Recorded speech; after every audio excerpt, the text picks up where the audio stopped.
All right. Good evening. Good evening. Good evening. Welcome back to The Real Precious. Thank you guys so much for being here. I see a lot of people in the chat already. We got some folks on the panel. Y'all know I do open up the panel for whoever would like to join as long as you're respectful. Because if you're not, you're getting kicked off. Those are just the rules. We like to keep it nice and cordial and collective and mature over here. And that's what it's going to be. But before I get to the chat, my panel, thank you guys so much for being here. Mr. Sean, how are you? It's been a while. You were here last. You were here last. No, not last show. Before. The week before. Last show was really good, y'all. I wasn't able to participate, but I did go watch it in full, and it was pretty informative. Yeah, everybody did a good job. So I enjoyed being a spectator and enjoying the show. So salute to you all. And I'm doing well. Thank you for having me. Of course, of course. Thank you for being here. Uncle Rick, how are you, sir? Hey, y'all, I'm good. I'm good. Shout out to y'all, the panel. What's up? What's up, Payne, Sean? Yeah, beautiful. Beautiful, What's right? up?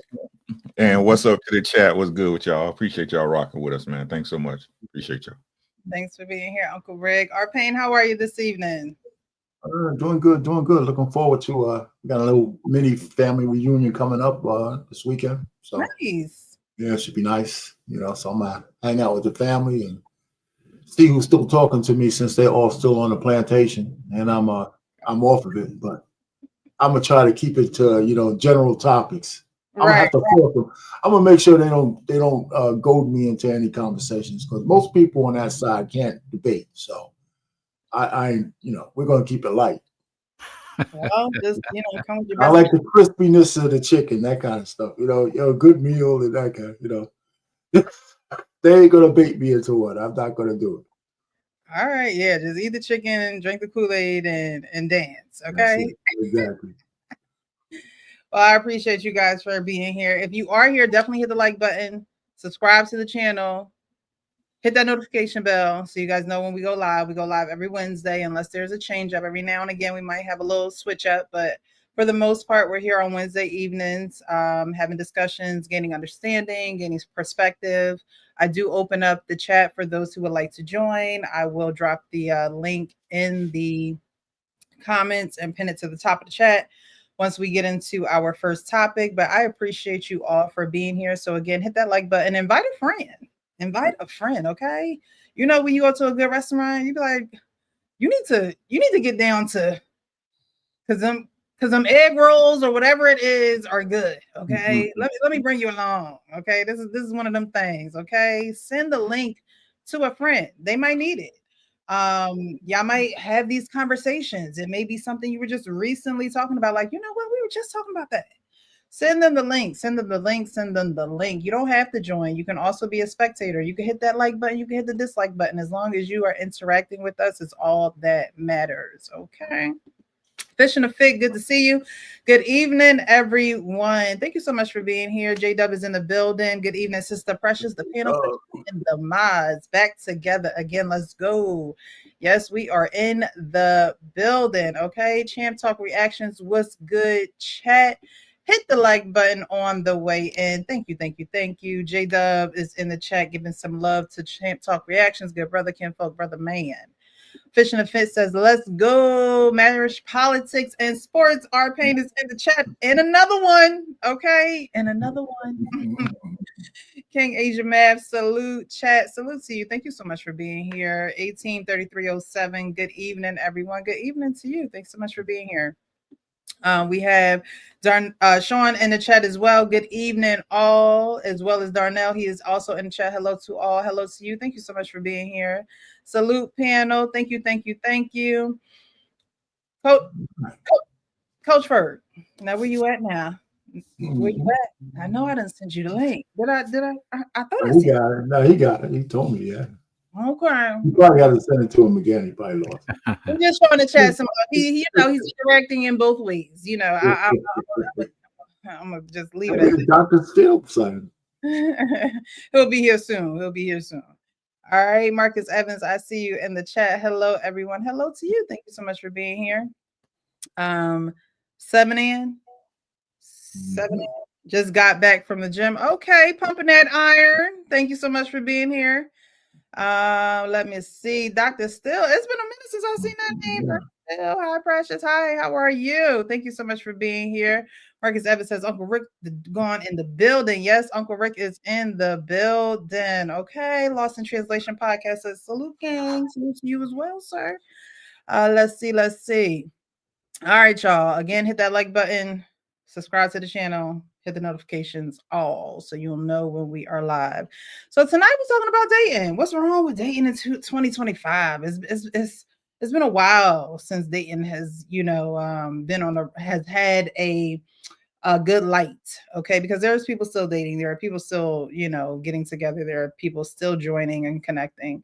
We're gonna talk about helpmate material tonight, okay? We always talk about wifey material towards the end. We're gonna talk about helpmate material and what that actually looks like, because that's what I believe that women are to men helpmates. And then you have that title wife, but the meaning of wife is to be a helpmate. So we're going to hear from the guys tonight. Any ladies who would like to join the panel, you may do so. Again, we gain understanding.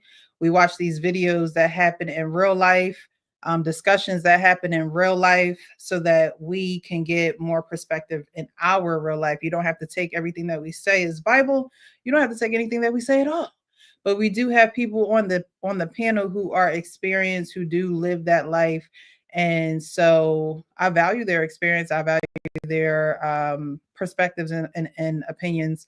And so I hope you do too. So we're going to get into the first video. Okay. Again, keep in mind that we are talking about dating tonight. And I saw this video and I want to get you guys' perspective, because I think that a lot of women run into this issue and they're not necessarily honest about it, but this lady was straight up and honest about it. And she is of a certain age. And so let's see what y'all think after watching it. Was asked by someone I was dating to go to a sports bar. I have absolutely no interest in sports. And he says, well, there's women there. I'm like, fine, let them go. I'm not going to go. There's no reason for me to be there. Are you still dating him? No. Did he ever go anywhere you wanted to go? Yeah, he did. But I did not want to go. So you weren't willing to go just for him? Not because it's not something that interests you, but you were not willing to make that? There's nothing about the vibe that I like. Sports bar, not for me. Did you like him? Yes, I did, to a certain point. Did I try to change that part of him? No. Did I accept that part of him? Yes. Was I going to change myself to be with him, to do that? No. Excuse me. All right. So after watching that, what do you guys think? Like I said, she's a woman of a certain age. She was dating a guy and he wanted her to go to a sports bar. And she's like, yeah, no, I don't. Yeah. Shout out to Maggie, the substitute teacher. Yes. She has a channel on YouTube, and she's a wife, and she, always lays down, very in a very elegant and petite way on how women should act. So definitely shout out to the substitute teacher. That was her in the clip. But yes, this woman is dating, and she's like, hey, he wanted me to go to a sports bar. I wasn't going. And Maggie, the substitute teacher, says, hey, has he ever gone to anything that you like? Has he ever partaken in anything that you like? And she's like, yes. And then she proceeds to ask her, are you guys still together? And she's like, no. And so she goes, did you like him? And the lady says, yes, but it didn't seem like an affirmative type yes. So I wanted to get you guys' opinion, because there will be times where, she may not be interested in what you're interested in. But my question is, how important is it to take part in each other's interests while dating? Okay. Which question you want first? You said, how do we feel about it, or how important is it? Yeah, you could go into how you feel about the clip and then answer the question. Okay. The clip, you said it in a nutshell. You said women of a certain age. Fortunately or unfortunately, me being out there in this dating pool, that reigns very significantly, because women of a certain age just don't like to compromise for whatever reason. So do I feel that you are, when you get involved with somebody, that's part of the involvement, is compromising. How far do I go? If it's reasonable, I mean, which request was reasonable. You know how many times I will say men, but I'll use myself as an example, compromise and do things we don't really feel like doing. So often. If in fact you're looking to be in a relationship, I think you should learn and learn these two words, we and ours. And once you start learning we and ours, a lot of the compromise that we're speaking of becomes natural. Unfortunately, I and me is the words that a lot of people are learning and understand pretty clearly. Right. Okay, so we need some compromise in there. Definitely need some compromise in there. Our pain. Well, she didn't like him that much. Right. It's as simple as that. She didn't like him that much. And, you know, I think that those kind of rejections, I think, should make dating easier, not harder. If I'm with a woman, you know, I mean, if you have a lady and she doesn't like the things that you might like, I mean, what better clue can you have? You know, she's not for you. You know, I think we complicate things trying to make people do and be things that they don't want to be. Right? There's just too many women out here for anybody to get hung up on that. Same thing for women. If a guy doesn't do the things for you, women, it seems it's easier for y'all to just say, hey, it doesn't meet all the criteria because you're guys with the long ass list. But, you know, it's a simple thing like that. Now, he didn't ask her to go move into the goddamn sports bar. It's been a few hours. I mean, she said no. I mean, you know, even though it's not a big thing, it's telling you that there's a part of you that you like that she loathes. So it's never there won't be no compromise. You know, because she's not into sports. You know, so I mean, I think that's what, you know, so I don't blame her. And I don't blame him. I just think they're not a match. So that's just my take on it. Okay. And it doesn't matter what age she is. Okay. I mean, for me, it doesn't matter if she was younger or older. Now, if she was younger, you would figure she would compromise a little bit more, but it still depends on how much she likes the guy. Because, you know, there's a clip of a woman was willing to take a guy with 8 kids and 3 baby mamas, and she was like acting like she wanted to be the 4th, you know. And then he told her he was just joking, and you know, but he had her. He could have probably banged her out that night, and she was beautiful too. She liked him. You know, so I mean, this is you know, it's just I think we complicate things. You know, people tell you where they are, and we don't listen to them. That's it. Uncle Rick? She too damn old not to be settling. That's first and foremost, right? But to address the point, I don't think it's really that important. Her not wanting to go to a sports bar, I'm okay with that. You know what I'm saying? My problem would be in the latter part of the question is when they ask, does he do things that you like to do, and he does them, right? I have no problems. It's like I don't want to sit around and listen to my wives talk. You know, her girlfriends talk and have a, you know what I'm saying, a session, or if I don't want no part of that, right? It's some stuff that her family do out. I don't want to go. I'm not going. Right. I don't believe we got to have the same hobbies. I believe there are certain events that we both must attend, right, as husband and wife. But as far as hobbies, no, my hobbies are your hobbies and your hobbies are yours. If that's something you enjoy to do, is fine. I trust you enough to go out there and do what you want to do. You know what I'm saying? But as far as if that's not somewhere you comfortable, don't go. That don't mean you don't rock with me. That just means you have an interest outside of me, right? That I feel I don't want to partake in. Right now, if it's a one-way street where wherever she asks to do something, it's and he say no or whatever, right? And it's that's where the problem come in, right? But if it's, hey, you go do your thing, I'm gonna do my thing. When we get home, it's all gravy. You know what I'm saying? When we got, you know, family events where we both must attend, we do it right. And we share some interests. We might like dancing, we might like going out to eat or drink, you know what I'm saying, or traveling, whatever. We can share those interests, but I don't have to partake in your hobby, right? You enjoy going, don't let me stop you. Have fun. Let me know you safe. I'll see you when you get home. So I would agree with all of you, since our pain says I don't agree. I agree with all of you. My thing is, you know, there are women who won't partake in things that the guy is interested in, and then they still, because they have that attitude, like, you have your interest, I have my interest. You know, you can go be with your boys, I'll go and, you know, go out to eat, go to brunch, whatever, with my girls.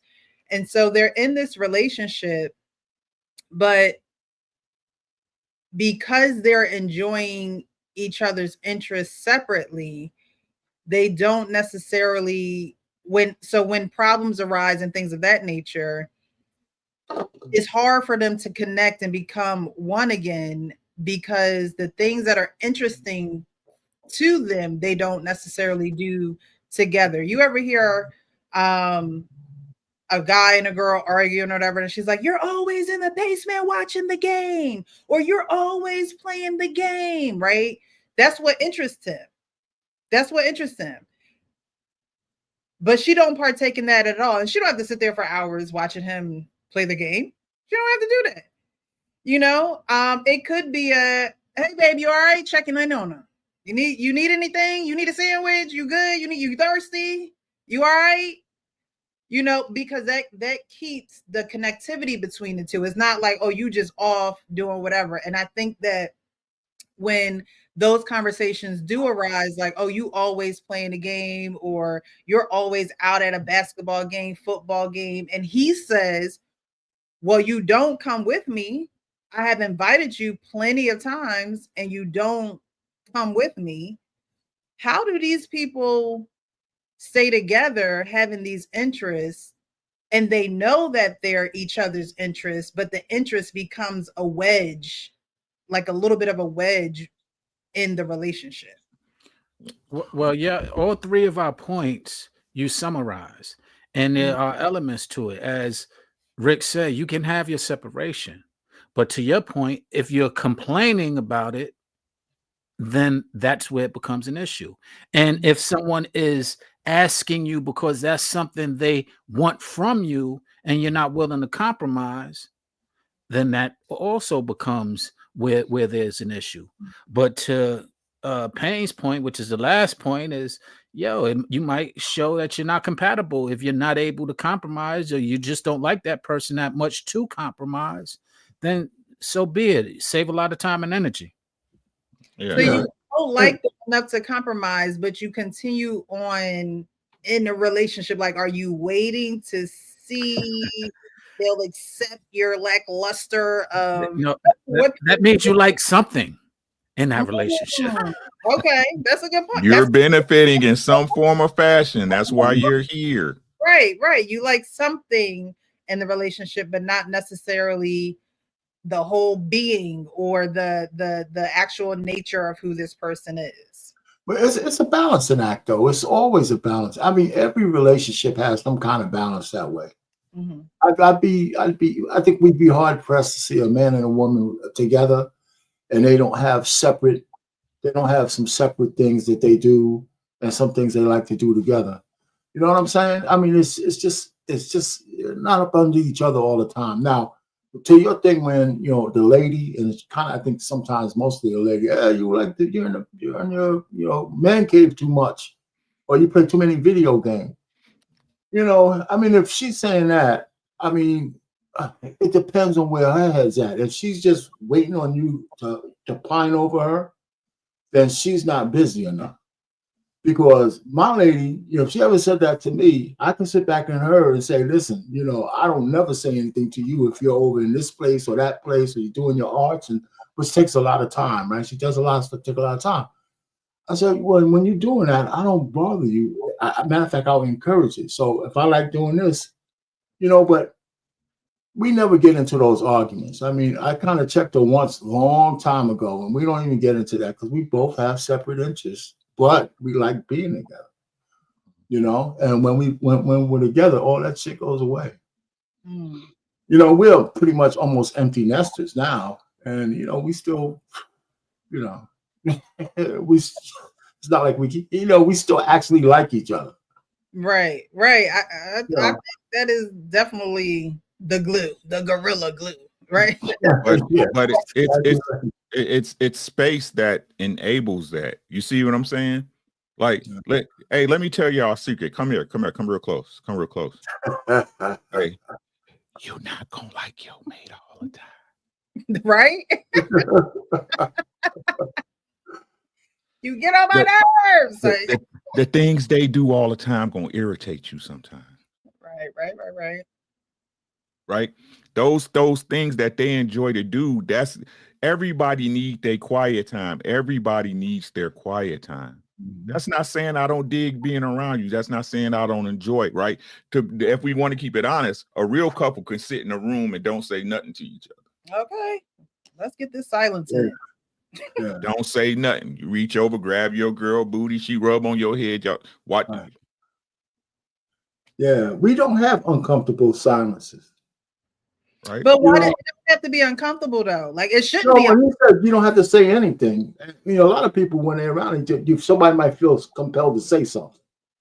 Right, but what he's saying is it shouldn't be uncomfortable. You should be so comfortable around each other that you don't have to say anything, because I think that, and you're right though, RP, because a lot of people do feel like, I've heard people say it out of their own mouths. Like, I feel it's weird if we're in the car and no one's talking, and it's like, well, why can't you just sit in your thoughts? Why do you have to be talking? Why can't you just jam out to the music that's on the radio? Why can't you don't have to be talking? And I think a lot of people are not comfortable with that silence because they don't do that on their own. They don't, their mind is running a mile a minute, or they're really busy, or they don't just take that time out to take that space for themselves. And so they think it's, a selfish thing when they do that, when it's something that you do need in your life, because that's how you learn how to practice it when you're with somebody else.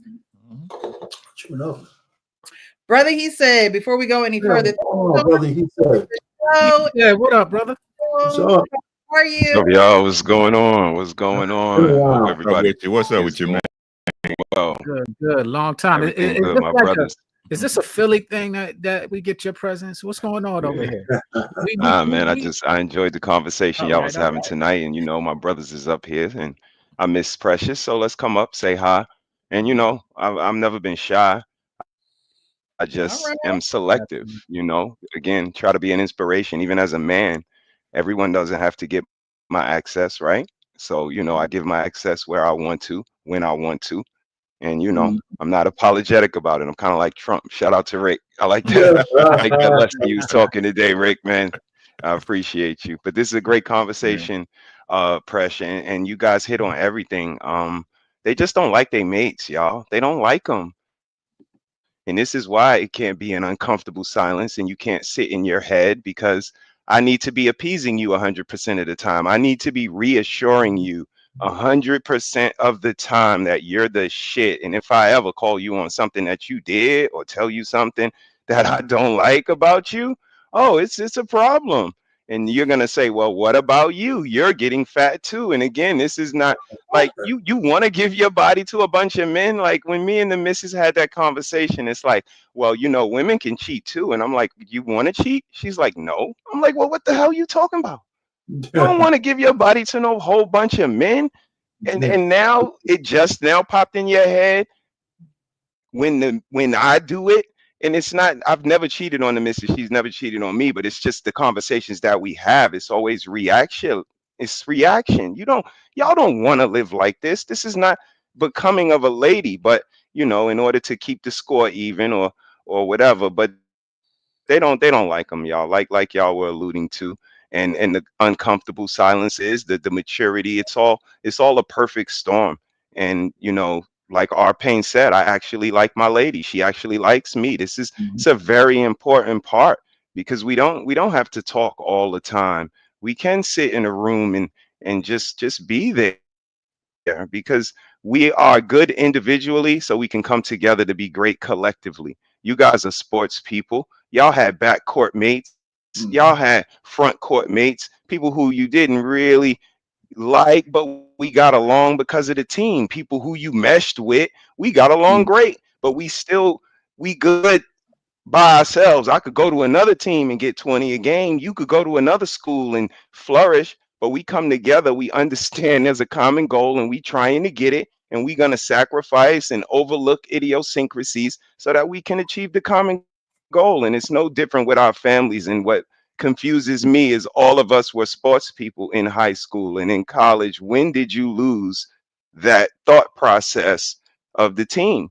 And how come your family isn't the team that you used to be on when you were younger? So that's all I do. I translate the same teams that I played for into my family, and we trying to win a championship. And that's the success of my kids, and that's them being productive individuals. And if we gotta distance ourselves away from the rest of the league and the world in order to achieve what we trying to get, we'll do just that. So sorry for being so long-winded, but thank you for having me, Presh. This is a great conversation. No, you're good. Your gems are definitely needed. There's someone out there that needs to hear all of what you have to say. So I appreciate it. And stay a while. Coach Ferg, how are you, sir? What's going on, Coach? Precious? How y'all doing? Can y'all hear me good? Yeah, What's up, Coach? Okay. Yeah, we can hear you. What's up? Like I said, it's a great conversation, man. I like conversations I can relate my real life to. Just talking about how it plays out, because me and my wife today, we can get around each other, even strangers, and just joke on each other.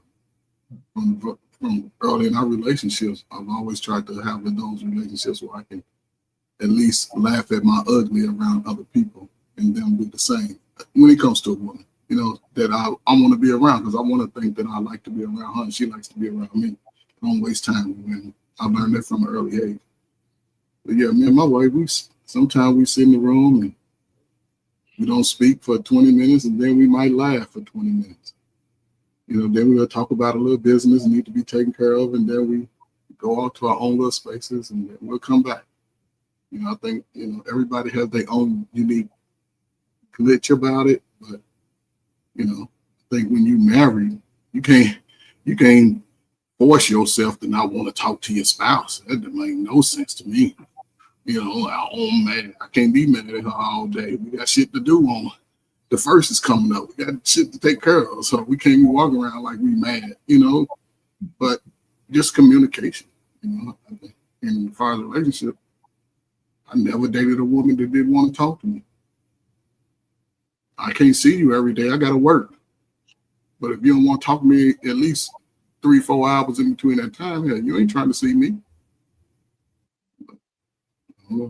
So it's a team. You signed a contract for this team. Right. Other teams you played on, you ain't signed nothing. You just spent. You just lost money. Now you got a whole letter of intent. And you got signed on a dotted line. Ooh, Precious, this is a first. You and I are the only single ones, and we have a panel full of married men. Salute to that. And y'all both got on similar colors. So yeah, y'all playing the same glasses and everything. Y'all put y'all two together. There you go. Oh man. So I think you guys definitely hit it on the head. The woman definitely does have to like you. You have to like each other. But I think when a woman likes you, those things that she's not necessarily interested in, she'll do anyway. Like she because it's you. You know what I mean? You're there. It's it's not like she's doing it with someone that she doesn't like. And I think that the woman in the clip, she was being honest with herself. She was being real with herself, right? I always say be real with yourself so you can be real with others. She was being real with herself. And that man that likes sports, if she was to get with him and never go to any of the sporting events and things of that nature, because it's not something that she is willing to do or is not something that she actually likes, they would probably be miserable together. They probably would never see each other because he would always be, going to a sporting event or, attracted to something like that, where she said, again, woman of a certain age, she's like, that's not my vibe.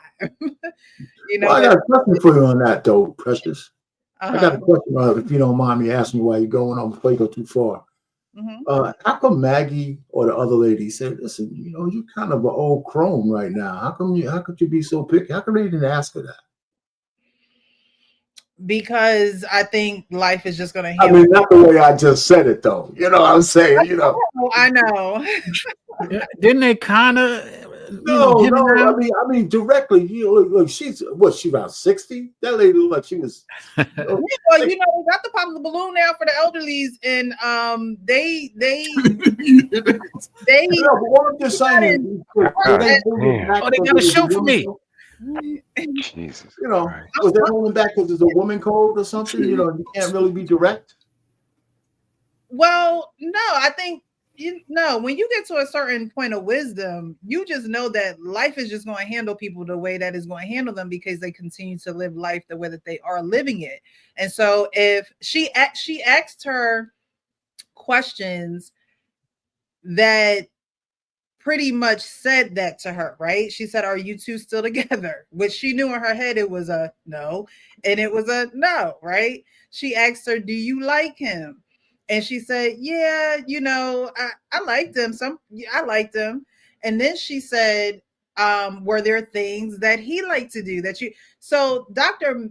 Maggie, the substitute teacher, she walked her down the stage that she was on, pretty much saying to her, well, if he liked to do things that you like to do, and you don't like to do things that he likes to do, there's probably an imbalance. He compromised for you. And like the lady said, she's like, I wasn't willing to, she said, I accepted those things about him. Now, that's how you know if a woman likes you or not, right? Because she accepts you. This woman chose not to be with that man, but a woman who likes you accepts that you like sporting things. And so she's going to make an effort. She may not go every single time with you. She may not show up at everything and be around your boys with you, but she will make an effort to get dressed and say, you know what, this is team. Let me just rock out with them. It's a night out, let me just, because she knows it's something that you like to do. She's mindful of you. She's thoughtful of you because she likes you. This woman really didn't like this man. And so she didn't care to be mindful of the things that he likes and actually participate in it. So I think Maggie, the substitute teacher, kind of, it wasn't that she wasn't trying to call her out directly. She wasn't going to get anywhere because she got all the answers that she needed by asking her the questions that she asked her. Yeah, I agree. Payne, when she was going, making those gestures and faces, she was saying it. She was saying it very, she was implying it very clearly without having to cause any, confrontation. Yeah. Yeah. I mean, you just, I don't know. Sometimes I be feeling like y'all want to see a cat fight. Like, that's not a cat fight. I mean, all I'm trying to say is, with guys, right? This is one of the differences between us. All these men here, right? They wouldn't sugarcoat it, right? You say, hey, Rich, man, you're 355,000 pounds. What you expect to get that 10 for? They wouldn't like kind of sugarcoat it, maybe you have to worry about getting a little exercise. You're just a fat bastard. I mean, that's how men talk to each other. I was gonna say, to your point, Payne, we have an issue. Men have an issue when women aren't that direct. We're dumbfounded. We're baffled. Like, yo, why didn't you just say that? Why can't you just? So I see what you're saying, Payne. I'm counting the wrinkles on your face, baby. I mean, how much choice do you think you got? I'm being silly, of course, but still. But it's a certain kind of guy. I think that's the difference between when I was a young teenager and guy, me and my friends, we talked each other off the ledge. We wouldn't co-sign, even though, none of us was rich. We came, most of us come from the urban project area. Our first generations of auntie, you know what I'm saying? And people advanced and spread out. But I remember being around friends that I chose because I played sports. So I wasn't hanging around with the dudes that did nonsense. Then I had sisters, so I wanted to make sure they could move safely in the streets. But man, we would be like, man, don't do that crazy stuff. If those guys was about something. Some guys, you got the guys over there that want to be street. They like for whatever. But they stayed away from the guys that was really about their business for real. Because the guys about their business wasn't no punks. Just to get that clear. They just didn't have no time to be over with the. We had to go home because mama was cooking, our favorite TV. We wanted to do some stuff. But I think that's where women get it different today, because you can take 6 grown women in their 20s, 30s, 40s, and they will co-sign some nonsense that another female's on. Girl, you right. He should be doing all this for you. He should be doing all that. But the man is already working his damn. He's working from sun up to sundown. He's trying to take care of you best he can.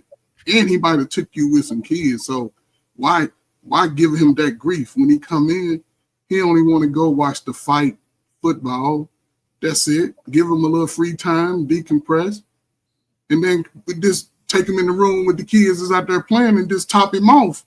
And, then talk to him about some real shit. Just don't get to yelling. And it's a whole bunch of mess, but we hold each other accountable and women don't. Yeah, I don't like to jump back on see, but she not gonna call her out because y'all always know this. Shout out to my bro. Plausible deniability. It's all about plausible deniability. No one wants to be able to say they told you this or made a correction, right? It's simply what it is. But this what the underlying factor in this entire conversation is that this lady being this old, right? This many years, right? I tell the truth. I got more years in front. I got more years behind me than I got in front of me, right? Sure. And she don't know how to talk to her man. This was a non-issue, and you like him, but you're not with him. Why didn't you just tell him as a woman, you know what? That's your thing. You do that. You have fun. You know what I'm saying? I know you want me to come, right? But I'm just not into that. You go have fun with your boys. You go have fun by yourself. I'll be here when you get home. Mm-hmm. Right? What person don't want to spend time doing something they enjoy?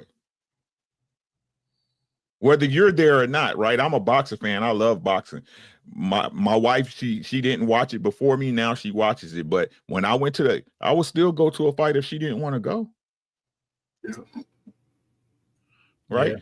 Your hobbies are yours, right? These are things. It's great if you have them in common, because again, that you guys can spend more time. You know what I'm saying? But time's, like I said, time's supposed to be spent regardless. If you my girl, we spending time regardless. I'm in your air regardless. You my girl, you at my house regardless. Mm-hmm. You see what I'm saying? I keep trying to tell y'all, the first indicator if a relationship is real is time. If that person is not spending time with you, you're not in a real relationship. The man that wants you is going to make time for you. Make time. Find time. And vice versa. Like I said, y'all got all these rosters. How you got a roster when we together all the time?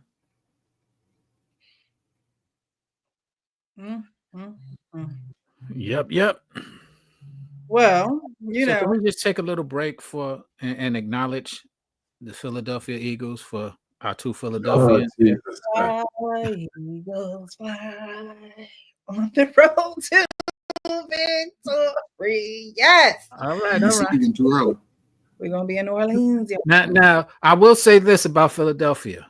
What was just said, y'all be celebrating too early. I was out there.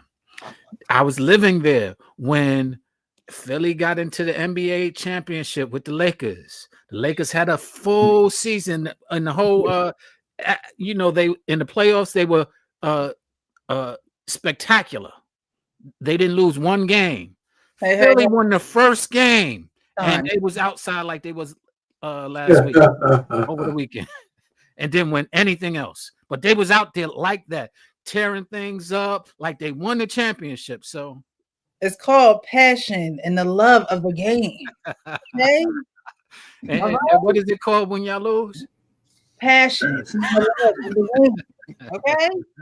It's called Another Year. It's the same shit, you know. Hey, King. I hope you're doing well, resting, all that good stuff. We got to catch up. Word up, bro. Big up, Get King. well soon. Word up.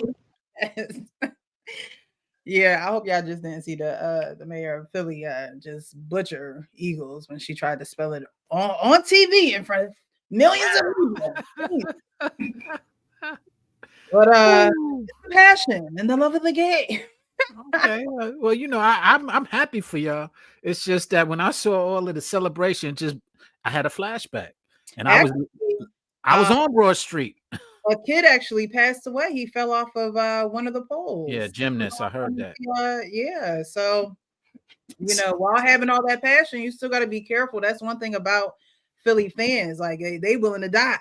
I mean, you know what I mean? And no pun intended to the man who lost his life, but they do put themselves in situations where it's like, just go home. Like, you know what I mean? Just it's over. Yes, we won, things of that nature, but at the same time, you don't want to risk your life over a sport, you know, and be that, you know, enthralled into it. We got a super chat for Big Ant 11 saying, just saying what up to the panel and can check on Payne and see if he awake. This guy here. Big Ant, you good up there? It's got to be a little later before I fall asleep. This Big Ant. Not on my watch. Not on my watch. He said, wake up, wake up. I promise I wasn't asleep. At least not yet. Big Ant, man, he's always on my case, man. Tim and Ray, I'm gonna highlight some of these comments really quick before we go on to the next video, because the next video is almost like the first video, but we Lord, it don't matter the age. I've noticed that women typically complain about his interests if she don't like his bros. So if she don't like who you hanging with, she gonna say she's not with it. That is an issue in relationships too, not necessarily liking who the man hangs around, but who are you choosing to be in a relationship with? You know what I mean? They say birds of a feather flock together. So, you know, if you don't like his bros, there might be a good chance that he might not be all that cool either. Timmer Miranda says hobbies should be separate, each need their own thing, but there should also be common interests like movies, hiking, stuff like that. Yeah, you should definitely have your own thing, but you should also have things that you do together. And those things that you know, we're talking about doing things on your own, having your own interests. Those things need to be communicated in the dating phase, because someone could fit you don't know people's attachment styles, you don't know what people have been through until you actually get to know them. And getting to know someone is not always waiting for them to ask you the perfect question. Getting to know someone is actually putting that information out there, saying, hey, this is who I am, this is what I like, this is what happens during this time of the month, and things of that nature. Like, those need to be the conversations that you're having, because if they're not, when those things finally do happen in the relationship, you're looking like the other person is looking like, well, I didn't. It comes off as like a surprise or like a sneak attack. And yes, you do get to learn people over time, but at the same time, if you know yourself, let's cut to the chase here. You know what I mean? You shouldn't have to wait for them to ask you a certain question for you to then divulge that information. That should just be information that you're willing to give upfront, knowing yourself and knowing that you want to, you know, potentially be with this person. Honestly, I think it's, you know, common courtesy to, you know, let them know. So it's not a surprise, you know, so they're not feeling neglected or abandoned or feeling like there's mixed signals and things of that nature. So those things that you do separate, yes, you do them separate, but the things that you do together, you know, you do together. Good evening, Sir FH. How are you this evening, sir? Yo, can y'all hear me? Yes. First of all, I just wanted to come on and say shout out to the panel, shout out to everybody, shout out to the fella, shout out to the beautiful Miss Precious. I mean, but all this Philly talk is nonsense. Oh You my know what I mean? God. Oh my God. Here we go. Here we go. I just, Let's go. my bad, man. I'm sorry. You know what I'm saying?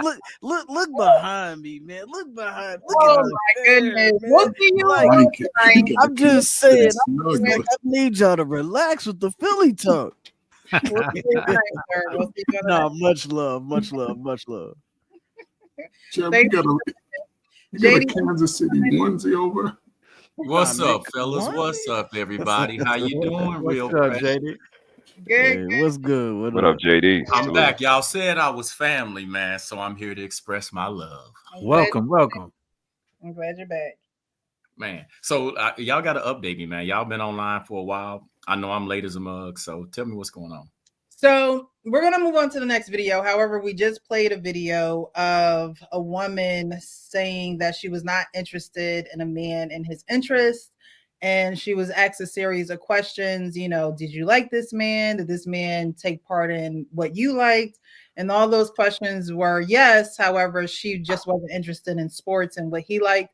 And so we just spoke about the importance of actually taking part in the things that your, you know, significant other or the person that you're dating. How important is it to, you know, take part in those things during the dating phase? So we're gonna move on, but that's where we were at. Okay. Cool.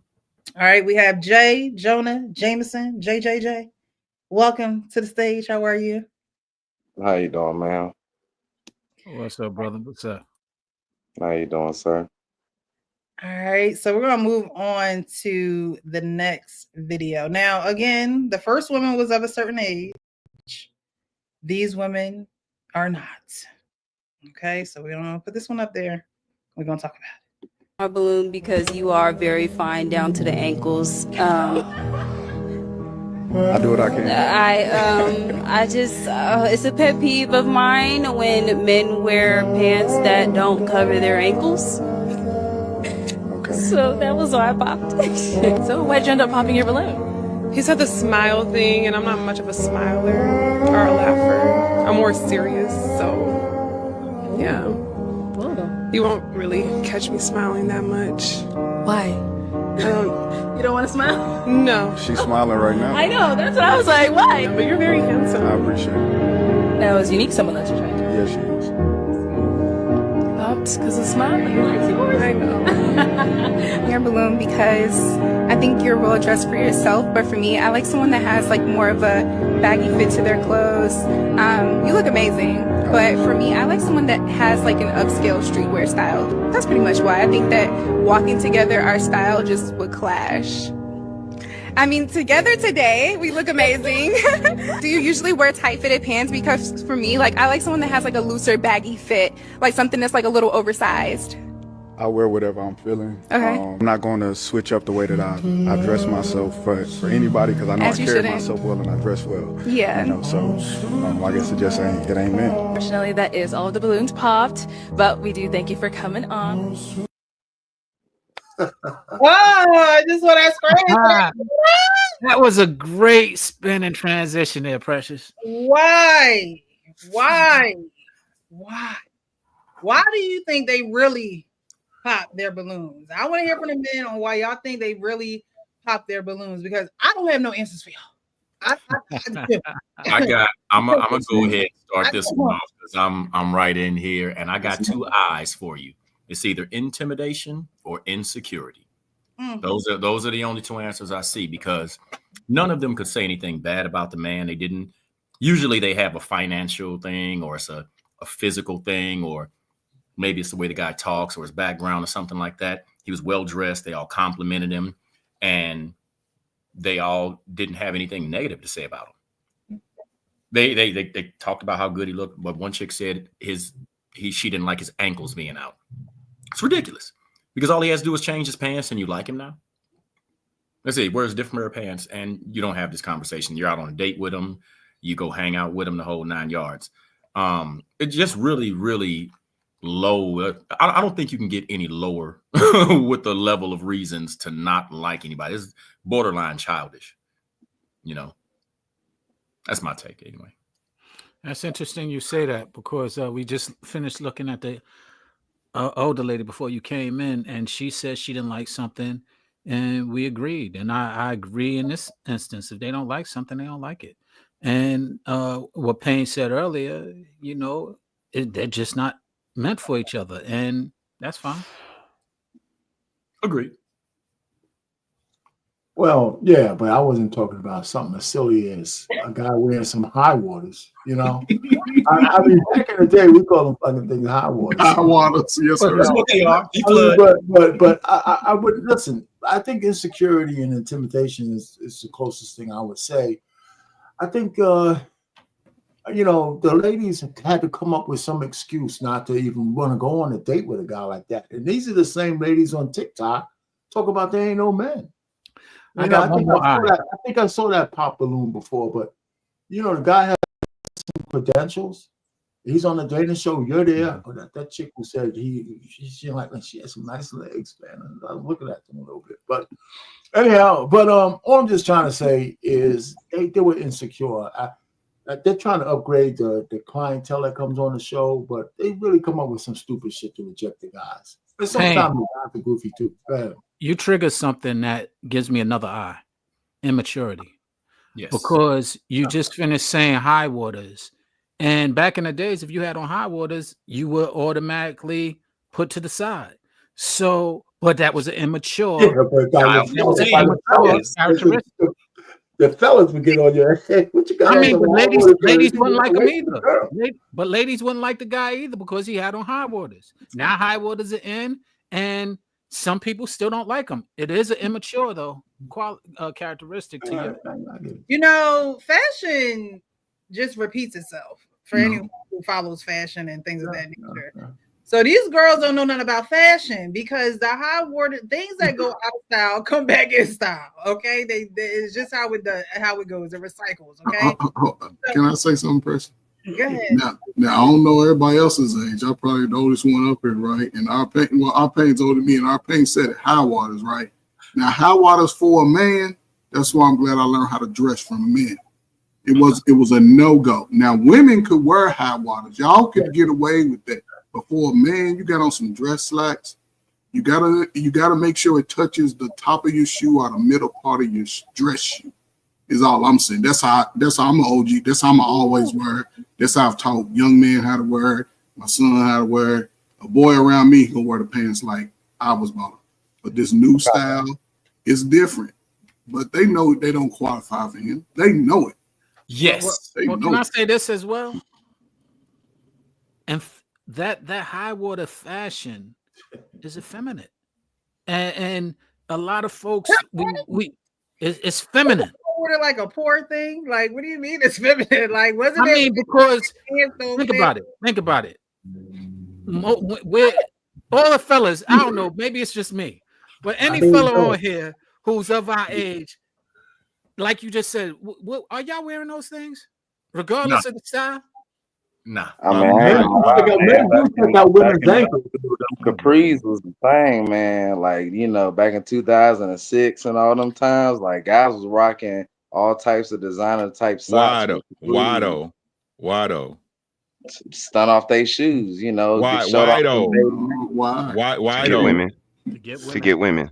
Right. So, the fashion that men wear, they wear it because it's accepted and approved by women.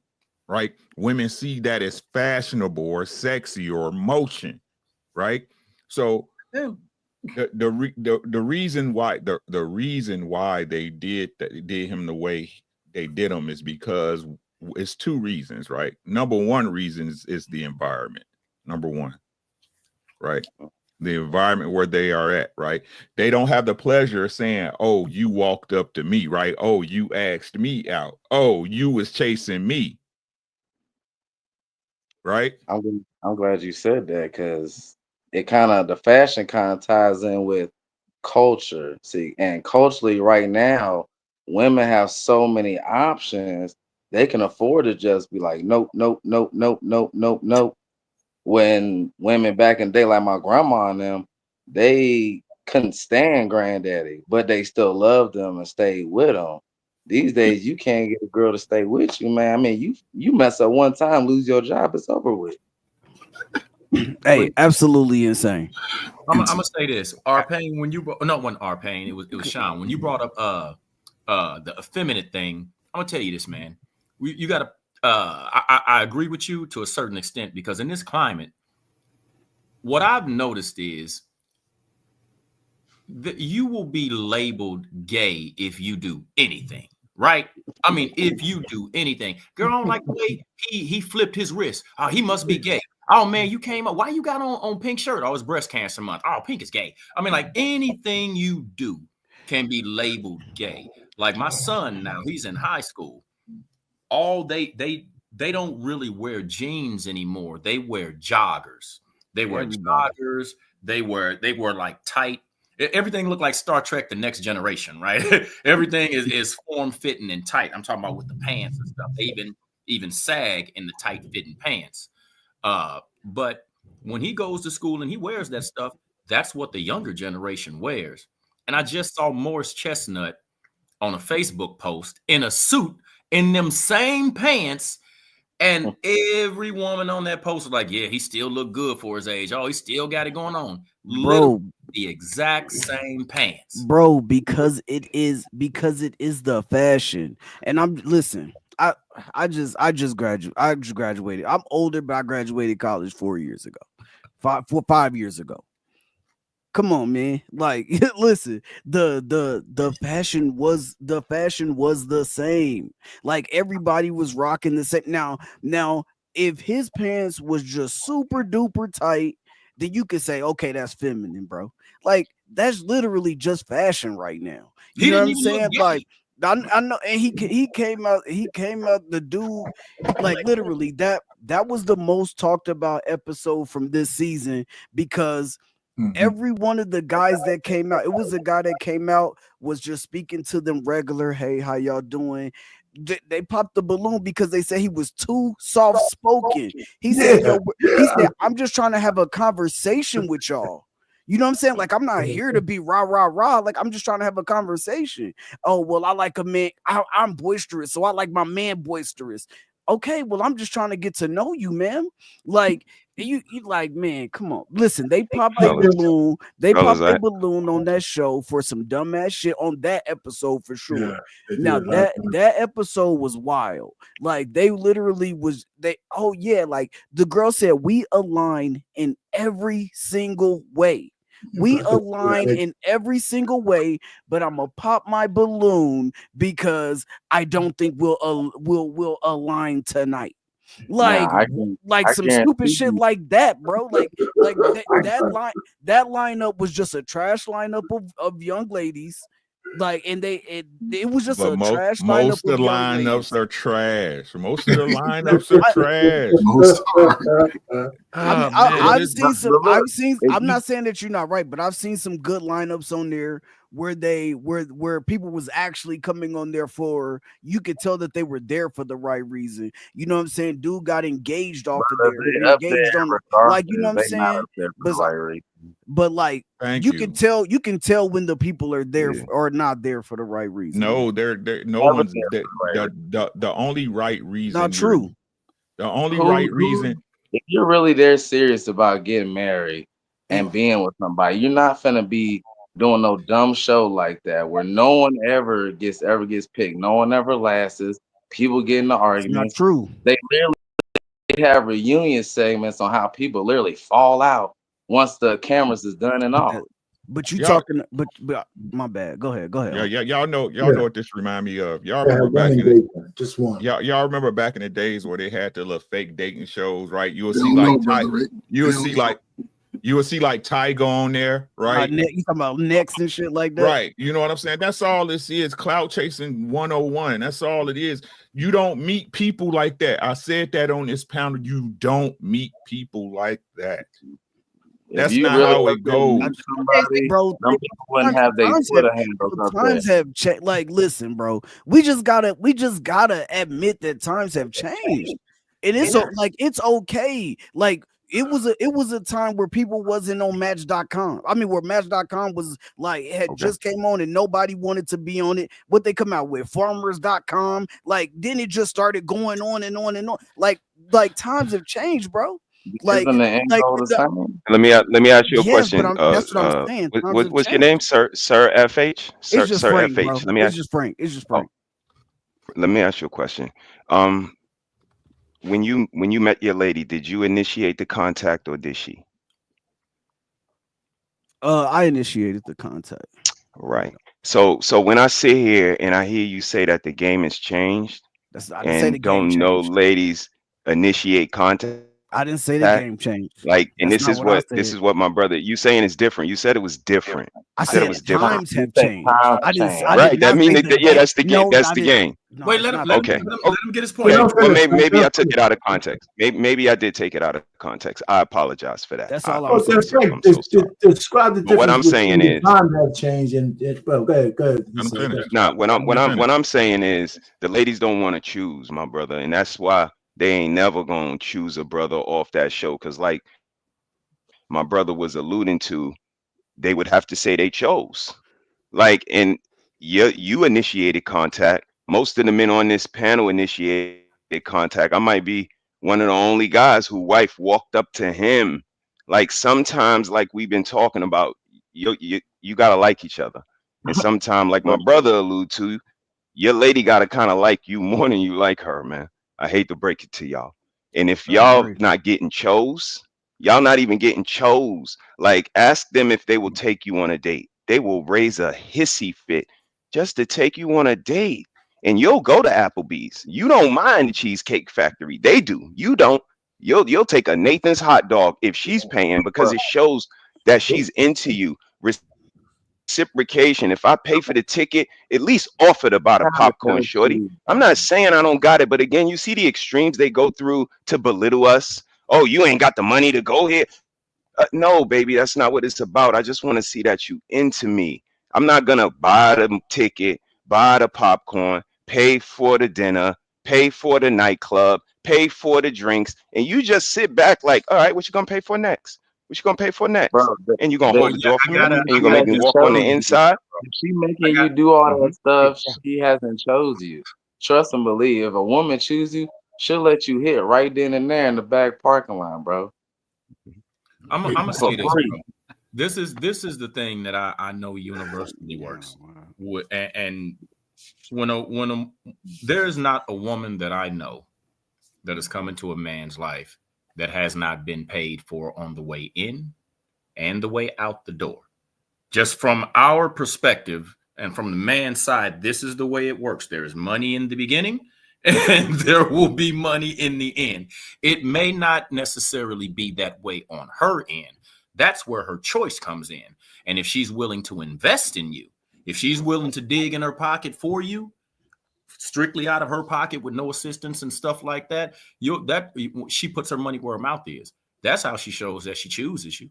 You know what I'm saying? Because anybody can go out and have sex with you or get you a gift. You see what I'm saying? But when a woman digs in her pocket and she invests in you, that's a whole different mind state. You know what I'm saying? Because you're going to have your money ready from the beginning if you're interested in her. When she reciprocates that same way, she chose you. All right.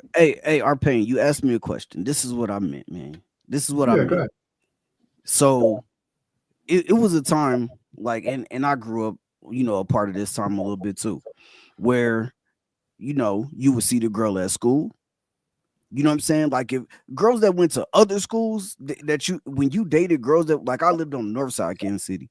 If you dated a girl who went to school on the south side of Kansas City, you'd be like, damn, bro, you got you a girl from the other side of town. Ruskin. Like you feel me? It's like now it's not that the game has changed. It's just now with everything we have, they say that Instagram is the biggest dating site that there is.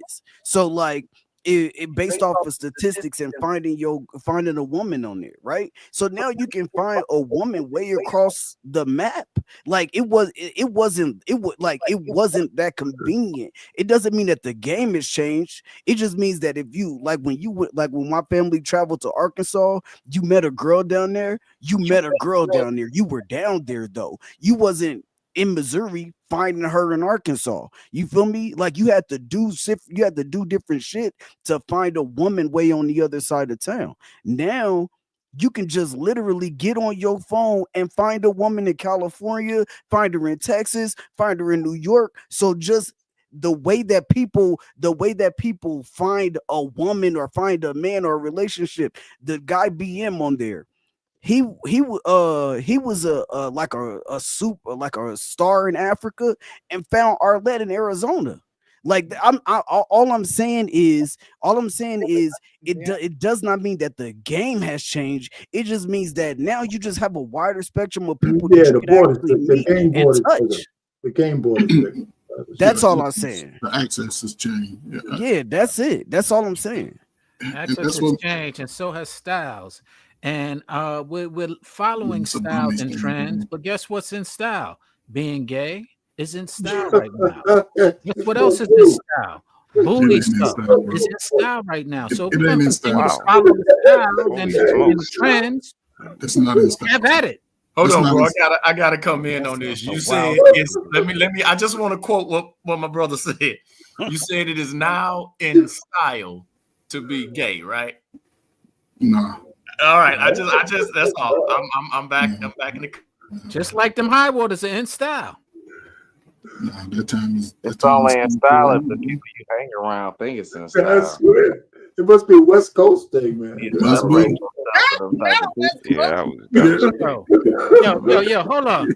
How many people in here in the last year or two have heard somebody talking about eating booty? Sean, I'm asking you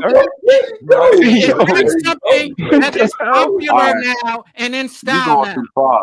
You're going too far. When you was younger, did you ever talk about eating booty? No. Okay, so y'all trying to say that that's not in style? You don't. These are heterosexual people. I don't think it was the same thing in the 2000s when it was eating vagina. Not on my watch. Vagina is not booty. Not on my watch. Yes, but I'm saying though, the old heads back in the when I was younger, the old heads would frown upon eating coochie. And the young dudes like us, we was like, man, bump that, we finna eat coochie. Now it's about booty. I agree with you on that. I rock with you on that. That's true. That's true.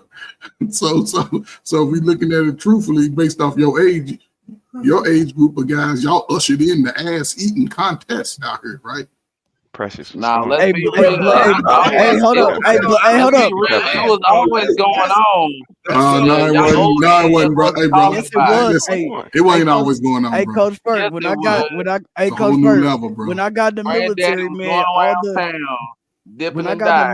man, all the married men was talking about they eat ass. They're like literally. I'm just letting you know. That was in 2005. All the as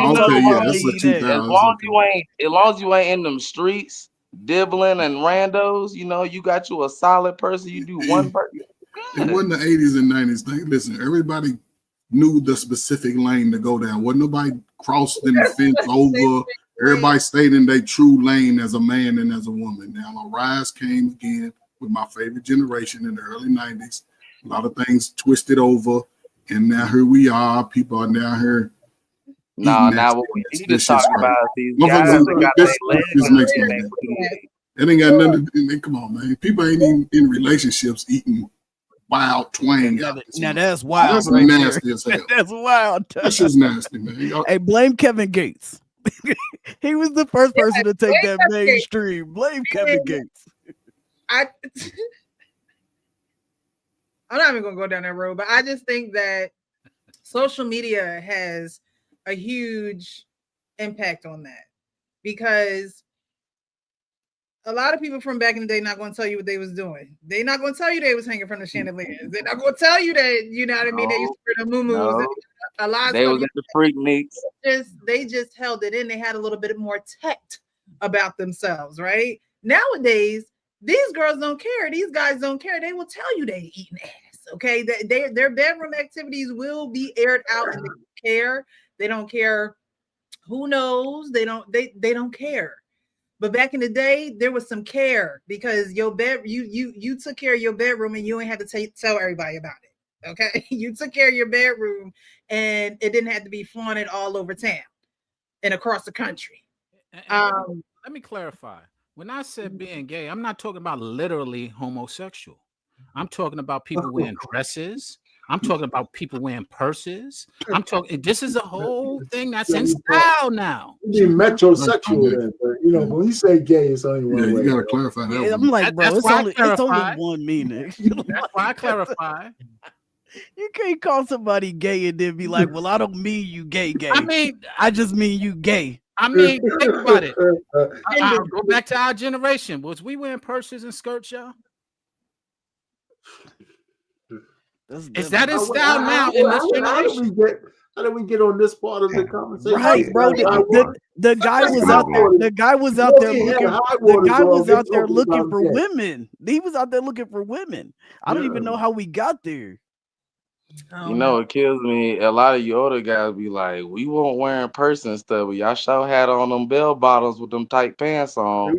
We had the bell bottoms. That was a 70s thing. That was different, bro. It was a 70s thing. But shit, we was kids though. We was kids in the 70s. We was 8, 9, and 10. Know what I'm saying? Is we talking about 25 and 35-year-olds over here eating nasty ass. It's the problem. Well, you can't be in your, if you still eating ass in your 25 over 25, something wrong with you. You got problems. Wait. You said over 25? Yeah, man, you got problems, man. You know, the funniest thing that I think that nobody about realizes. 25, most of y'all women been ran through about 40 different dudes. What are you talking about? Good Lord, that's a lot. Sisters were so stingy with the box back in the day. And if you wanted a blowjob, was almost out of the question. It was like you was talking about sacrilege and shit back then. Payne, I gotta say this though. That was a New York thing. Because when I came out to Cali, they weren't afraid of blowjobs at all. New York, they definitely was when we were younger. But when I left New York, I thought I ran into a world of yeah, well, I can say Hollywood up there. Hold up though. Hey, our Payne, wasn't they going crazy doing like Woodstock and all that? Like, wasn't the hippies going crazy? Yeah, we old, but we ain't that old. We wasn't hippies. There were white folks doing that. Wasn't nobody. I'm talking about the sisters, man. The sisters were different, man. Yeah, they were different. They had 13, 14, 15 kids. Like they are now. I think everybody was the same, bro. I don't think everybody was different. I think you could just see it now. I think it's just available and it's in abundance because you knew who the school hoe was. You knew who the couple was, that the homecoming king and queen and stuff like that. Like everybody had their reputation, right? Everybody had their reputation, but now everybody wants to be that it person because they can be seen. Yeah, that's more true. Well, true, Jay. But you got to realize though, it was never something glorified to be a hoe, even though you knew who she was. You're right. But y'all making a class distinction today. Now, back then you knew who they were. Back then you knew who they were, and it was very few. It wasn't a group of them in a 5 and 10. No, it was maybe. That's what I'm saying. And you know what happened? You old head start marrying them hoes. So the young generation thought it was okay. You can't put no, man. I mean, some dabble. Y'all started you know what I'm saying? They dabble. Right, and why y'all divorcing? Y'all taking y'all money, and that's what's wrong. Why y'all do that, young fellas? Because y'all know they hoes and y'all still marrying them. What's y'all excuse? Stop the bullshit, right? The game don't change. The game. No, you're not. Because if you didn't, you wouldn't carry purses, right? Hey, you Uncle Rick, wouldn't check shoot this out. You wouldn't. No, hold up. You wouldn't shoot a cash app just to get a girl's attention if y'all was following us, right? Exactly. And again, Hello. This ain't no disrespect. I ain't trying to knock nobody, right? I'm trying to get back on subject, right? But the thing is, like I said, it doesn't matter. This is the perceptions that our young men have. It's not that they have more options. It's a false dichotomy, right? It's like so Pete, right? That's like saying you can walk in a Mercedes-Benz dealership and buy any car you want. No, you can't. You can go and watch and say, "Ooh, I like that one. I like that one. I like that GL. I like that GL wax. I like it." That don't mean you can get it. Right? It's a false dichotomy. And I understand it. You know what I'm saying? You can only understand what's being you can only take what's being presented to you at face value. I understand it, right? But if you in the game, you know what's going on, right? And in the example of this show, it's not that he's not attractive enough, that he's not tall enough, that he's not dark enough, right? Again, it's the environment, right? It's the environment they're in. Because if that man walked up on them on any other given night, on any city, in the middle of any street from Las Vegas to New York City, they are going. They're going. Oh man, they are going, right? So part one is the environment, right? Two is no matter what y'all say, no matter what y'all, ladies, this for y'all, pay attention. This for y'all, right? No matter how they try to say and put it, no matter what lipstick they try to put on a pig, when they see a man who have his shit together, they question themselves. Plain and simple. Right? Y'all, you got to change your mentality. There's when people say shit like, they be like, why can't you just change? Why you just can't change your mind? Exactly. They just can't change their mind. People can't be who they're not. Right? The reason why most people have problems is because you're selling a product that you're not. Right? You're presenting yourself as a man that you're really not. You're presenting yourself as a woman with qualities that you really don't have. I mean, look at the way our people deal with just the media, right? You got to talk to me a certain way, right? Oh, tell me the truth, how I want to get told the truth, right? Don't offend me. Most people scared. Most people scared to be themselves, right? Yep. So this fake numbers game that y'all got going on is bullshit. This fake access game y'all got going is bullshit. It's bullshit. You flying her out. She got options, but you got to fly her out. Right. But let me piggyback on you. This is what I wanted to say to compliment what you're saying, man. You got to look at the way the game is being passed down. It used to be passed down from man to man, right? Or from older man to young man. A lot of men is getting it from their sister, from their mama, you know, from one of their girlfriends or something like that. And I don't mean like a girlfriend that they dated. I mean like one of their female friends. They going with what they like, trying to please them. And I've heard a lot of young men, and I don't know why the fuck they do this. They literally ask them how much it costs. How much it costs. You know what I'm saying? And they'll tell him, I think about this much. And he'll go round up the cash and either give it to her or do it for her. That's not what I was taught. That's not what I was taught at all. First thing we got to have is a conversation. We got to get understanding.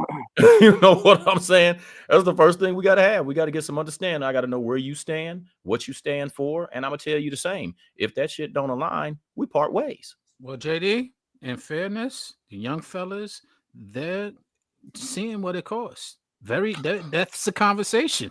How much it costs. They're getting straight to the point, and we can't be mad at that. They getting to it quicker than we did, bro. Look, but that's new age simping, bro. Come on, they took tricking. Man, bro, listen. Let me get this out. I'm gonna let you go, Jay. Let me get this out real quick. The new age tricking is out of control, bro. It's out of control because a lot of the younger guys are leading with money. You were back in the day, you were supposed to look as if you had it and behave as if you had it. But you didn't do that. You didn't lead with it. Today, they come right out the pocket with it. Before I'm talking about why they talking in the conversation, they flashing, they showing it, they taking pictures with it. They can't do anything with a woman without it. It didn't work like that before. That was the last thing you showed. Now they coming right out the pocket with it. You got it. I mean, you got to. That's how you decipher. That's how you decipher between the good one and the hoe. If she's going to negotiate, and I don't care what the price is, because here's the difference between it, right? You said something about simping. Here's the difference. Simping is only simping when a nigga giving the money only for the potential, for the simple potential of getting the coochie. I'm coming out from straight jump, hey, because I know she a hoe. So I'm like, hey, bitch, $200, boom. Let's get this going. I'm not finna take you out, buy you stuff, but that's simple. No, that's tricking. I'm gonna tell you the difference between simping. Let me tell you, man, the difference between tricking and simping is paying for the interaction. Tricking is paying for the action. Those are what's different. Wrong with tricking? I don't want to get to know. I just want the coochie. I mean, to be honest with you, work in the morning. This is a great thing that we're having this conversation between the, like did you say what's wrong with it? Or, Mr. Sean, hold on for a second. You said what's wrong with tricking, right? That was a question. Like here's the thing. You cause here's the thing. A lot of guys, they hear tricking and they automatically get like they get hurt in their stomach about it, like they don't want to spend their last dollar. If you spending your last dollar on coochie, you got a problem. But if you living a cool life, you paying your bills, and you ain't with no woman like that, but you still got needs, by all means, go on, pop out real quick. Go on, spend that money. It's just the same thing. If you want a steak, if you want a car, if you want anything in this world, it's gonna cost coochie. And here's the thing. By doing that, you'll weed out the hoes and the women, because you gonna find one that can be like, look, I don't care if you cost me, you try to give me $1 million, I'm not giving you nothing. You be like, oh wow, she different. All the other ones took it for the $250 real quick. Now check this out. This is the problem with tricking. You wasn't here last week, but we had a conversation about grooming, right? So that's tricking from your perspective, but there's a whole thing to the tricking. That's on your end. You get what you want. But usually when you trick, you're grooming. There's an expectation that comes with tricking. Now, when she's done with you, she's going to interact with the next and the next and the next. And then it goes from that person, because not saying you was the first trick, but say you was a first trick, right? Now, tricking is an expectation for interaction. And if she can't get, if it doesn't happen through tricking, it's going to be introduced through simping. Yeah, but it's leading with money. JD, are you trying to insinuate is the man who turned the woman into a trick? I mean, he didn't settle on that course. First of all, men lead with their money because women lead. Let me say this: men lead with their money now because women are leading with their box. You want the box, you gotta pay for it. So everything's transactional.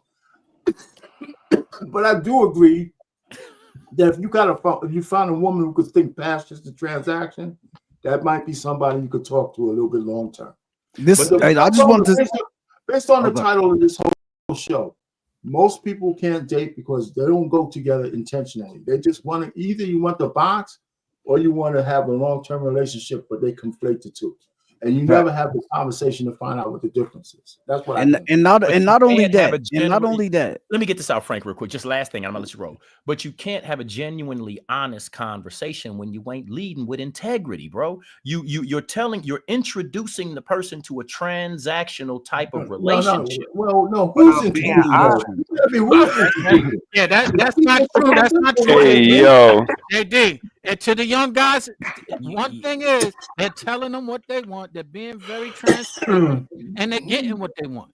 So we can't be mad at them because we had to go through a whole process to get to the same place that they're getting to sooner. No. I'm saying if you want a relationship, not just sex. You know what I'm saying? Sean, what are you talking about, Sean? Sean, you know I love you. But what you Look, talking bro. about, bro? Well, here's what it is. To our Payne's point, a lot of relationships and dating right now is very transactional. It doesn't have any. It's very shallow. It's very superficial. Men are very superficial as well as women are very superficial in this dating pool right now, and that's why there's piss and or turds in it. But the point is, Lord Jesus. I mean, Go ahead, Shauna. it is, and I'm out here with it's a lot of things out there because it's becoming more acceptable to be transaction. Hey, Frank got Sean, to go next too. Frank got to go.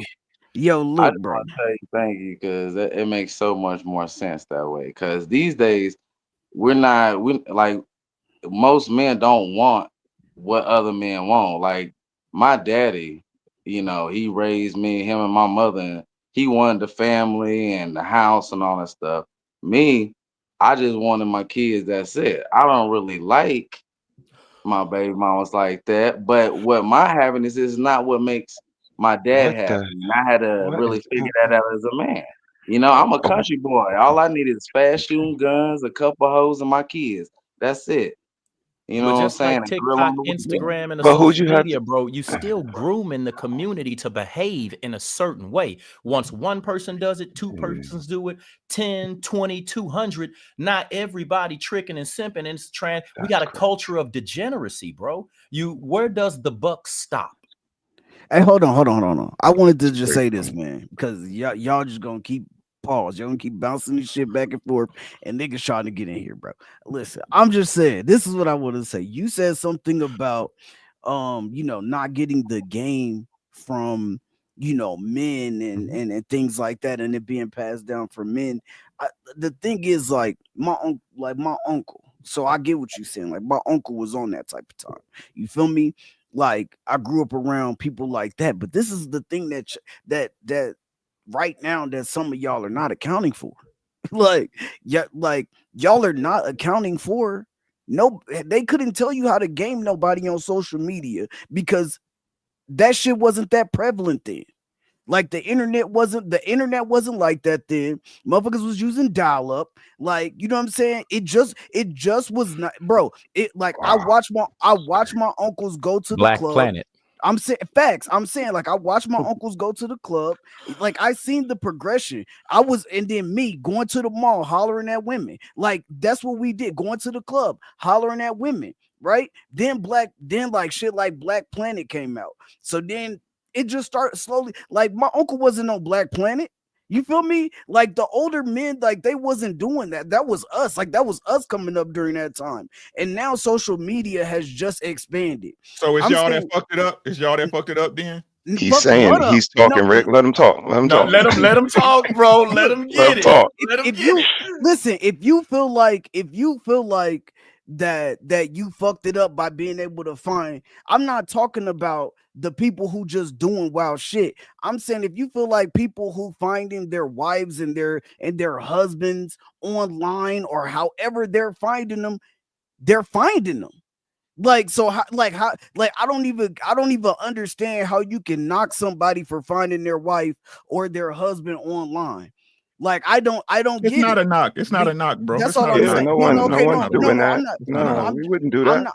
I'm just saying though. So I'm saying I'm not talking about the niggas out here wilding and the dudes out here wilding and doing all this crazy stuff. I'm just saying, like, you know what I'm saying?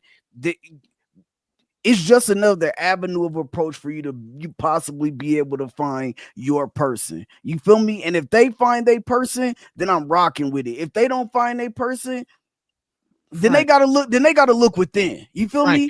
You're right. What it is we're not saying that you can't find it online. I mean, it might have been hinted around to that because it's not that it's not there's not a lot of substance online. But the point that if you're looking for a wife, that's one conversation. We strayed into the point of right now. People have changed morality for monetary gain. There is no morality. Y'all started talking about that. Right. Okay. And that was the whole thing about the tricking and simping. I got you. Opportunists can't date, man. Like I hear y'all trying to make reason for it, but opportunists, they can't date. Like y'all are, using the word transactional and You know, the lack of reciprocation. Yes. Again, like y'all not getting chose, fellas. Like I hate to keep bringing it to that, but I don't even mean it in the sense of they walking up to y'all and saying that they want y'all to be their man. It's just like the lack of consideration for men. Yes. Like they don't care what we like, they don't care what we want, like the videos previous have alluded to. Like Precious mentioned something about video games right before I popped up. Like they don't pop in to bring you a drink of water. I allude to it almost every week on my show. I don't see them bring y'all a drink of water, a plate of vegetables, like nothing.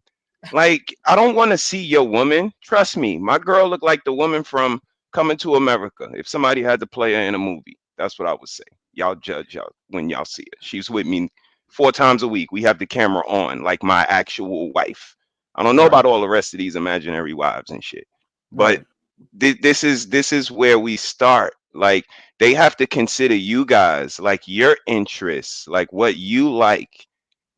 On my show, I don't reveal a lot of intimacies, but last Saturday on my show, I showed a candle my wife got me for Christmas that said, "Light me if you want a blowjob." It don't say if we both. It depends. We both different. I like that. We individuals. It don't say that. It say when you want something. And again, that's what you guys, y'all don't get. Y'all don't get no consideration of when you want something. Only you. My man Fatty asked a question. What does your girl give you? What does your wife give you that no one else gets? Motherfuckers can't even answer because they don't get nothing. Motherfuckers think it's a flex to say, I want a meal 4 times a week. Nigga, do you know it's 21 meals in a week? You only get 4. Right. So again, what y'all building relationships on, like paying for sex? I'm from Brooklyn, Bed-Stuy. Trying to chalk it up to I'm a country nigga and all that. I don't even hear that shit. If she was good enough to be your baby mama, why she wasn't good enough to be your wife? And if you got multiples, you just making multiple mistakes, breaking multiple homes. You a weekend daddy, so you got another nigga living in the house with your kids with no shirt on, eating Captain Crunch on Saturday, watching cartoons, teaching them, schooling them, and you gonna shoot him if he put his hands on them. Nigga, I'm with him 364 days of the year. You come one day talking about if I touch him, if I say something to him. This is relationships now. Opportunists. What can I get?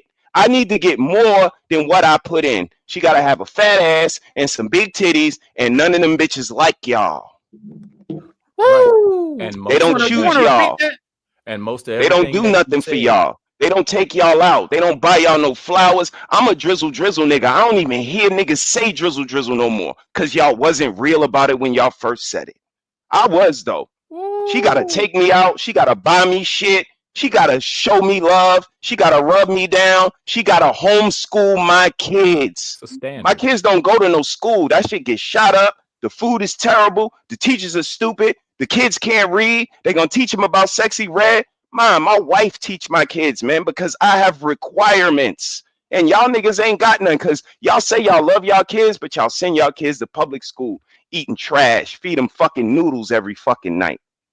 Hold on, y'all. Like, I'm the one that tell y'all lying. So when y'all come up here talking about, yeah, you know, my baby mamas and like that word, just that shit irritates me. You know that's a Caribbean word? They made that shit up. They don't know how to say the mother of my children. So when they came to America, they, yo, my baby mother, she get on my nerves. And y'all took that shit and adopted that shit. Now that's the mother of your children. But you don't even see her as that because she's not. She's just some bitch you dumped in because she had a fat ass and some big titties. But where did that get you? So, brother, I'm about building family. I'm about men being men, women being women, and we taking our place back. And that starts with us telling the truth and being honest with ourselves. And if they not choosing y'all, they popping balloons for any reason. Your pants was too. If he had walked up to her with any other outfit on in any other city or any other night, come on, B. They just making up excuses. And that's the difference between being selective and looking for reasons to disqualify. That's why I stopped fucking with panels. They look for reasons to disqualify. I've been with my wife almost 30 years. I pay the bills in my house. I got kids that graduated college, graduated high school. Like, I'm on the right track. They say, shut the fuck up, Mr. He said. You too long-winded. Shut up. You too old. Shut up. And So what I I'm said, you know what? Let me fall back, man. I'm piggybacking But on this what you said. conversation I thought was needed and necessary. So again, Precious, thank you, fellas. I appreciate y'all and I appreciate everything that y'all said. But you know, I'm a little bit different. I land my plane there. Sorry for being so long-winded. Speak more, Mr. He said, because you hit it right on the head. I can't dispute it whatsoever. When you asked me earlier, what are you on, Sean? I'm on identifying what actually is going on and stop making it complicated or walking around it like you just did. You went straight directly to it. And quite frankly, we have, like I said earlier, exchanged morality for monetary growth. We're real superficial right now. Superficial men and women. Whether they're superficial on getting the money, getting the bag, that is the bag is the first thing on your priority, you're superficial. And it's all right if that's what you want to be, but that's what it is. It should be there. It's important, but it shouldn't be the first thing of importance. Yeah, And if it yeah, is, but Sean, before we keep going on, I mean, he said a lot of good stuff, but the point is that even in this bad so-called data market, there's still people who want to be together. The problem is they ain't really talking to each other the right way. And that's why I use the word intentionality. If you're not intentional and consistent with what you want, if you're looking for a wife, you shouldn't be looking to smash every chick. If you're looking to just smash, just do that. And then don't lie. But if you're looking for a wife and you sit down with a woman and she doesn't meet the criteria that you have set for you for a woman that could be your wife, then you're supposed to move on. You're not supposed to still try to smash her too. But You're supposed Arcane, to be able to move on. And a lot of guys don't do that. A lot of guys just keep mixing that shit up. But Arcane, that's what I want to ask you. And I got to go back to what I said earlier when I was talking about a culture of degeneracy. You see what I'm saying? Outside of what you're obligated to, most of the things that you pay for are desires. And we live in a culture where people they have a certain degenerate type of desire. They want to have sex all the time. There are just certain degenerate activities that we have ingrained into our culture that we pass down the line and we call JD, them you gay. cut me off, man. You cut me off a little bit because even with what you just said, you still missing my point. Even No, I was piggybacking. I was agreeing with you. I was agreeing. But even in the culture of degeneracy, there's people who don't want to be degenerates. We just keep ignoring them. And there's both men and women who don't want to be degenerates. They want families. They want to talk to each other. The people who give them advice give them bad advice. We tell the women, fuck your way through your 20s.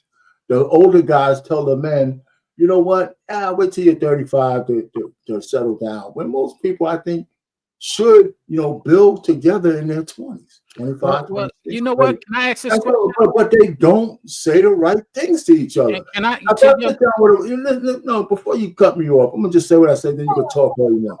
Listen, when I sat down with my wife, our very fucking first date, I told her I don't want another girlfriend. I want to sit down. I want to find somebody we could build something together with. And the reason why we still mess because she says, I want to do the same thing too. So we went from that first date to courting.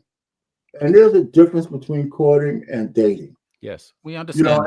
And people don't know the difference. They're not synonymous. Yeah, you're right. You're right. And I want to say this before we get into degeneracy. I want to say this. Jay said specifically what he did not want. And I'm not trying to call you a degenerate. No, I don't think anyone else is here. But what I do want to ask you is why and what got you to that point of you not wanting a meaningful marriage and or relationship? That's a good question. Well, here's the thing, right? And again, to brother, he said, men like you need to be really shown as an example of what to be, what inspired to be. And as I see a lot of men on the panel, some of you I hear from the conversation that y'all married, and some of y'all for an extensive long time with partners that really care for you and really seems like they really care about the needs of their partner. You know what I'm saying? And a lot of times, you know, I hear stories like that, but then at the same time, you gotta understand them stories are far few in between. As much as you want to believe that most women out here, if found or presented with the right man, with the right tools, with the right step and motivation, she will step in line, she will become his wife and do the same things that in y'all experience, y'all spouses have did. But it seems to me that a lot of times that for most guys, and it's for me myself, because you know, yeah, I got baby mamas, but here's the thing: each one of my baby mamas, I was in a dedicated relationship with, actual meaningful relationship. I was trying to work things out, but because I chose wrong, and that's another thing I want to point out is accountability on my part. I chose wrong, and because I chose wrong, I had to really step back and analyze the data on why I was failing so much, to the point where it got to the point where yes, I could find me a partner like y'all. But then here's the thing. It's the same way with, like, say if you're skydiving. If 75% of the time you crashing and falling to your death, are you really gonna take on the embarkment of skydiving? Especially when you already not have one, two, but multiple instances of where you've been fucked and screwed over. Now, I'm not saying this to, like, you know what I'm saying, like, belittle anybody's relationship. But for me and for majority of men in America, when we lose a significant other, when we lose a partner, we lose everything. I done found myself homeless many a times because I was thinking that the person I was with depended on me just as much as I depended on them, when it wasn't the case. And when I sit here and I hear guys talk down to guys with multiple kids and multiple baby mamas, it's fine. We deserve that type of criticism, but understand that the type of the type, I don't want to say stock, but you know, the type of women we dealing with here in 2025. Y'all just said it motherfuckers is superficial. Yes, most men like me weren't superficial. Most men like me had heart, had big glowing golden dummy hearts that fell for dummy tricks by these sirens out here. And once we got ripped and clawed open, we had to become more than what we was. We had to not only become men, but become monsters as well, to endure a world that it does nothing but constantly berate and belittle and bash at men just for being a man. You know, you can't front me because I want a couple of hoes. No, it's because it's simple fact. I understand how the system works. Yes, you found somebody that's gonna be with you, but most men are not. And I'm not no, yeah, I'm a 90s kid, but I'm not, I don't go for that Disney Channel book BS. I don't think that some magical woman is gonna make me better. No, it's on me to make me better. It's on me. But I still got needs. I still want some coochie. I still want some monkey on top, because I work every day. You know what I'm saying? And especially guys like me and blue collar workers. And that's the thing. A lot of guys who are not in blue, because I'm a roofer. I've been roofing for years now. And most men in blue collar are in some fucked up ass situations because of the type of women we deal with. I done seen women show up to the job sites throwing tantrums, trying to run over they dude at the job site, telling the bosses they doing drugs, and get them fired and ruin a whole man's life, all because of one person's emotional breakdown. Now this man has to walk through life and has to and it seems like the only way today's men can feel any type of goodness about themselves, even after a fucked up situation, is that they have to seem as themselves. They have to seem lower to everyone else. Because as soon as we pick our heads up, that's when you guys with the good wives and stuff come chopping the heads off, because you think we're degenerates, when no, we're just a product of the situation that has been unfolded into us. All right.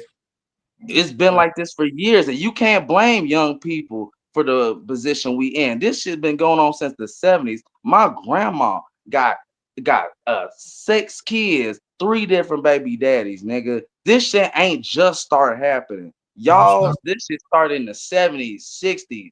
And for some reason, but we getting most of the blame for when we was the ones that got most of the downpour. Now that most of us are picking our heads up and saying, no, we're not following you. We're not listening to you old niggas' advices, only because we see the damage that has been brought to our communities. There's no way our communities is worse in 2025 than it was back in the 50s. There's no way. All right. But you got to understand where it started from. We so ready to blame the effects that we don't see the cause. And we so ready to fix the effects that we never look at the cause and we never fix the cause. Yeah. You know, this is good stuff. One of the things one of the things that's really good, but we both got to stop pointing fingers because the future is not ours. The older guys is yours. And that's the point I'm trying to make. We're standing up. The young guys are standing up, and we're telling you this is how we need to move. He's not. Can't hear y'all at the same time. Can't hear you at the same time. Yeah, I don't disagree with what you're saying, Jay. It's true. What I'm saying is, you got to look through more women to find the ones you want. That's the only difference. Pain. I got baby mama to Texas. Let me tell you something, bro. Most of these hoes in the United States are the exact same. I can't tell you how many times I'm gonna talk to 100 of the hoes, and they all got the same dumb story that each one of them has. Well, like maybe it's because you guys keep calling them hoes. You said what? Maybe it's because y'all keep calling them hoes. Well, 90% of them are hoes. So what do you want from me? Go ahead, Precious. JT, welcome to the channel. Thank you so Hey, much. what's up, JT? Let's go. What up, though? Great dialogue. I appreciate the accountability, the back and forth, being able to see each other's perspective. I think that this is definitely needed. I think that there are people in the chat who are appreciating it. Thank you for those who have sent super chats or cash apps. Darnell, thank you. T.O., thank you. I appreciate you guys for supporting the platform. Thank you. And again, welcome, JT. I appreciate all the guys that are on the platform right now. Sure. If you would like to join, hold on now. I don't know. You might not. I'm about to drop down, so you could get. You are. So everybody, yo, it was a pleasure. Jay, thank you for sharing that with us. And us older folks got to really take heed to what you said, because there's a lot of validity to the points that you were making, similar to the validity to the points that Brother He said, and they kind of go hand in hand without pointing a finger at either one of you, but understanding your perspectives. I commend y'all both for sharing them because they're needed. All right, have a good one, y'all. Thank you, Sean. I appreciate it. I appreciate everyone who's watching. If you would hit the like button, it's about almost 50 people in here. Thank you guys for streaming from your pages and channels. Definitely follow everyone that is on the panel. Mostly everyone does have their own thing going on, whether it's a YouTube channel, whether it's an Instagram page. Brother, he said it's great to see you. I'm glad you were, available tonight to be able to be on the panel, since you have not been doing panels. So I do feel honored. Thank you so much. The beautiful Mrs. She said is in the chat. Thank you. I'm gonna get to some of these comments that I've seen, and then we're gonna move on to the next video. Again, tonight, if you're just joining, we are talking about what is wrong with dating in 2025. Helpmate material. That's what we're on tonight. So definitely hit the like button, share this live, and subscribe to the channel. Hit that notification bell so you know when we are live. Okay. All right. So we got King Asia Math says, Royal Patches, would you have popped your balloon for that guy? Sure. I sure would have not. No. We're out. All right. Short pants and all. Let's go. John says, it's funny how women can judge men. They close the shoe. It's funny how women can judge men's clothes, their shoes, but that take is so personal when you say you don't like a weave, eyelashes, and fake BBLs. These women are looking for a trick. Daryl Stewart Jr. says they clearly do not want a relationship, excuses, and follow the sisterhood. Mrs. She says, shame is a painful feeling of humiliation and distress caused by the consciousness of wrong and foolish behaviors. We are living in a shameless society, have been for a long time. Daryl says, women want to be in control and fear having to follow a man on their purpose. I think that was it last show, we talked about how there are some women who want men to be like women. You know, it's like they want to have that control because they don't want to step into the helpmate of actually helping a man on his purpose. They want him to do things the way that she want to do things. I'm not sure if I played this or showed this super chat yet or not, but Daryl says, Rick, you cooking as usual. Thank you so much for your support. All right, so we're going to go on to the next video.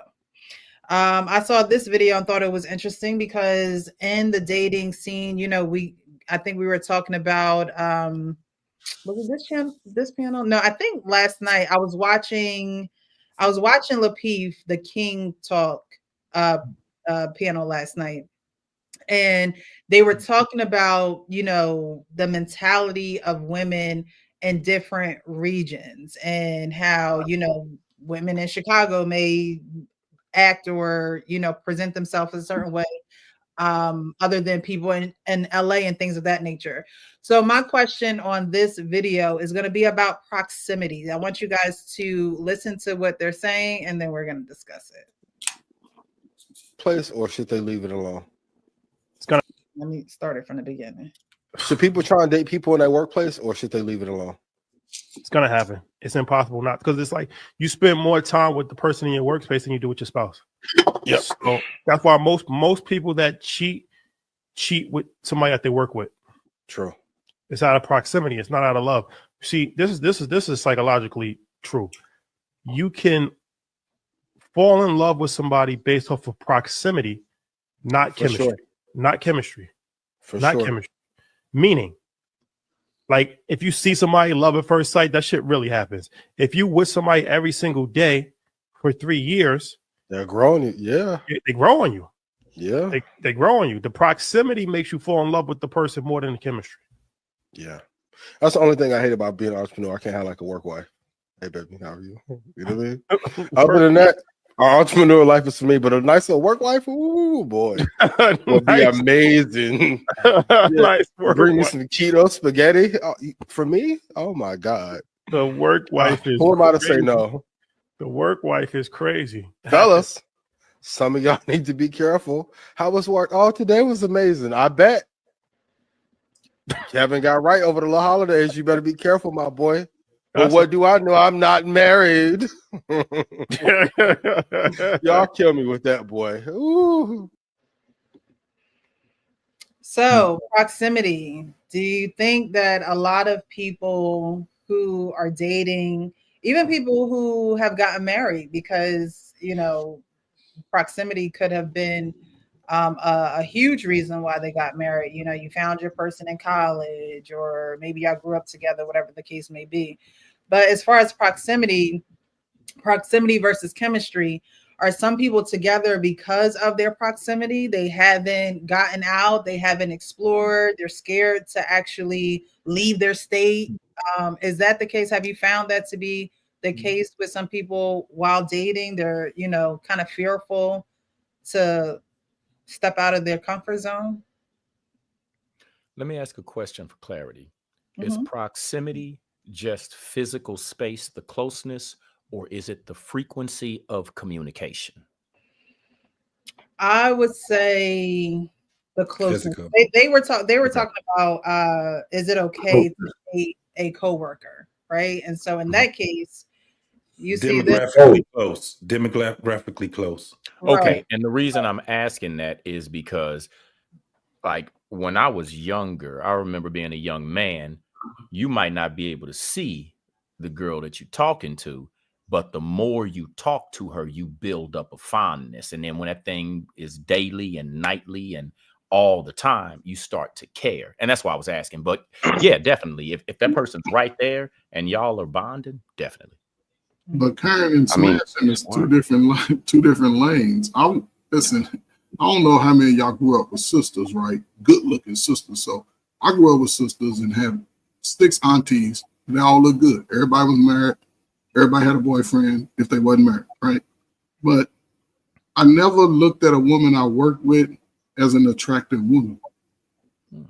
I looked at her like a sister to me because I understand if once they got a young me with some hair and all my muscles, I couldn't be trying to date a woman and then all of a sudden I'm moving on. I wasn't going to ever put myself in that situation. I wouldn't comment on a woman's dress.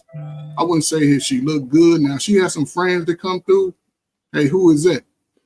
I might ask about her, but as far as a woman I date, I work with, I didn't, whether they was attractive or not, I wasn't going to put my business with that mix. And I've always, even when once I went to the military, I understood that I wasn't going to really fraternize with somebody I work with. Because if she get mad at me, she keying my car, she's causing disruption at work, and I just wasn't about to have that type of behavior. So, you know, guys that do it, salute to y'all. That's why y'all have problems sometime now. So that was just an example, though, Coach. When they're talking about proximity, for the most part, that's basically how we all meet our significant others. The most of us, right? It used to be a skill for you to be able to talk to a woman off of a cold approach. That's a skill that very few dudes can have. You dig what I'm saying? So it was a skill that we had, and that's what we used to practice back then. This is where when we were with our friends, we used to have this thing called a black book. We used to have you know what I'm saying? We used to have a way that was a skill. But the majority of people met their significant other through proximity. And it didn't have to be at work. It was through a person that they knew. It's through a family member, a friend. It was through, that's what they're actually talking about. That was just one example of it. This is what's happening right now in this generation right now that we're looking at. They out here trying to cold approach through social media, in the DMs. This is why this shit is looking crazy. It looks crazy for y'all because half of y'all don't got the skills to do it, but y'all trying to do it. It takes skill to do something like that. So when you guys are talking about these women that y'all meeting through the DM, slide in my DM. Everybody can't do that. You're not going to be successful. It's all, yeah. Go ahead, Rick. To shoot, right? It's all about proximity. Yes. Don't let that. That's the point I'm making when y'all say these Instagram. That's why the shit don't work because you're not there, my boy. I tell everybody I don't believe in long distance relationships. That's a lie. Shit, can anything happen? Yeah, shit. We can get hit by an asteroid tomorrow. Mm-hmm. Right? But the frequency, right, of those relationships being 100% that lead to a real marriage and family and going is nil to none, bro. Right? Most people meet you meet your girl somewhere that you always at 9 times out of 10. School. Right? I fraternized like a motherfucker when I was single. I fraternized like a bitch. You know what I'm saying? Because that's where the ladies at. You at work 8 hours of the day. That's where the ladies at. Yeah. Right? If you met a girl in the club, you ain't most dudes are tri-state, right? When you single, you tri-state. Them 3 neighboring states, you there. Y'all know what I'm talking about. Yeah, I was getting food out. I definitely them 3 neighboring states, you there. Yeah. Right? Your whip run right, you make sure the oil change, you know what I'm saying? Hey, my start out, I need to get that flipped up real quick. You feel me? Right? Ohio, with us is Ohio, Michigan, and Illinois. Right? Illinois, Missouri, Oklahoma. There you go. See what I'm saying? Depending on where your proximity. That's what I'm saying, right? So again, this is what I keep telling. I understand how y'all see it, right? But it's false. I'm telling y'all, it's not real, right? The reason why they're able to play this game is because it's allowed. I know it sucks, right? I know it sucks. But if we being honest, the success rates that people claim they're trying to get don't exist at all. Absolutely, they don't exist. Now, Jay, this is not to discredit you because I tell young fellas, my brother right next to me. He right here. It's my brother right here. What's up, brother? Right here. He'll tell you, right? When I first came into these spaces, I was encouraging men to marry. I don't encourage men to marry shit. It's too difficult to find a good woman at this point. It's too difficult. If you find one. If you find one, right? If you can find one, and more than likely, I'm telling you, you're not gonna find her online. That requires money, time, and effort. You ain't. If she could, first and foremost, she got to come see you, and you got to go see her, right? Mm-hmm. Right. That's how I know you, my girl, cause you with me. Mm-hmm. Not I'll see you next weekend. The fuck? Not with me over coming through. Right. So what I'm saying is, right, I understand who control what, right? But it's coming to the point, and this is just for the young fellas, right? Where y'all gotta start limiting some of the shit they allowed to say. Boundaries. Right. This is if you looking for a different result. If you okay with just tapping them hoes, my boy, hey. Be smart, do your thing. Because it wouldn't be no pussy to get if no pussy wasn't getting given out. You feel what I'm saying? Mm-hmm. Right? But if you trying to meet a wife, I can tell you foremost, and I've been out the game, y'all call it 20 plus years. Y'all going about it the wrong way. It's not about numbers, bro. It's about one. You got to find one. And then you got to know what steps to put her through to make sure she's the one. It's just what it is. Vetting process. Hey, really, to piggyback what you're saying, man, that's some definitely true shit. Because a lot of times, like I said, I know I don't look it. You know, I'm in my 30s. You know, and being raised by my dad and my uncles. You know, they used to always tell me, you know, boy, if you looking for girls, you looking for hoes, boy, you gotta get you a hobby. You know what I'm saying? You gotta be into something, you know. Guys that play basketball, they gonna fuck with a little basketball hoe. Nigga, you a rapper, you finna fuck with some little, you know what I'm saying, whatever, hang around rappers. If you into hell comic books, you gonna find you a video game chick. You know what I'm saying? Like for the most part, and I see what you're saying, like a lot of these young guys, they rely on social media and the DMs when a lot of times the best way is to already for a man to be in your natural zone. You know what I'm saying? And then just to let it attract you. You know what I'm saying? Because Indeed. if you try to force it, you know, it ain't no better than, you know, the superficial play. You might as well pay the money for it. But you know, for those one individual ones, like you said, that you know y'all really connect, man, it's finna be fireworks. True indeed, Jay. And I appreciate you sharing, man. And just to jump in here, like look at the picture I got behind me, man. Like I know I came off a little bit harsh. That's kind of just me, man. I it's kind of shock value, man. People kind of listen a little more. But all I'm saying is, like my brother Rick say a lot, find somebody just as fucked up as you, man. Like we not perfect, bro. Like look, the Joker and Harley. Like find somebody just as fucked up as you. Humble yourself and do your thing, B. That's that. You know what I mean? Like we all But come to each other with that's the thing, brother. experiences. I And think I I'm I gonna land think my I'm plane. pretty I'm gonna land humble my plane right myself. here real quick with this clip that you just played, Precious. Proximity. People don't understand it when it comes to murder, though. I'm sorry, Yeah. deletion. I'm Mm-hmm. sorry. Mm-hmm. Mm-hmm. Again, all of these things that you've been playing, the men been saying for 3 years, but for some reason nobody wants to listen. Yeah, proximity. We know who Jennifer Aniston is. She ain't never did a movie with somebody she ain't dated. Word. Mm. Like Word. work. And here's why. Shout out to my brother Ricky. They liars. Precious. Like Coach Ferg said, how come you ain't never heard about a work brother or a work sister or work son or work mother or work father? All you hear about is A a work work husband cousin, or a work work wife cousin. because they horny than a fuck. I got work people at work too, but I got a work sister. Like that's my sister.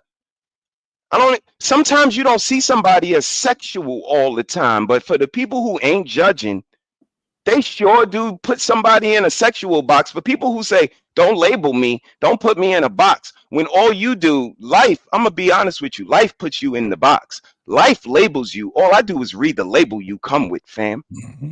Mm-hmm. If you steal and the world labels you a thief, and I go, yo, you giving me the vibrations of a thief, you going to tell me, don't put me in no box, don't label me. Nah. You labeled yourself a long time ago. And this is what they do, y'all.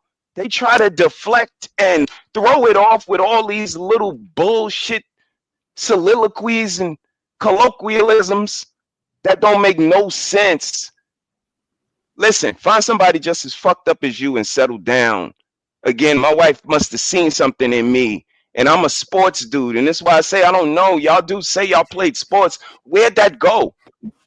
Yeah. Where'd the intuition go? Where'd that sixth sense go?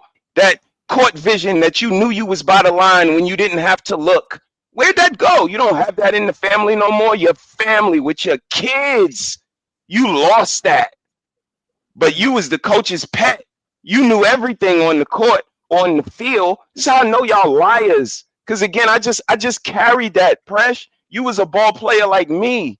All of that sixth sense, all of that unagi, I still got it. And I'm Steph Curry. They don't show no other players. They show Steph on Saturday when they want to represent the Golden State Warriors. They show Antetokounmpo when they want to represent the Bucks. And when they represent the Harrises, they show me. When we lose, it's on me. When we win, me.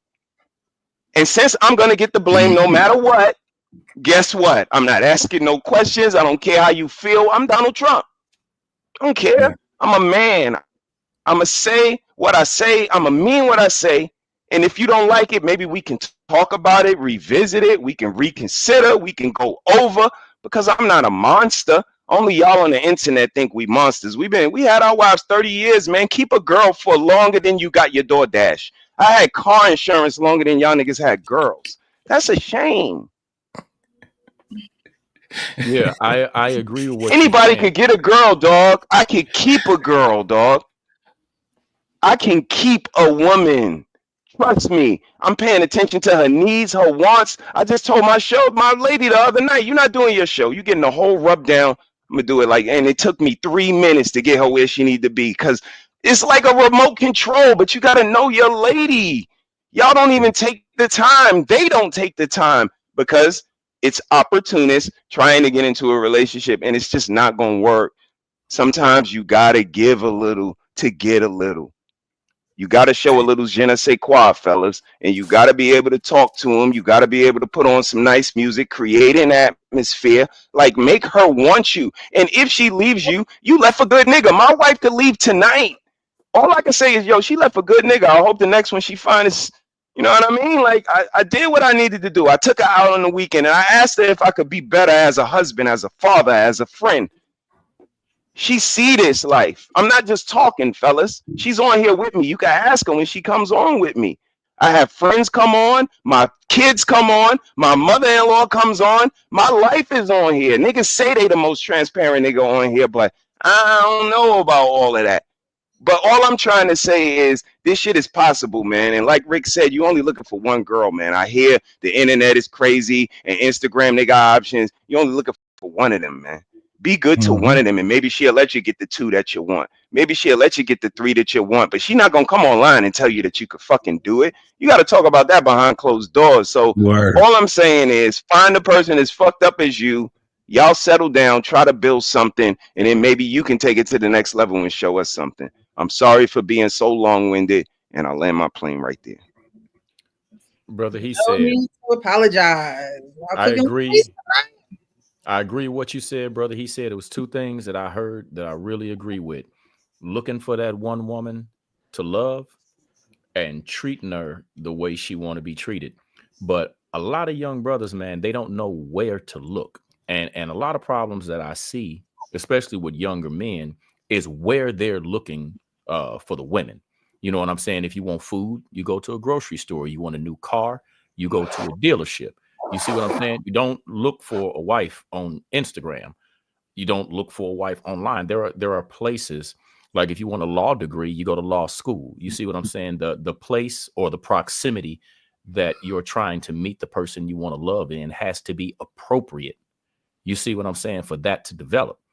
I mean, and not in each and every sense, but generally speaking, you want to be in a position or in a place where the person that you're meeting, you can reveal yourself to them in a way that's conducive to growth, and vice versa.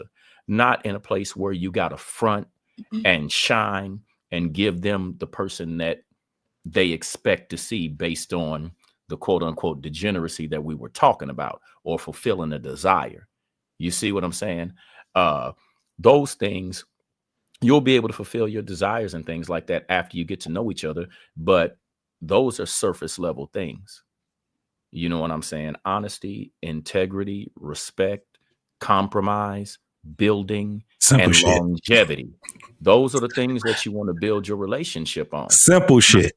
Yeah, just simple things, man. And it don't cost no money for cost- none it of don't them, cost bro. free. It don't cost. All you got to do is talk to them. But if you in the club, you see what I'm saying, with a whole bunch of women that got their ass out, it's gonna be hard to keep your attention on that one woman. When you got a pair of legs walking right here, you got an ass walking right here, you got titties right here, that's hard. And vice versa for her. It might be the same thing. She got options of men walking around. You know, so I'm just saying, and I'm gonna land my plane here. Proximity does matter, but the location under which you land that proximity with the person, I think that matters just as much. You know, But it goes to the point that you also say, Jay, about the club. Ricky said it. I said it. My man, Sean said it. The hoes are standing too close to the women. And this is why it came to the point when you was like, man, these hoes. I get what you're saying. I understand exactly what you're saying. You know what I'm saying? But being at a point where I'm like, yeah, we probably got to stop calling the women hoes. How do you know? How do you know what a woman is if they're standing? And sometimes you got to be at a point of saying no. Step away from the hoes, right? Because you're gonna have a problem with that. Just like with my man, he said right. When you got a woman that got fucked up proclivities like you got them, y'all gonna have to work on them. You can't be in a relationship if you ain't working on shit. There's not a one relationship that's like that. The answer is not always to walk away. This is what when we talk about red flags, they're indicators. They don't mean nigga just instantly run. No, they take action. And sometimes the action is probably to look within inside you. But when you looking at women as the same other, like you can't tell the difference between hoes and women. There's a difference. There's a big difference. When you're talking about standing up, I heard you say something earlier, Jay, about standing up to the old fellas. No, you need to stand up to the women that you out there trying to fuck. Not the old niggas. You need to, if you go and take the energy and tell them, no, I can't mess with you. This is why that red balloon shit is really it's showing dudes how to actually stand up to a lot of these women. The men that be sitting there be like, nah, why would I date you? And let me tell you, they're being, what's the word, y'all? Hyperbolic, right? These guys are being hyperbolic because they know that they're hypergamy. No, hyperbolic. Oh, okay. What I mean is that they're taking it to the extreme, right? When they're talking to these women, they're not actually talking to the women. They're talking to the audience that they understand that this platform has millions of people that's going to be watching this. They're going to make a clip out of your ass because what they're telling you is that this is how you need, and this is what I'm saying to you brothers. This is what you need to do. When they're sitting there, they're actually interviewing those women. And some of these dudes are just pop their balloons because they're showing you guys who to stand up to. You don't stand up to the old niggas. You ain't trying to date us. You take what we can give you. What they say, you eat the meat and spit out the bones type of shit. Use that same thing when you're talking to us old fellas, right? Because we're speaking from a different type of a lens. One thing that we can tell you though is that we've been in your time. You're just getting in our time. It's funny how they be saying Uncle Rick in y'all time. Nigga, this is our time. What you talking about? It is still our time. Don't fight us. Fight your urges. Fight the not the women, because it's about their behavior. There are a whole bunch of good women that's out there that got fucked up behavior. You ain't gonna know it because you're gonna label them all hoes, right? You better So find you tell somebody me that's you just don't as know what a fucked up hoe as is? you and get that shit working. Oh, go ahead, Jay. What you say? So what you're saying is like, say you interacting with a woman for the first time. Within the first 5 minutes of a real conversation, you can't tell me you can't spot a hoe. Nah, not sometimes you can't, because these women are very, very good at what they do, bro. These women are very No, they are they're what. not Let good me at explain to you what I mean by that. They are way more. Women are way more socially inept than we are as men. They know exactly what to say to get what they need. They know how to do it. They can hide their wholeness from you. I'm telling And you. make you believe it. It takes a minute for you to figure out, not 5 minutes, bro. Nah. Yeah, 5 minutes. 5 minutes. I ain't 5 never minutes. seen, All you really need.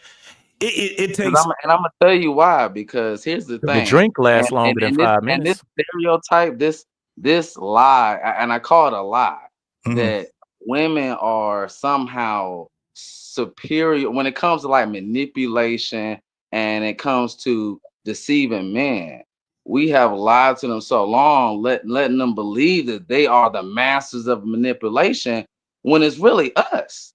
Ain't no female solid, like, only reason why men get manipulated is from what I said earlier, from the promise of monkey.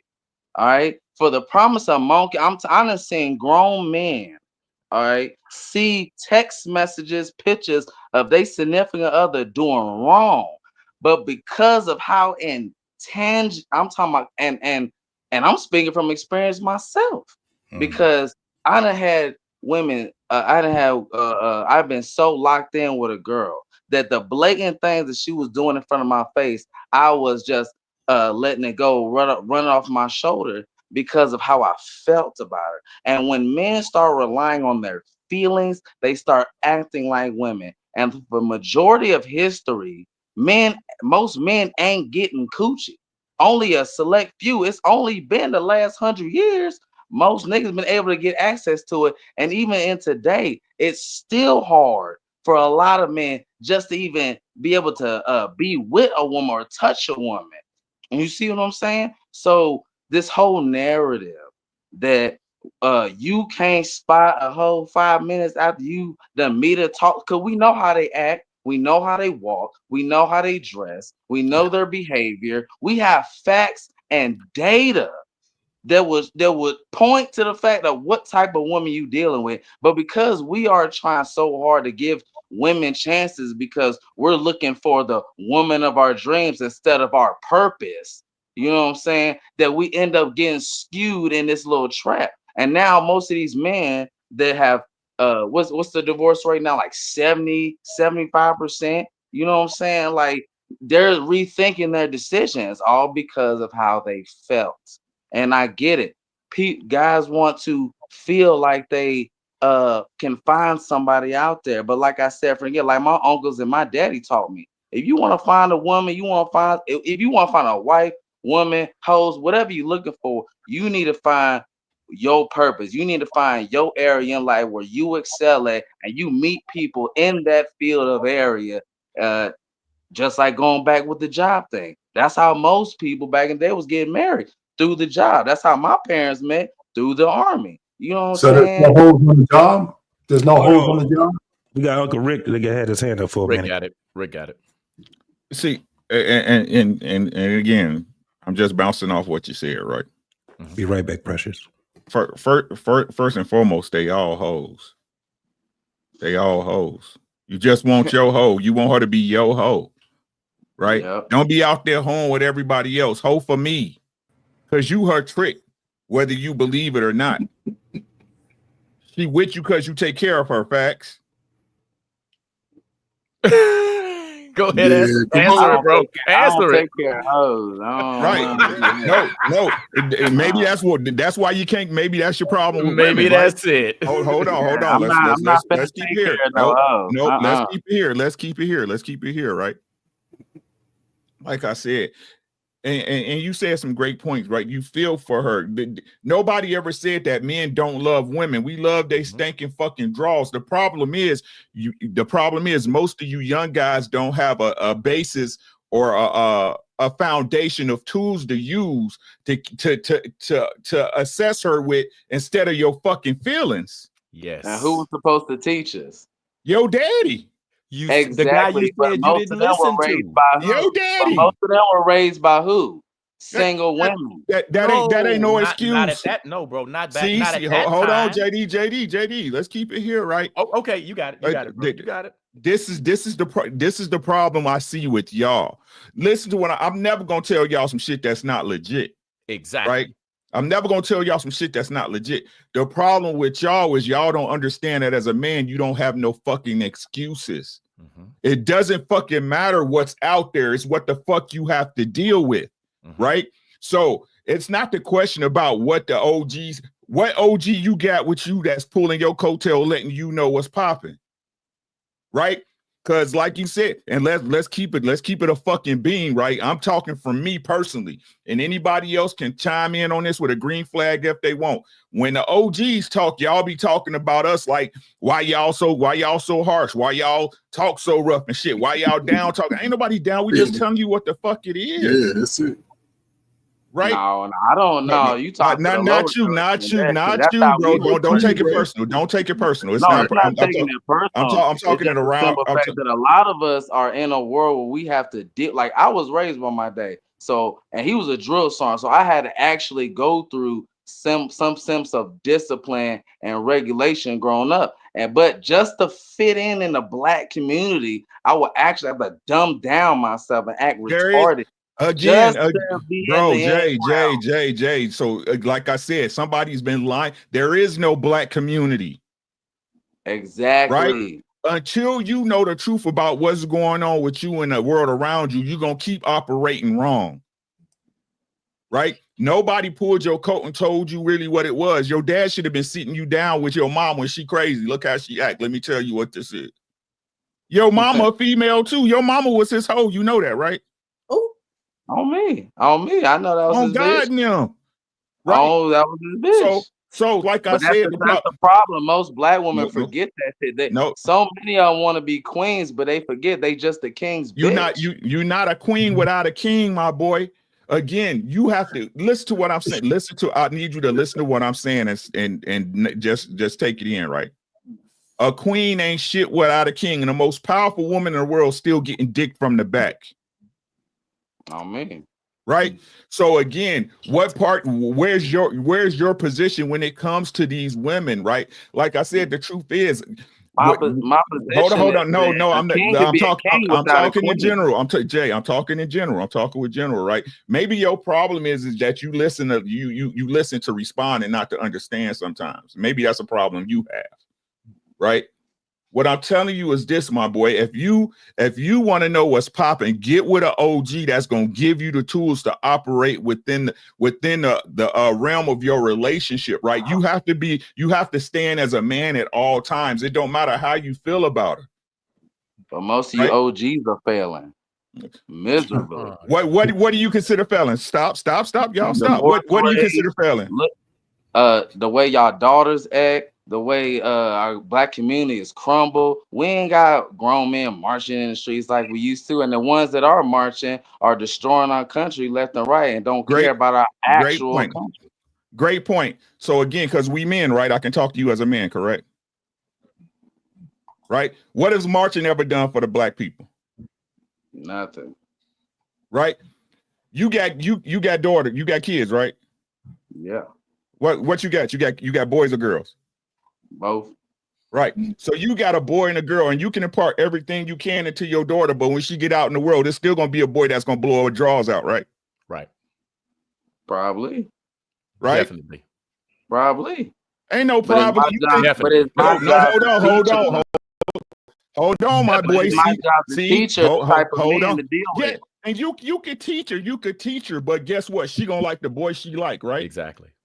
I know she gonna like the boy she like, but you gotta realize what I'm saying here. I'm teaching my daughter to be a good wife to somebody. No matter the man she picked, That's the man she picks. Her job is just to be a good wife, point blank, period. Because the man she picked, that's the man she picked. And that's the raw with most females. They don't take accountability for the man they pick from the get-go. So they blame all the excuses on him instead of just being accountable and just being the good wife that they should have been to begin with.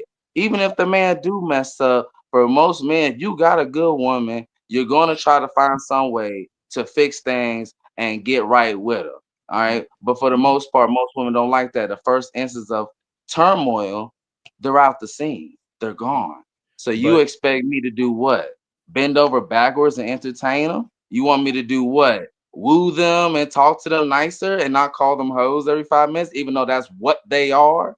You know what I'm saying? Like, y'all want me to bend reality. And that's the thing that I have a problem with a lot of older guys. This is what we You're no, not look. This is understanding. what we learn from y'all. A happy wife, happy life. Where do we learn that from? Y'all. And it is caused, I'm talking about relationships to go down the drain.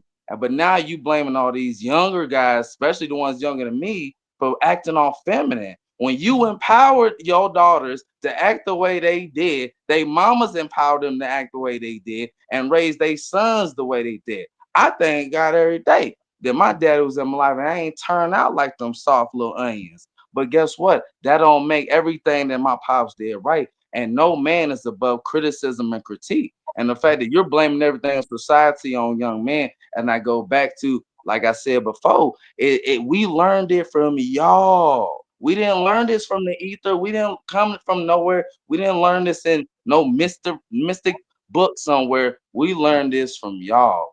And for this, and it's has so many men run their lives into the ground on the simple fact that you think that we're still dealing with women back from 1950 when they're not the ones that they're here right now in 2025. Not even close. I'm talking about not even close. It's so bad to where when I was a kid, if a girl's booty pick got out, she would have to leave the state. The state, my boy. You know what I'm saying? But it's not like that no more. And you want me to do what? Be nice to them, take them on dates, treat them right, keep looking for the right one, even though I keep getting burned over and over and over again. No, that's not smart thinking. Smart thinking is focusing on you, focusing on your purpose. And that goes from all men. You need to be on your focus, on your grind, on your purpose. The minute you stop to motherfucking entertain someone, because the more you entertain her, guess what? You're going to have to keep entertaining to keep her attention. I ain't trying to work that hard. I already got other things and goals and opportunities that I want to achieve. Women is not that like that, and it hurts when I see so many guys. They just put all their effort into making their woman happy, into focusing on a woman on women. Like, what in the world, bro? We already heard it from niggas back then. They already told us the 3 main niggas that women are attracted to is teachers, preachers, and gangsters. Why? Because all 3 of these men have other purposes higher than women. Why you got so much smoke for us and y'all don't have that same smoke for the women that y'all trying to date? So because I'm a man, why am I trying to put on smoke on a woman when I need to be confronting men? Because these are the ones that you make families with. No cause he got a point. of women have ever been successful without the support and help of men. All right, 1,000 women can come together. It don't mean nothing. But if 1,000 men come together, that's damn near revolution. Come on, stop playing. But it's never gonna be with your the way that you're talking about it though, Jay. It's crazy because you have 1, 2, 3, 4, 5 older gentlemen, 6 older gentlemen up here giving it from our own perspective. We ain't fighting with each other, and we have a different perspective. It's the same thing that I'm saying to you is the same thing that I'll say to any other guy. I got a daughter that's 28. I got a daughter that's 23. Both of them have men in their lives. You know what those men come to me? They initiate the conversation they initiate with me. It's how to better themselves, right? Indirectly, I understand why they're saying it because they're saying, I'm trying to be a better man for your daughter, sir. Brother JT. Trying to be We got to let Uncle Rick finish, bro. He wasn't finished with his thought, bro. I just wanted to say that, man. Bro, go ahead. I'm sorry, man. My bad. This is a good conversation, man. It is, guy, because I got a rebuttal coming quick, and I'm trying to hold on to it like a grenade. You hear me? Most definitely. Listen, young guy. And I'm gonna shoot you straight. I don't know you from a can of paint, but I'm gonna shoot you straight, right? When did any of us on this panel just say the shit you said? Yeah. Elaborate. You said that you should treat her like a princess. You should treat her like a queen. Where you get that shit from? I told you, happy wife, happy life. You ain't never heard. But listen to what I'm saying. It may not be from you. Hey, no. Okay. Like you said earlier, don't personalize it. No. Listen to what I'm saying. I'm not trying to get down on you. We're gonna have a conversation, right? We're gonna have a conversation as men, right? What I'm saying is this, and again, you can pick this up or put it down if you want, right? People answer questions from their perspective of thinking, right? Nobody up here told you to play pussy to no female. What I said is that when you get with a female and your feelings get involved, you have no foundation or of tools on how to put that woman to the test. Right. That's what I said. Right. Now, if you want to get my understanding how men should act with women, that's a totally different conversation, right? But what I'm telling you is this, is that once you get into a relationship, you rule that relationship. She has not a good goddamn thing to do with it. Her job is to keep you there. Does that sound better for you? Right? It shouldn't take you. Your purpose is something that you should have anyway. Your purpose is so you can have your life together. So when you want to get with a woman and have kids, that you got the shit you supposed to have. But how are we supposed to run things if the people that we're trying to run literally have the back end of the doggone system? If she don't like you, she can leave you tomorrow. This is if she want to take the kids, she can take the kids. She want to put you on child support, she can do that. If she want to put an essay on you, man, these women will go to bat. No shit. And that's been the game since when? Ever. And that's been the game since when, my boy? Right? So again, right? There's certain things that men exude, right? When they're successful. And ain't nobody said shit that being successful in a marriage requires a man to say happy wife, happy life. That's bullshit. Right? But that didn't come out of nowhere though. Hold on. I'll let you finish. Right? Again, like I said, maybe one of your problems is that you listen to respond and not to understand. Right? So again, what tools do you have as a young man to test this woman before you even get entangled with her? What tools do you have as a young man to have this woman prove to you? Because that's what y'all don't do, right? And not you in particular. Hold on, bro. Hold on. Not you in particular, but young society as a whole. Y'all don't make a woman prove how the fuck she feel about you. Y'all don't make a woman prove what she's willing to do to keep you. Right? Y'all play second fiddle, but you understand you supposed to be about your purpose, but yet you will let a woman play you second fiddle, right? Not you, in general, because it's never none of us niggas on the, we all wear our drawers on the outside of our pants on you. Superheroes like a right? motherfucker. You never got hustled by a female, right? You never got hustled by a female. My shit is tight on Bing. Right? Answer me that question. What tools do you have to be able to assess the woman to make sure she's even worth your effort? Exactly. Wait, so before you answer that, Jay, I just want to get a word.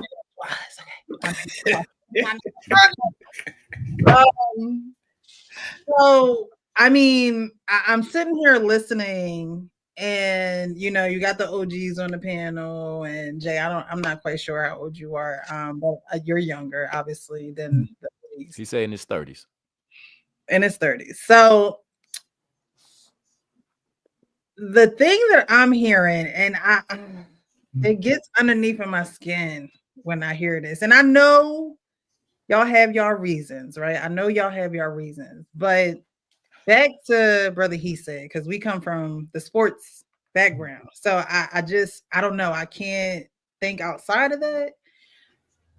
It's like a defeated mentality. Like that defeated mentality is sad because you go to an extreme where it's just like, I'm tired of getting burned and I'm tired of putting my neck out there and things of that nature, in which, like I said, I know you have your reasons. I understand that. I get it. But going back to sports, it's almost like when you get knocked down, you got to get back up. Like you have to, especially as a man, like as a man, being the leader and being and having dominion over your kingdom and really, trying to develop yourself in life. That defeated mentality, when I hear it, is so sad because it's just like, we're supposed to follow after y'all. We're supposed to look to you as the leader, as leadership. And yeah, you got women out there that's always like, I don't need a man. They doing it on their own and things of that nature. And you're going to have those women. But then you're going to have women that are like, well, I want to follow him, but he just has this defeated nature about himself. And I just don't know if he could pull through if we went through something tough. I just don't know if we would be able to last the test of time. And I think, like, when I hear it, is like I said, it's just so sad. And when you have this brotherhood that's on the panel that is trying to, give you that game and trying to say to you, hey, look, like, you know what I mean? You're going to go through some bumps and bruises. You're going to have to pick through more women today in 2025 than you had to back in 97, because you didn't have the social media where everybody had this exposure and this access. You didn't have the woman out there just trying to show everything that she had off to everyone. Only the people in her town knew who she was, and she had to go out of town and they probably would never see her again, so it didn't matter. Like, you just didn't have that back in the day. But now it just seems like we have a group of men that have this defeated mentality. And like I said, I know you have your reasons, but what Uncle Rick was saying is like, what skills do you have to get back on a horse, to not give up, because you have children. Like you have children, which means you have people that you now you're the coach, and now you got a team. Like, you know what I mean? Now you're the person running the play or calling the plays. And when you have a coach who don't seem like there's the light at the end of the tunnel, or that you can even win, who would want to be underneath of that leadership? You know what I mean? Unless you're just not ready to be that leader yet. And that's where I think that there are a lot of men that have that defeated mentality. It's like, I'm done with it. And then of course that rubs off on the women, because they're only following you because that's only in our nature. These women want to act like some of this stuff is their idea, and it's not. It's the idea of the defeated man who's like, I'm not dealing with you. I'm fine being by myself. I'm fine being alone. And it rubs off on women because, again, they follow you. It's just their nature to do that, but they want to come like they big bad wolves, and that's not the case. That is the byproduct of the leader, not necessarily being a leader. So when somebody knocking on the door. Somebody knocking on the door. So when we hear men speak like that, or if a young woman is out there and she's hearing you speak like that, there's going to be no hope for her. Not saying that your hope should be her hope, but again, our nature is to follow you. I don't care what women say. I don't care if a woman say, oh no, I'm gonna do this. I don't need no man. Nah. Her nature, her soul, her being is wired to follow you. And if you are saying that I'm burnt out, I'm tired of getting burnt, and blah, and we talk about dating, right? We talk about what's wrong with dating. If she hears the man saying that, she's going to say, well, what do I need to put my foot forward for then? What do I need to, I can live single and have 50 cats. I can, because they not putting forth no effort anyway. They not, they don't want to take me out on a date. They don't want to be the first to hit me up or DM me or whatever the case may be. So I just want the OGs. You're asking him what tools do he have, Uncle Rick, but what tools should he have in order to keep that endurance? Because that's what we're talking about here, really, endurance. Like, what can you endure? Because it sounds like, Jay, you're done enduring. But when you're in a relationship, that's what you need. You need endurance, just like you need endurance when you're on a football field. You need endurance. So what tools should he have? I think you're confusing what they call how do you say a defeated mindset to just I don't think a rational mindset. You know, I understand that. I shouldn't have a attitude to where I should just give up. But at the same time, that blind, faithful thinking, like this world, this is not like everything doesn't always work out. You know what I'm saying? Life is hell. Some people die for no good reason. You know what I'm saying? And that's just how life is. It's not that I have a defeated attitude about it, it's that I'm realistic on the fact that the print that I've made when it comes to being with women and the kids I've made, to the point where all right now it's not about giving up on it, but it's more about focusing back to center. You know what I'm saying? Because every great man in history didn't need a woman. You know, Napoleon didn't need a woman. Julius Caesar didn't need Cleopatra. George Washington didn't need his wife. You know what I'm saying? These men out here through history have done great things because they were focused. And because wasted time focusing on the wrong things, trying to be with somebody, trying to be in a relationship, when I should have been focused on the right things, I would have been a lot far ahead of my life than I am now. That don't mean I can sit here and cry about not being where I'm supposed to be at, but that don't mean I'm finna sit here and entertain something that may or may not work. I'm not finna put my faith in a collective of women that majority of them are going to give up on you halfway through the journey. You can take, like you said, I could take a horse to the, what they say, you could take the horse to the well, but you Lead can't the make horse them to drink water, it. but you can't make them drink it. Exactly. You know what I'm saying? And men, and you can't sit here and tell me that most black men aren't trying to make things work with black women. You Brother can't sit here Jay, and tell me they're not trying. it's But you gotta not about understand, when half of the sometimes. population is against you and speaks against you and disrespects your position. I mean, look at Obama. Look at Obama. Why is Obama? Hold on. Look at Obama. Why is Obama the only president without his wife at the doggone funeral? He is the only person. Bill Clinton done. Bill Clinton got pussy breath on his cigarette, but his wife is still there. But why is the black woman not there? Because they're disrespectful, You arrogant, gotta. and y'all want to sit here and tell me that I should put a better foot forward and not In have a all things, we had demeated this mindset conversation last when week. I'm just being realistic. I'm a realist. Brother Jay. Just because you yelling don't mean you making a point. You got it, Frank. You can just let me finish and I will just stop. for 20 minutes. Bruh, listen. Bro, god damn. Listen, I'm not even I've been sitting here listening to this whole conversation. It's been nothing but motherfucking excuses. I'm just being honest.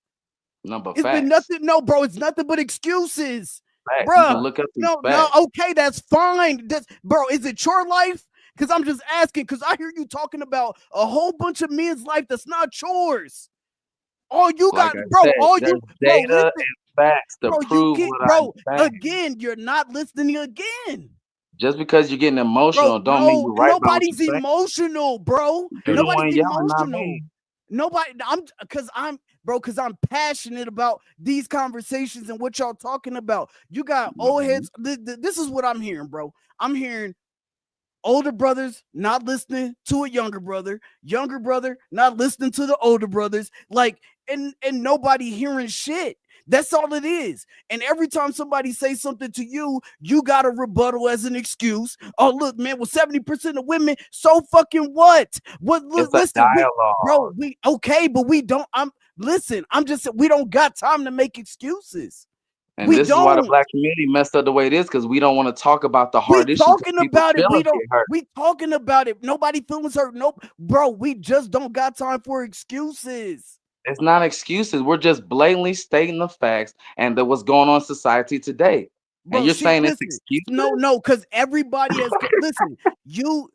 The thing is, bro. The thing is, every time that it seemed like every time somebody like come up here, they got something to say, right? Like me, like I fuck with Uncle Rick. Like I fuck with Uncle Rick. There's sometimes like we don't agree on shit. Like like today, right? You know what I'm saying? But then there's the other days where we are lockstep, where we just 1 and 1, bro. Like I don't agree with some of the things that was said tonight based off of where the world is today. Like it's not about the fact that the way that Uncle Rick did it, the way that JT did it, the way that R. Payne did it, the way that Coach Ferg did it, what was the way that Brother He Said did it was the right way for them.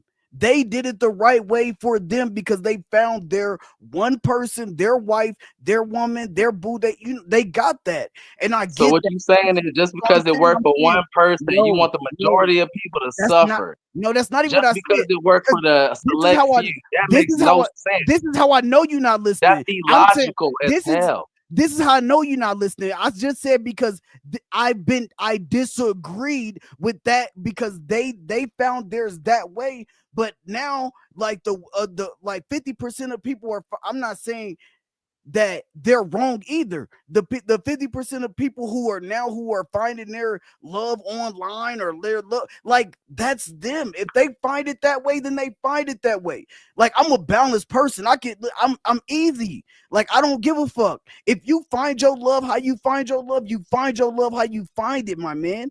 I don't care, bro. But at the end of the day, listen. You just said I'm supposed to take a risk. Everything is a fucking risk. Like you can go to college and drop out. You can fail because you couldn't get the shit. Like you can be going to college for one thing and then change your major and go for something else because the shit was too hard. Everything that you do in life is a risk. You nutted in a chick and got her pregnant. It was a risk. She could have not got pregnant. It was a risk. Everything you do in life is a risk, my man. A marriage is a risk. Love is a risk. Finding a woman is a risk. Dating is a risk. Everything you do in life is a risk. Yeah, but you talking about should I take it? Yes. Man. There's different levels of risk. What is the outcome? One level of risk with another one. What is the outcome that you want? What is the outcome that you want? The risk is the risk. Peace. Okay. Peace. Okay. But is that with a woman or not? Because if you really relying on somebody else to find peace, man, you really got some issues. That's not what I said. I said, do you want a woman? What do you mean, do I want a woman?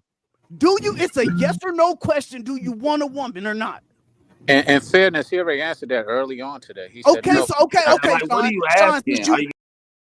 Sean, did you want to take a no, brother? No, I'm not. I'm saying, Sean, if you want to take up for him and answer for him because he's a man, he can answer himself. He said it earlier. Okay, bro. He did not want a relationship. Sean, the point, Sean, Sean, I got that, but I'm saying the point is at the end of the day, when we talked about relationships, he made excuse on excuse on excuse on excuse for why he wasn't in one, why he didn't want a girl right now, why this and this and this. I'm saying at the end of the day, if the outcome is he don't want a girl, then the conversation is obsolete. If he wants a woman, then risk is involved. Life is a good reason. Then risk is involved. So let me just ask the question to you, young brother, because your situation is not unique to this society of the new world, we call it, this modern world. Your situation. Now, the questions I want to ask you is that, and it's not to be specific, was there ever a time in any of those relationships where you got your heart broke?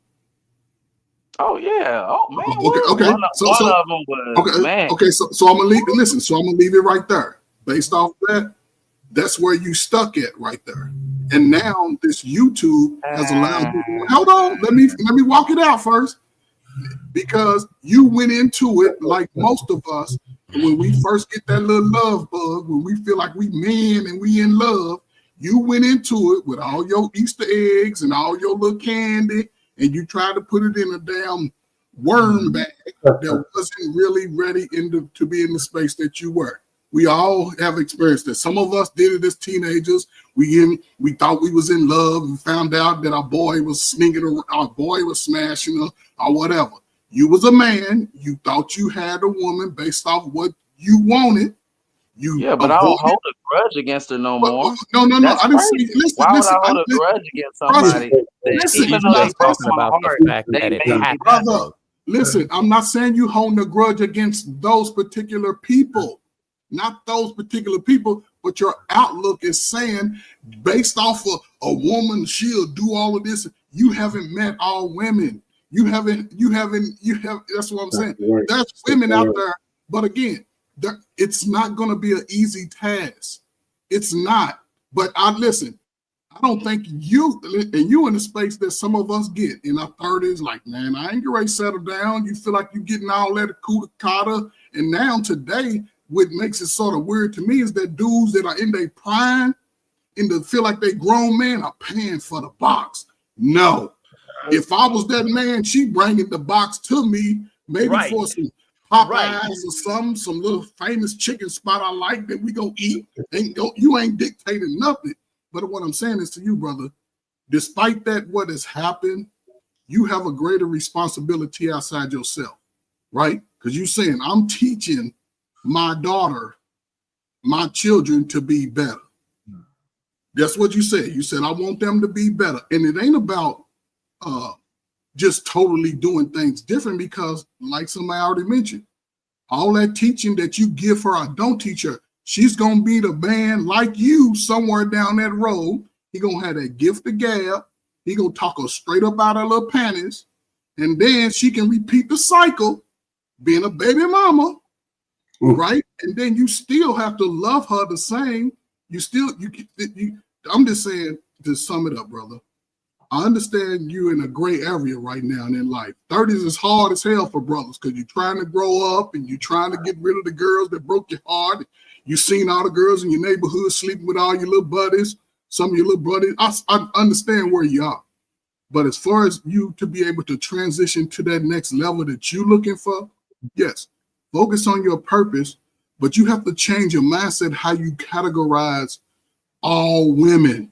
Yes. Because you'll miss, right? Listen, when you get to that point, it'll be totally different. But so let me ask my question. Wait, I still got to say something. I ain't got to go yet. I haven't gone in a long time either. Let me just ask one question. I'm not going to go on. Just one question, brother. Would you be able to, hey Jay, would you be able to recognize the woman, the right woman if you saw her?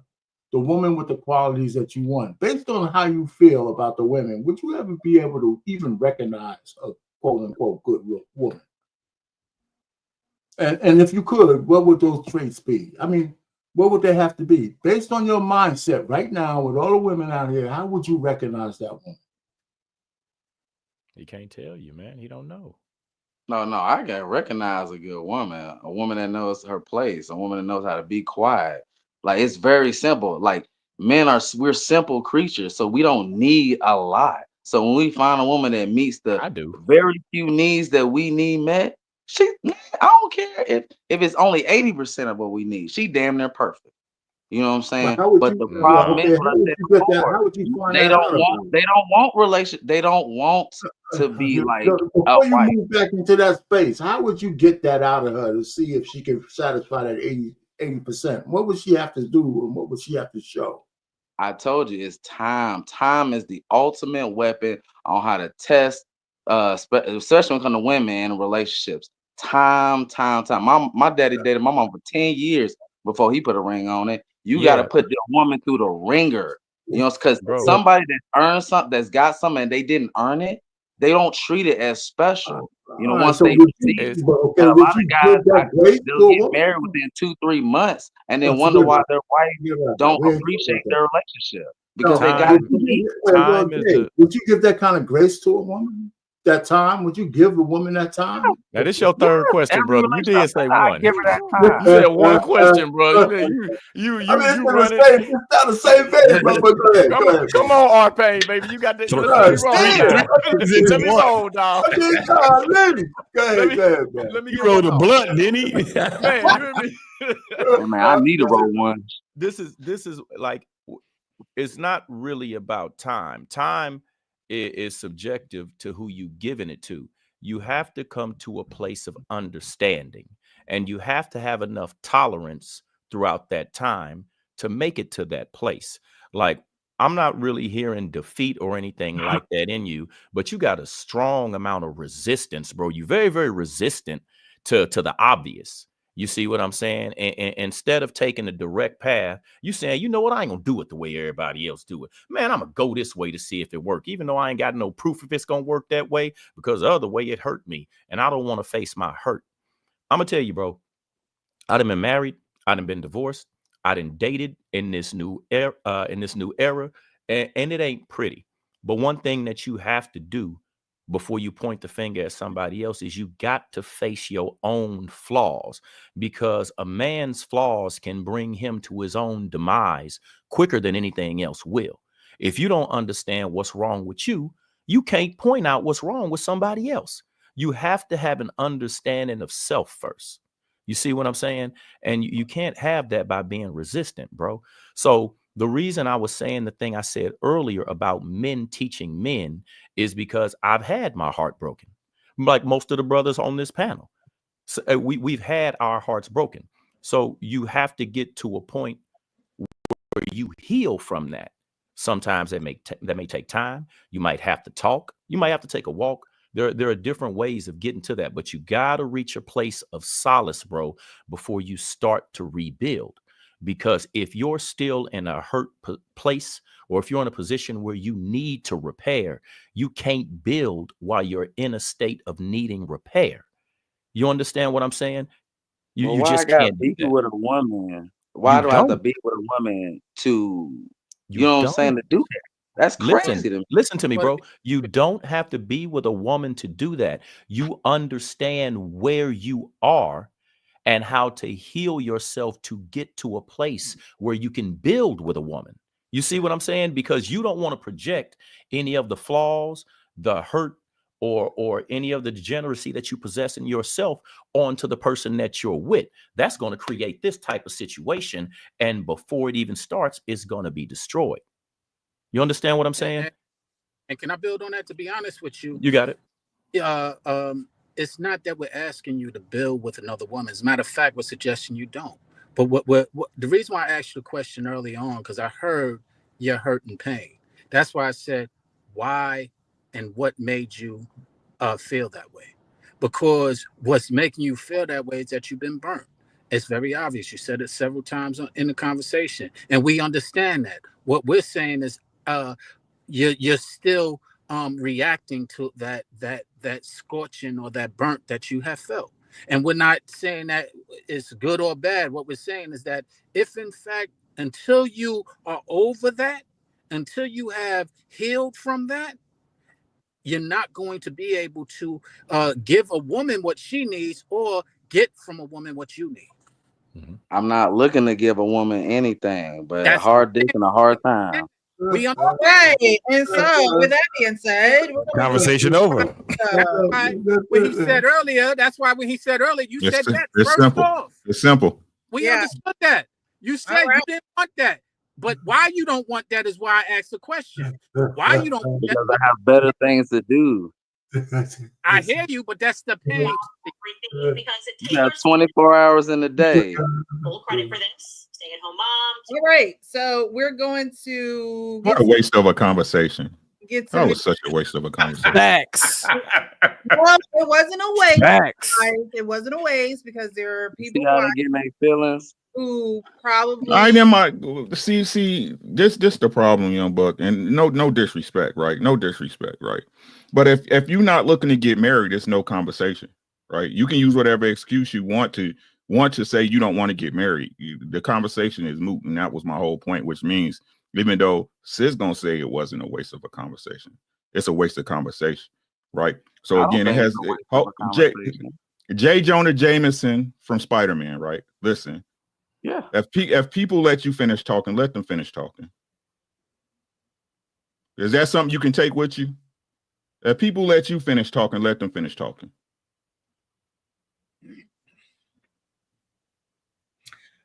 All right, guys. Well, I hope someone took something away from that.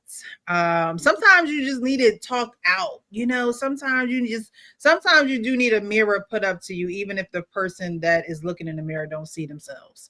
And I like these conversations because someone could be watching this and saying, you know what?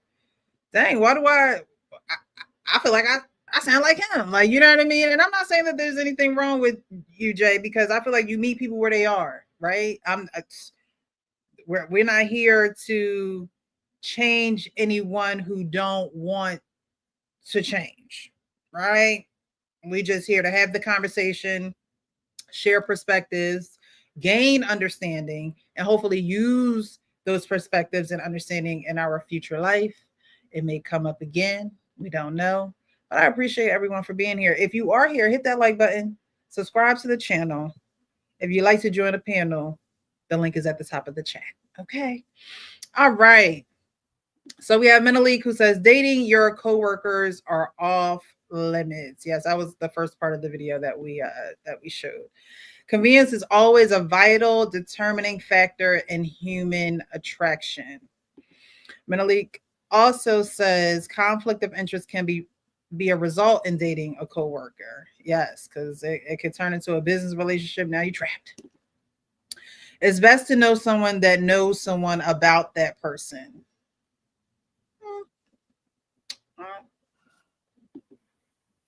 Black Lexicon says sometimes proximity is toxicity. Could be true.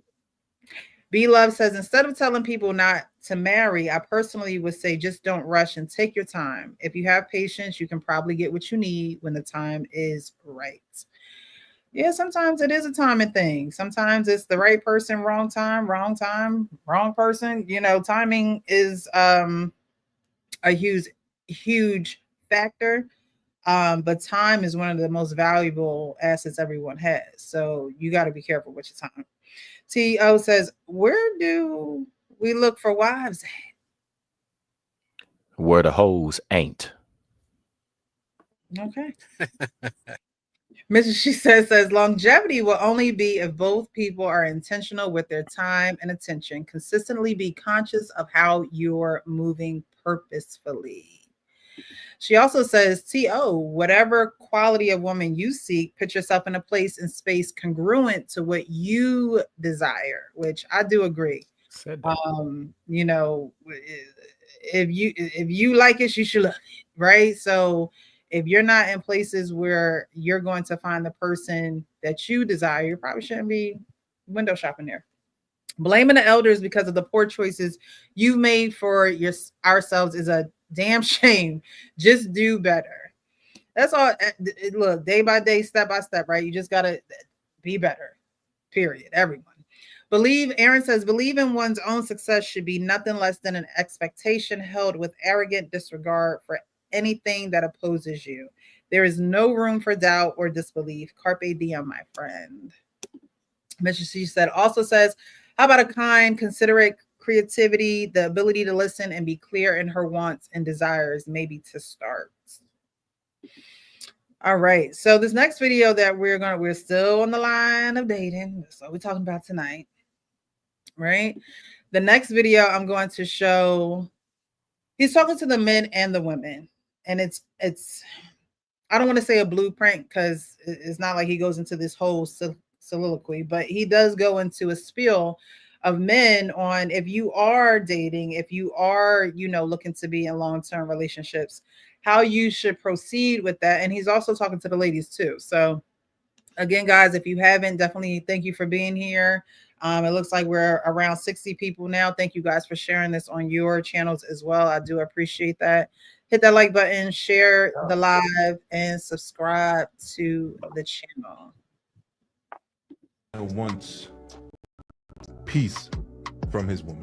But a lot of men don't understand that peace is a byproduct of clarity. Like when your woman doesn't have clarity about the position she holds in your life, if she doesn't have clarity about the level of commitment that you have towards her, towards your family, she's going to produce chaos.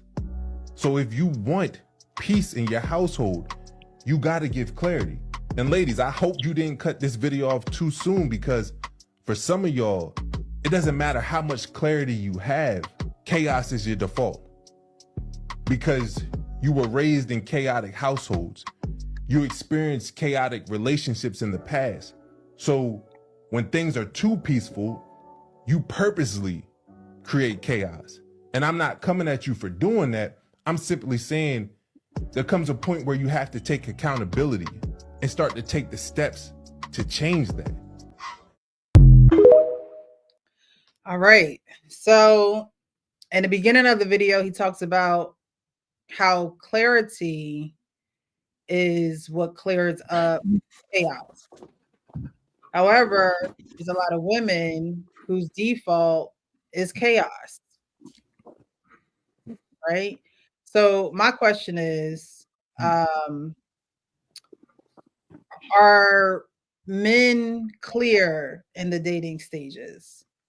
Because like he said, and I agree with him, if you're clear, then chaos shouldn't reside there. And if you do see that chaos is there, it could be her default. It could be her default. However, I think that men can play a huge role in making things clear and having clarity for the both of them. So do you guys think that men are clear? They clear intention? No, not enough. Men are not clear enough, because a lot of men, I think, when they meet a woman, if they're good enough to meet a woman, especially cold, they don't know whether they want to have a relationship or they just want to smash.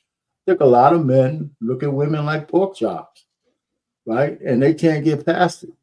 So, if you're not intentional when you meet a woman, if your intention is not clear to you, it's not going to be clear to the woman.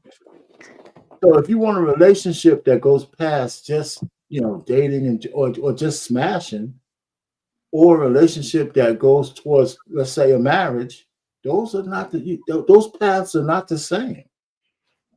So if you're equivocating between the two, the woman's not going to be clear.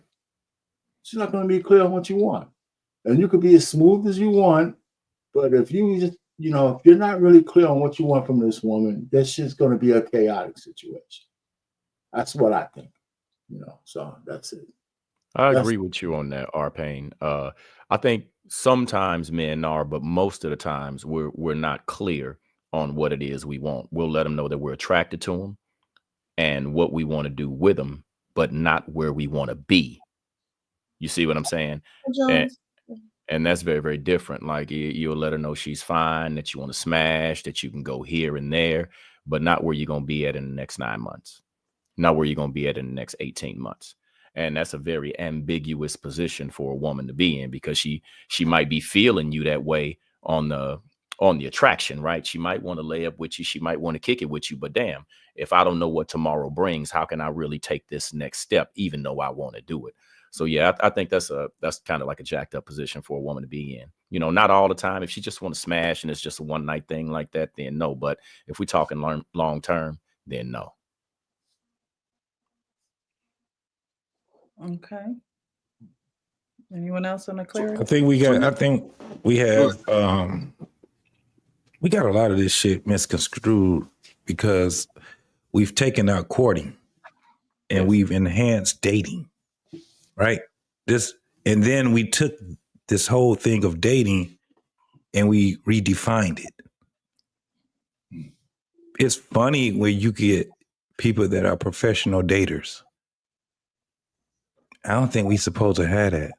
because this is what you see right now in today's society is what the end results is on people that date without courting. With courting, it comes with proximity. At the end of the day, courting is not about just the two people that's trying to get together. It's the community. That's what courting is. Think about the word court. Think about those things, right? We can't get to the point of marriage. For one, is because the women and the men of today don't even want to do that. And the ones that do want to do it, they just want to do it for the ceremony. And then the other ones, you know, when you have this whole thing where my man was just saying that with women, there's, I would call it conflict. He called it chaos. Men are problem solvers. In order for you to even understand how great you are as a problem solver, you have to have that form of chaos or conflict with that woman. We can't even get to that anymore because the default is red flags. So when she showed me this, and if she got that, or if he showed me this and he got that, the default is to leave. Then you got this whole thing of putting each other on blast. How do you think that that's going to work with the person that you're having conflict with when you put them on blast to the community? He ain't shit. He ain't this. She's a hoe. She did that. And you're telling everybody and you're putting everything of all their flaws on blast. Right? How'd that happen? Because you're not really involved in bettering your community. Got this whole thing that we were just talking about, baby mama, baby daddy. What'd you say he said? That shit came from over there across the waters, right? And they set back and we adopted that thing. Just like we adopt a whole body. That's why let me tell you something. Any woman that had a child with me, I would never, ever, and I've never, ever considered them a baby mama. Ever. That's crazy. I got divorced after a 10-year marriage. One thing that I felt guilty about was that, damn, I didn't give my kids what I had. And that was two parents, right? That was two parents. Regardless of all the shit that we went through or whatever, it got me to a point where somebody asked me on a panel and they said, well, if you have all these good things to say about your ex-wife, why you just don't get back with her? And evidently somebody said the same thing to her. Because after 21 years, we were like, the fuck we doing being apart? It's a different level of understanding that we both end up getting through our journey in life. We disconnected with all those talking points that everybody had to say, all that shit that people on the outside, all the shit that people had to say about whatever, right? And we focus on exactly what it was that we need to focus on. We got kids together. Man, this world is fucked up. The only people that can really keep them in tune is us. And at a certain point in their life, they start disconnecting from us. Their mama looked at me and was like, I don't know what else to do, right? I'm talking about, and I got two girls. And basically what she was telling me was that the world was taking a toll on them. And she was like, I fucked up. I ain't had no business leaving you. I had to come to that same consensus, right? Because I'm out here doing everything. I done had all kind of different relationships and all that shit. I said, damn, this shit is fucked up too. I had to come to a consensus with myself to say, man, this shit out here is a cesspool of people that want to be saved, women and men. And I got somebody that sat back and said, listen, I fucked up. I know we can't redo it, but I want to, start from here because we had a good time with each other, but we were also good partners with each other. I want you to lead. I want to be able to. Now we got to work all that shit out. We got to work it all the fuck out. That's what it's about. It ain't got shit to do with this dating shit. If your ass is out here in this world and you've been dating for 10 plus years, you failed in dating. If all you want to do is get some ass and some dick, you're setting yourself up for failure. And I guarantee that you will fail. Because guess what? The only thing you're going to be to that significant, a baby mama or a baby daddy. That's all. Not because of what the older generation did. It's because of what your thought is right now. If you want to make things happen, you got to do the work.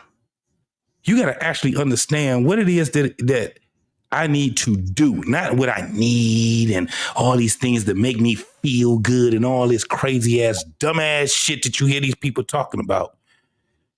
How do I fortify a part of this world, just a piece of it, before I fucking die? Yeah. Because guess what That's what's crazy, JT. You're going to die. That's what's crazy, JT, is, and what that looks like, to the younger guys. And I appreciate y'all being here. Like I've really learned a lot, but us wanting to be good to our women, that's not happy wife, happy life, fellas.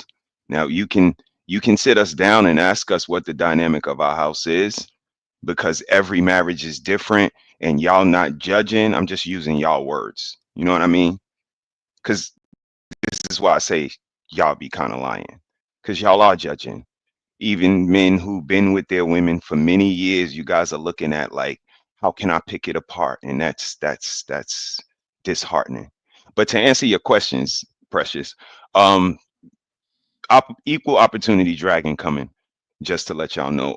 Clarity, no, the men, they don't have it, but they also don't have 6th grade reading levels. They also don't have a want to be smart, a want, again, for drizzle, a certain sophistication, a certain je ne sais quoi. They don't want it. They can't improv. They can't, handle things when it don't go their way. All they can do is rap, shoot guns, get mad, fight, and be ready to fight. And again, I hate to paint them with the same crayons that America paints them with, but they don't give me any evidence different. And for chaos being the default, how could it not be when they watch Law and Order and then ER and then Love and Hip Hop and then some other shit filled with drama? Like drama, the TV does it. I ain't gonna talk about when they cut the TV off and they get with the girlfriends and go to school, and like we're built off drama. So how could chaos not be the default? And it's on us as men. This is when you get called the asshole, y'all. I'm proud to be an asshole. Yes, Mr. He said, like, look, J. Jonah Jameson, yeah, you kind of men, and yeah, absolutely, B. Because like I said, man, I'm the face of this team. When we lose, I'ma be to blame, J. Jonah Jameson. When you see a man standing on the side of the road, you don't pull over and say, well, were y'all 50-50? And did she make something? No, you say, why that man got his family on the side of the road like that? Word. And I'm not going to be that guy, sir. So trust me, I'm not a tyrant. My wife's head is not in the toilet when we not online. We doing exactly what we supposed to be doing. We kind of like the Huxtables. It's cran apple juice over here. We thrive ourselves on being Dwayne and Whitley, my nigga. This is Malcolm and Martin on my shirt. I'm Magneto, motherfucker, and Magneto was right. And I'm not trying to be right. All I'm trying to do is let you know that we need to lead by example. And if you come online if you live your life doing foolery, not being decisive. It depends. Women is hoes. Your kids see that. And if I do like this to your kids in 10 years and say, this your daddy? J. Jonah Jameson, is this your daddy right here, J. Jonah Jameson online? How would your kids feel about that? If your mom was watching this stream, how would she feel about the answers you were giving tonight? This is what we wave our flag on. We talk about the ancestors, dog. The Stokely Carmichaels, the Kwame Torres, which is the same person if you didn't know, Malcolm X.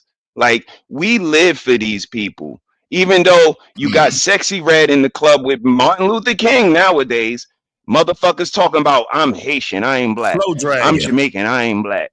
I'm this one, I ain't black. We ain't a monolith. We ain't from Africa. Africa don't like you. Y'all see where we at now? Tuskegee Airmen, taken away. Black History Month, taken away. You know why? Because they look and see, they men don't even like they women no more. They women don't even like they men. They don't even come together as a couple anymore. We can drag the shit out of them, y'all. And that's why I say, President Trump, keep being a man.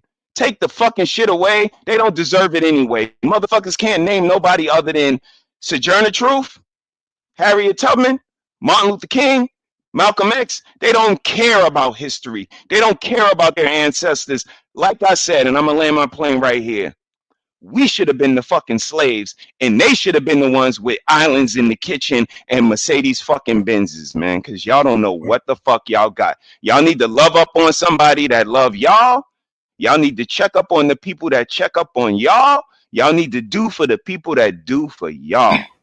If you can't find nobody to do that for you, that might be something about you that's making them do that. Some of y'all are just fucked up. I'm gonna be honest with you. And that's why you can't get nobody, and that's why you won't ever be with nobody. And like me and Brother Ricky say, I feel sorry for y'all that you'll never find nobody to love you, nobody that ever wants to be around you every day. That says something about you, sir. I don't know if you know that or not, but this woman wanting to be around me for 26 years and have my kids, and that shit means that I possess something. She walked up to me. I didn't holler at her. And this is why I say, y'all fellas, just chill out in the club one night. Look at who looking at you. Because while you babe hounding and looking at everything, you can't see who looking at you, man. So just chill out one night, man, and have a drink and just see who looking at you. And maybe she'll even walk up to you and be helpful. Because, T.O., that's where you find a woman at, wherever she offers to help you at. A helpful woman is a wife, not no bitch that wants something because her ass is fat, because her titties is big. Where you gonna take me? Where you gonna buy me? And you gotta make her come, because if you don't make her come, she gonna hold it over your head. You gotta buy me this, because when it's fun time, I don't have no fun. You the only one that come, so you gotta take me on vacations. You gotta buy me shoes. You gotta get me bags, because you don't make me come. And again, Prototype might think it's juvenile. Prototype, I still want to talk to you about that. It's not juvenile. 70%, even more, not coming, sir. This is why they don't want to be with somebody. This is why they don't want to work it out. This is why they so willing to be his baby mama instead of his wife. Because they know women want to leave me. I'm making her climb the wall, my nigga, and I'm asking her, which wall you want to climb? But again, I ain't no country nigga. I'm from New York City, Brooklyn, Bed-Stuy. We do it a little bit different. Rest in peace to Biggie, man. Rest in peace, Chris. I got you. Trust me. Hey, Jay Jonah, I gotta say this though, bro. And this is coincide with your perspective. We do have a hand in where the younger generation is to a certain extent. And I'm gonna say this, man. We built a life of comfort for them, and they built a culture of convenience and instant gratification based on the life of culture. Because I know a lot of people from my era. I'm close to 50. I know a lot of people from my era, when they had kids, they sheltered them from a lot of the things that traumatized them and a lot of the things that they didn't want their kids to see, that they thought would trigger them to have either a similar life or similar downfalls to them. So they would shelter them from that.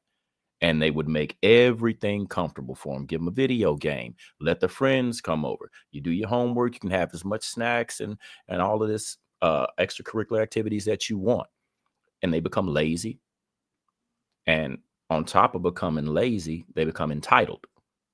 And that becomes part of their culture. Like you see today, a lot of the younger brothers, and I don't mean to, point the finger at you, but you can see that a lot of the younger generation is very, very resistant to any type of insight, authority, or knowledge that can better them. They want to do it their way, because when you put someone in a position to where they're comfortable all the time and all of their desires are instantly gratified, why would they listen to you? They never had to do the work to be in the position you were, because you gave it to them. And then when you put them in a position to where they have to fend for themselves and gratify themselves and comfort themselves, they look for the quickest and easiest way to do it, because that's always the way it came to them. So in a sense, we spoiled them. We made them rotten, and we're asking them to dig themselves out of the hole. Not all the time, but in a lot of cases. And I see how that could breed resentment, because like Jay's doing right now, he would say, hey, y'all did it to us, right? This is what you did. This is a product of my upbringing, which you were responsible for. So, and from that sense, that's why I'm gonna play it devil's advocate. From that sense, I can see it. But when you come to a certain age of maturity and you can actually see the result of your actions and the decisions that you made, you got to have a come to Jesus moment and say, damn, okay, up until this point, it was my parents' fault, or it was my guardian's fault, or it was my teacher's fault.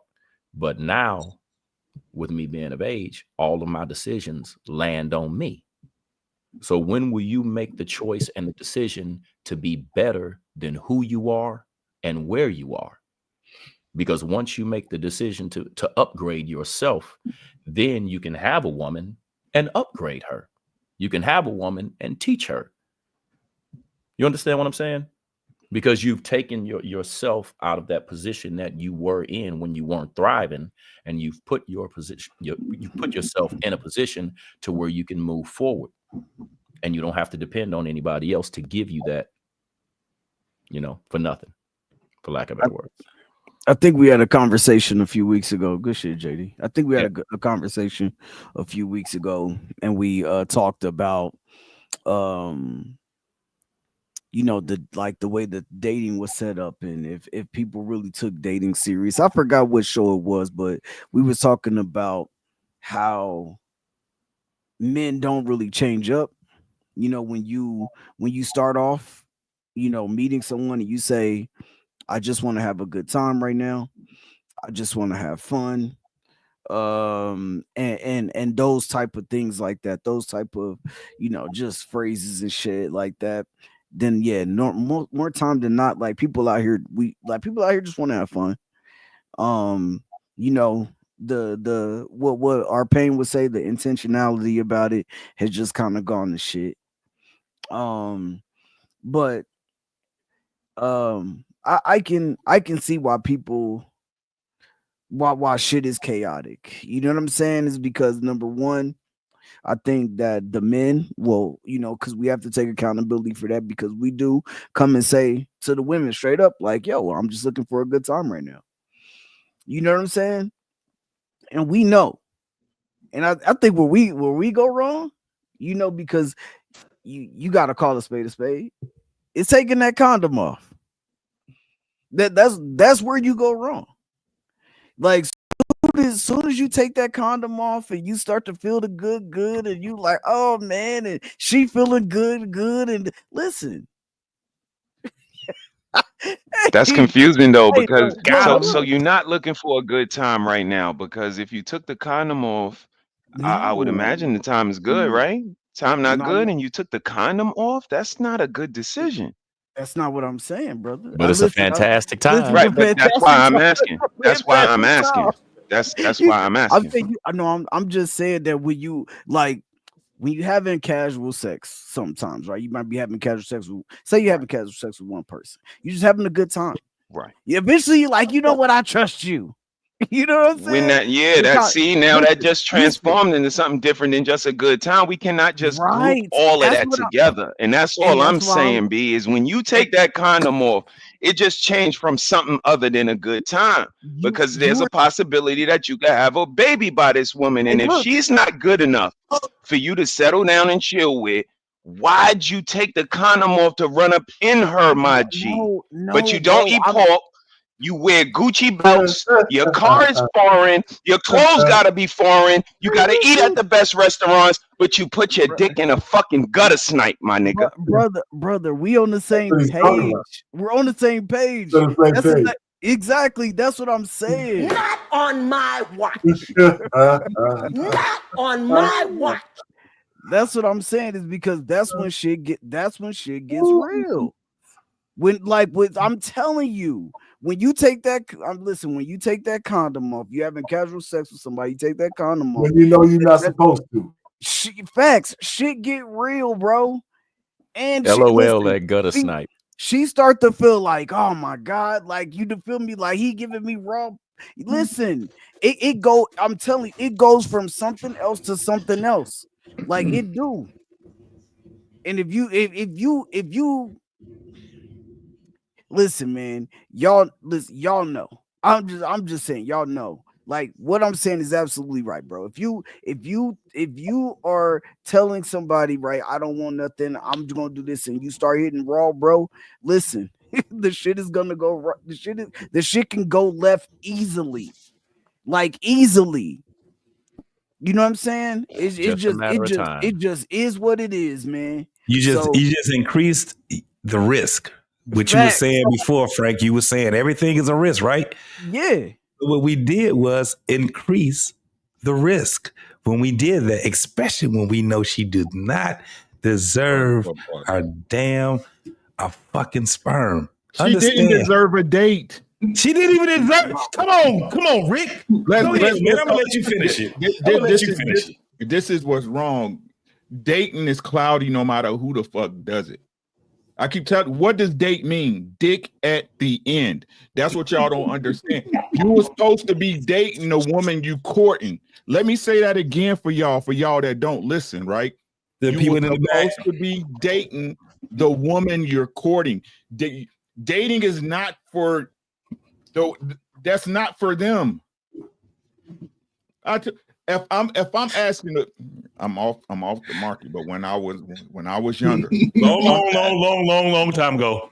If I'm asking you for a date, that means I see you as wifey material. I am not gonna spend $20 on a chick that I don't believe don't have a position in my life. No. It don't cost nothing to fuck. Y'all know this. Nothing at all. It don't cost nothing to fuck. Fucking is free. Right? So again, women out here thinking, oh, for him to get to know me. No, he ain't got no. What are you doing as a woman to show me that you wife material that make me want to spend money on you? Come on, man. What are you doing as a woman? You better feed me first. Oop, give him a plate. You're supposed to know how to cook, right? If you're a woman of some type of stature and got her house together, you got food at home, don't you? You got food at home. Mm-hmm. Right? So stop. I wouldn't spend money on a woman I'm not taking serious. That's the prerequisite of me spending money on you is I think you wife material. Right? So again, dating plays no place in it because it's a false qualifier nowadays. It's a false qualifier. She just wants you to take her out to see how much you can spend on her and how much money you get. No, we fucking after this. You know that's the fucking side of the menu, right? That's a fact. I use those words specifically. You see what I'm saying? And I'm married. Right. And this is what I'm saying, right? Listen to what I'm saying. And I hear you, hey, my boy, you know, champ, we talked about this, my boy, you know what I'm saying? we trying to fuck. Let's stop trying to play. You trying Come on, to man. fuck. Come on. You trying to fuck. You know what I'm saying? But like I said, I'm not sticking my dick in no chick. I don't consider that's not wifey material. Facts. I'm not fucking with no chick that's not wifey material. So like I said, it's gonna always be confusion in it because it's a false qualifier. It's just for them to run your pockets, for you to run your pockets. So maybe if she the hoe you thought she was, you might get the hit on the first date. But I'm fucking for free. That's a fact. Hey, let me ask the young man this one. Do you like listening to the top rappers that they have right now, who they consider top rappers right now? Glorilla. What's the other young lady? Megan the Horse. That's Stallion. And a host of other women. Do you like listening to them? Cardi B, you like listening to that music? You talking to me? Yeah. Oh, I abhor them women. You said what? I abhor their music. Oh, you don't like it? Heck no. Okay. It makes my stomach turn. So, have you dated women that like that music? Well, yeah. Of course I've dated women that like that. And that's where you go wrong at. That's red flag number one. Let me tell you the reason why. Because not only is the music number two. not only is the music misandrous, but it's misogyny. Yes. It's both. You have women that are sitting back talking about the hate of other women and then the hate of men. That music should be like garbage. Like any woman that listen to it, you should be like, that shit is fucking garbage. This is how you kind of, this is one aspect of getting your power back. Listen to that bullshit y'all listening to. You goofy as fuck. You know how crazy it is to call another woman goofy for listening to shit like that? They take that shit seriously. When every time you hear a woman that talks about the misandrous things of other women, you should be like, that shit is goofy. When they talk about misogyny of men, that shit is goofy. When you hear them talking to one another, that shit is fucking goofy. You set the standard. They took this shit from you, us, men. Listen to how they talk now, bro. Nigga, before they was doing the whole misandry shit, they were doing the whole thing. They were trying to rap like men, with the guns and all that shit. Goofy, goofy, goofy, goofy, goofy.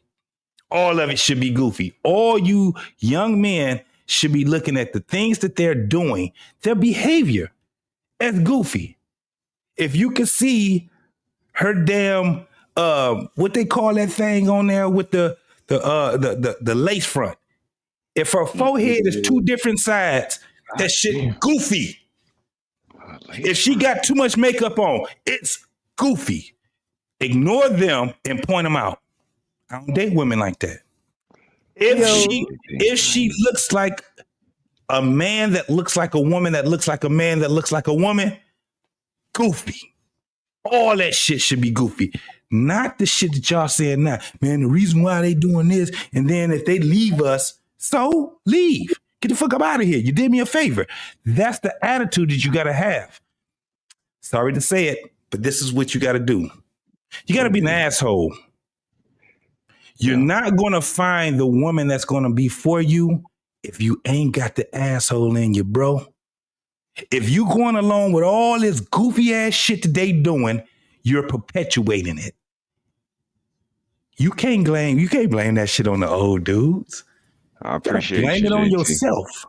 And I appreciate you, J. Jonah Jameson. Like, I appreciate your openness. I appreciate your honesty. And even though we may take different routes, we have the same destination, man. We want better families. We want better communities. We want better cities, which build better states in a better United State. And I'm gonna leave y'all with this because I got to get up kind of early in the morning.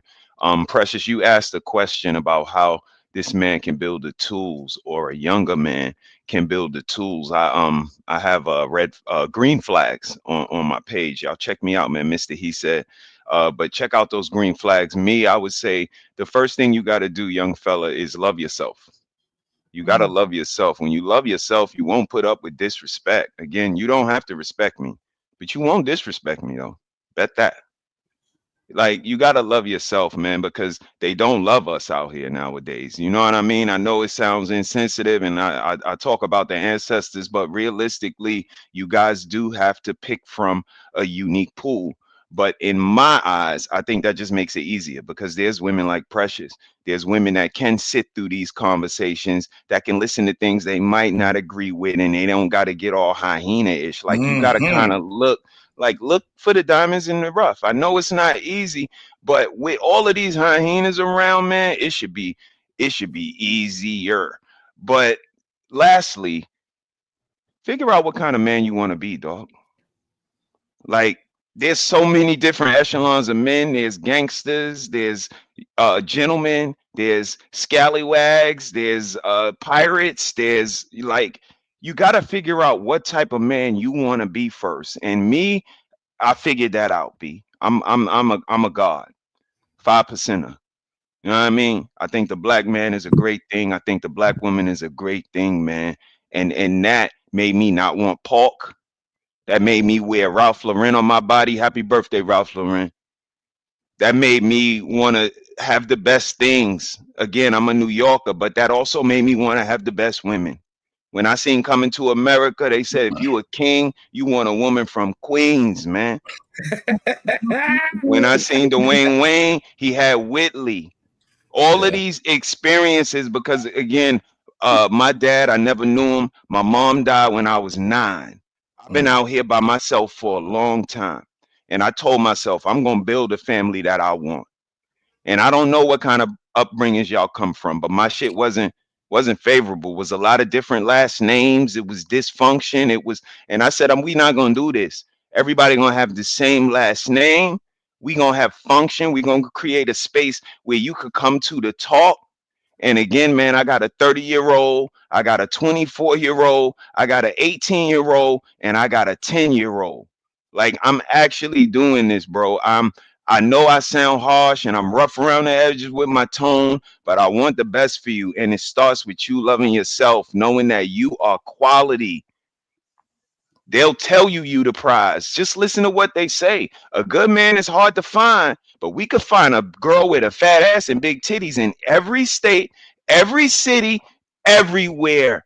But a man that's monogamous and willing to pay the bills and emotionally available and attentive to the kids, and like, that's hard to find, bro. Don't let them make you think otherwise.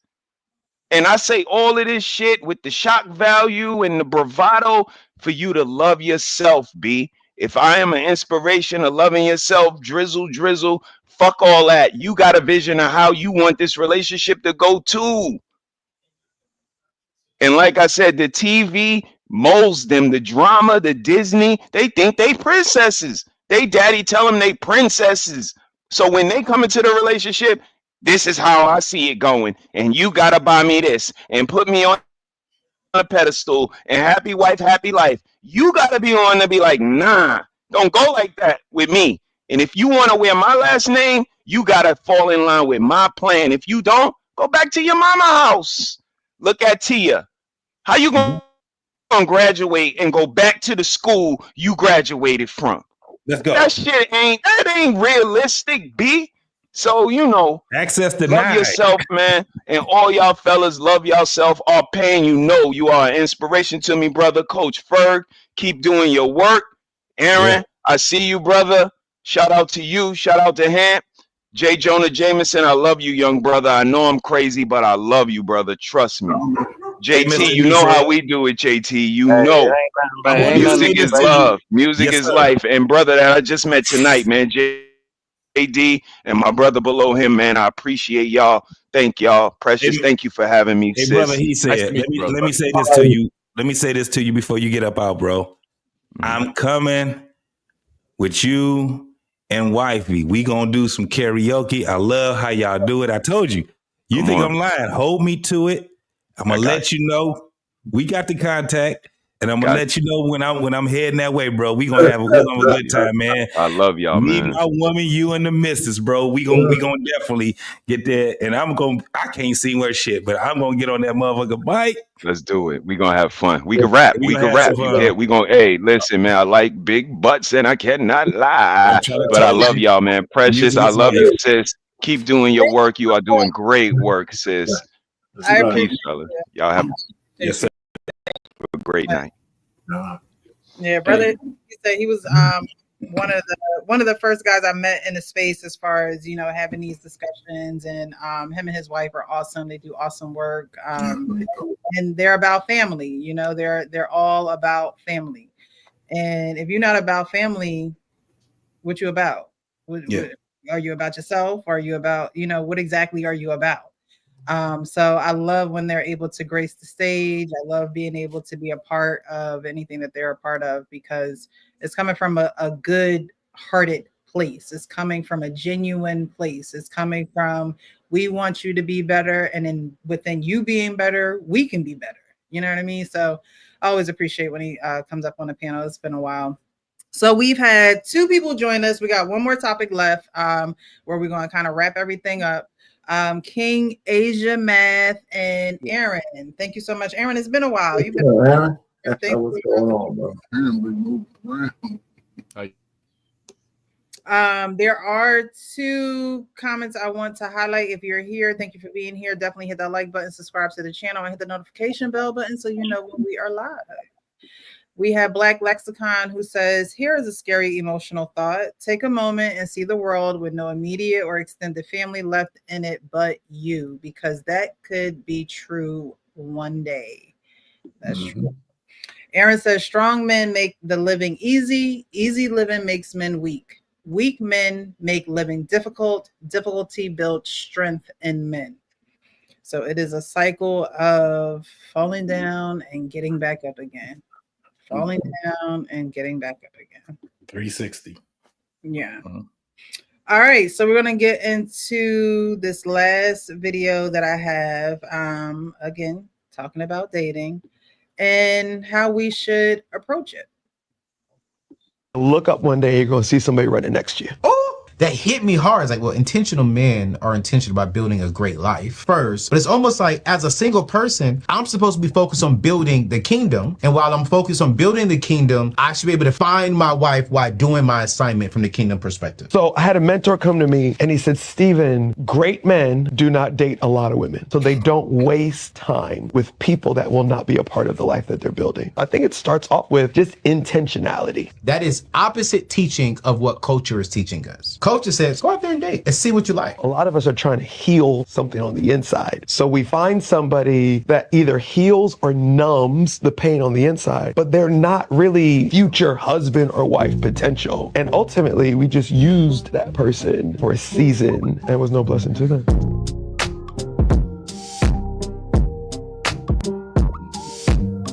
So,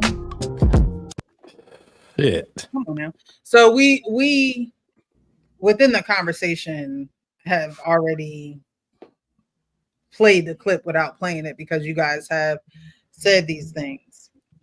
But I'll give the mic over to Aaron and King Asia Math first, so they can respond on this particular video.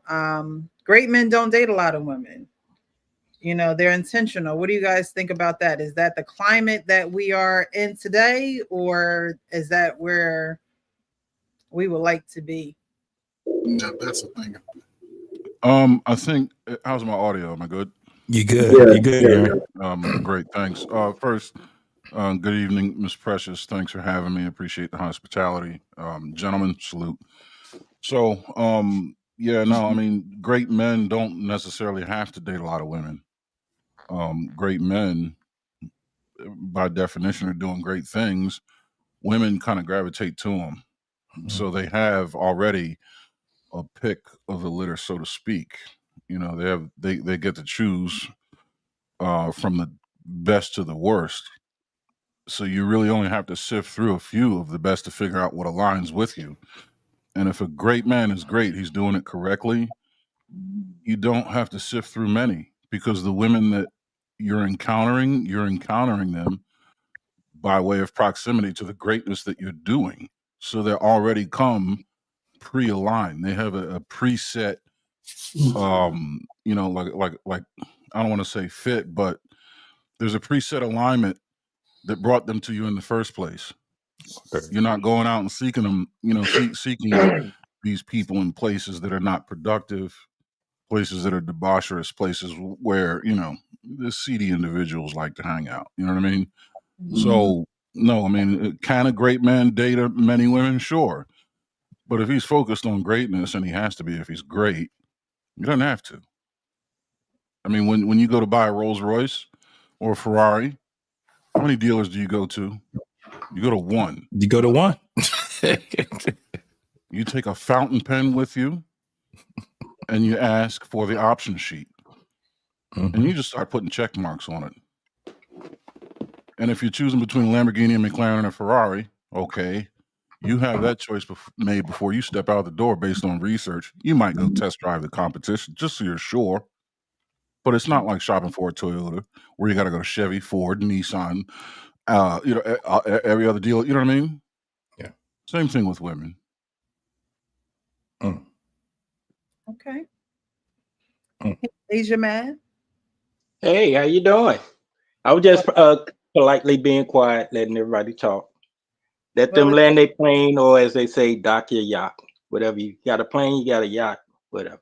But I really wanted to give kudos to everybody that was on the panel. I've been here since the live stream. I came on with Ricky Williams on his thing, then I clicked over to your channel. And yes, Ricky! Yes, I subscribe. So, but salute to everybody on the panel. What was your question again? As far as good men, the gentleman in the Chandler is his last name. I forget his first name. I think it's Steven Chandler. I think said that great men don't have to date a lot of women. They're more intentional, and they know where they're going. So, would you agree with that? Do you think that's the climate that we're in today, or that's the climate where we should be headed to? I agree with it. Depending on, and I'm not trying to rock the boat, and depending on what he's trying to be great at, rather. It's kind of like a subjective term, We don't know what he wants to be great at, but I will agree. No, in a larger percentage, you don't have to date a lot of women to be great. Like the guy said, if you're going to get a Rolls Royce, you don't need a lot of women. You want to be the best doctor, do you need a lot of women? We're not counting nurses. We're talking about women he's been intimate with, correct? We're just talking about women in general. I don't think he was referring to intimacy, but as a destination. Yes, he is. Yeah. Is he? Yeah. Well, because if he's not talking about that, the women outpopulate men by a large number. You're going to have to encounter a lot of women to get to whatever destination as a man. You're going to be, you're going to be traveling. So I think he was speaking on intimacy. Yes, he is. Yeah, it's doing that. Right. Okay. Yeah. In that regards, no. For the most part, a guy doesn't have to do that to be great at a lot of things. Just find his purpose, work his purpose, and like the guy Aaron said, the women would gravitate to him. That's been proven throughout the history of time. Okay. So in today's climate, it's different. That's something that when I've been, hearing people speak, and even when the young guy was here, I kind of like felt what he was said. I'm quite sure I'm older than everyone on the panel. I'll be 60 this year. No, I still got you. Nah, you got somebody that got you by 20 years. No, he got about. I don't see no 80-year-old. I don't see no 80-year-old. But anywho, Today, I mean, this is a different. He's silly. This is a different climate where we're in now as far as the dating and all that goes. It is. It's I have daughters ranging from 15 to 30, so I see it without even have to be out there. It's just totally different.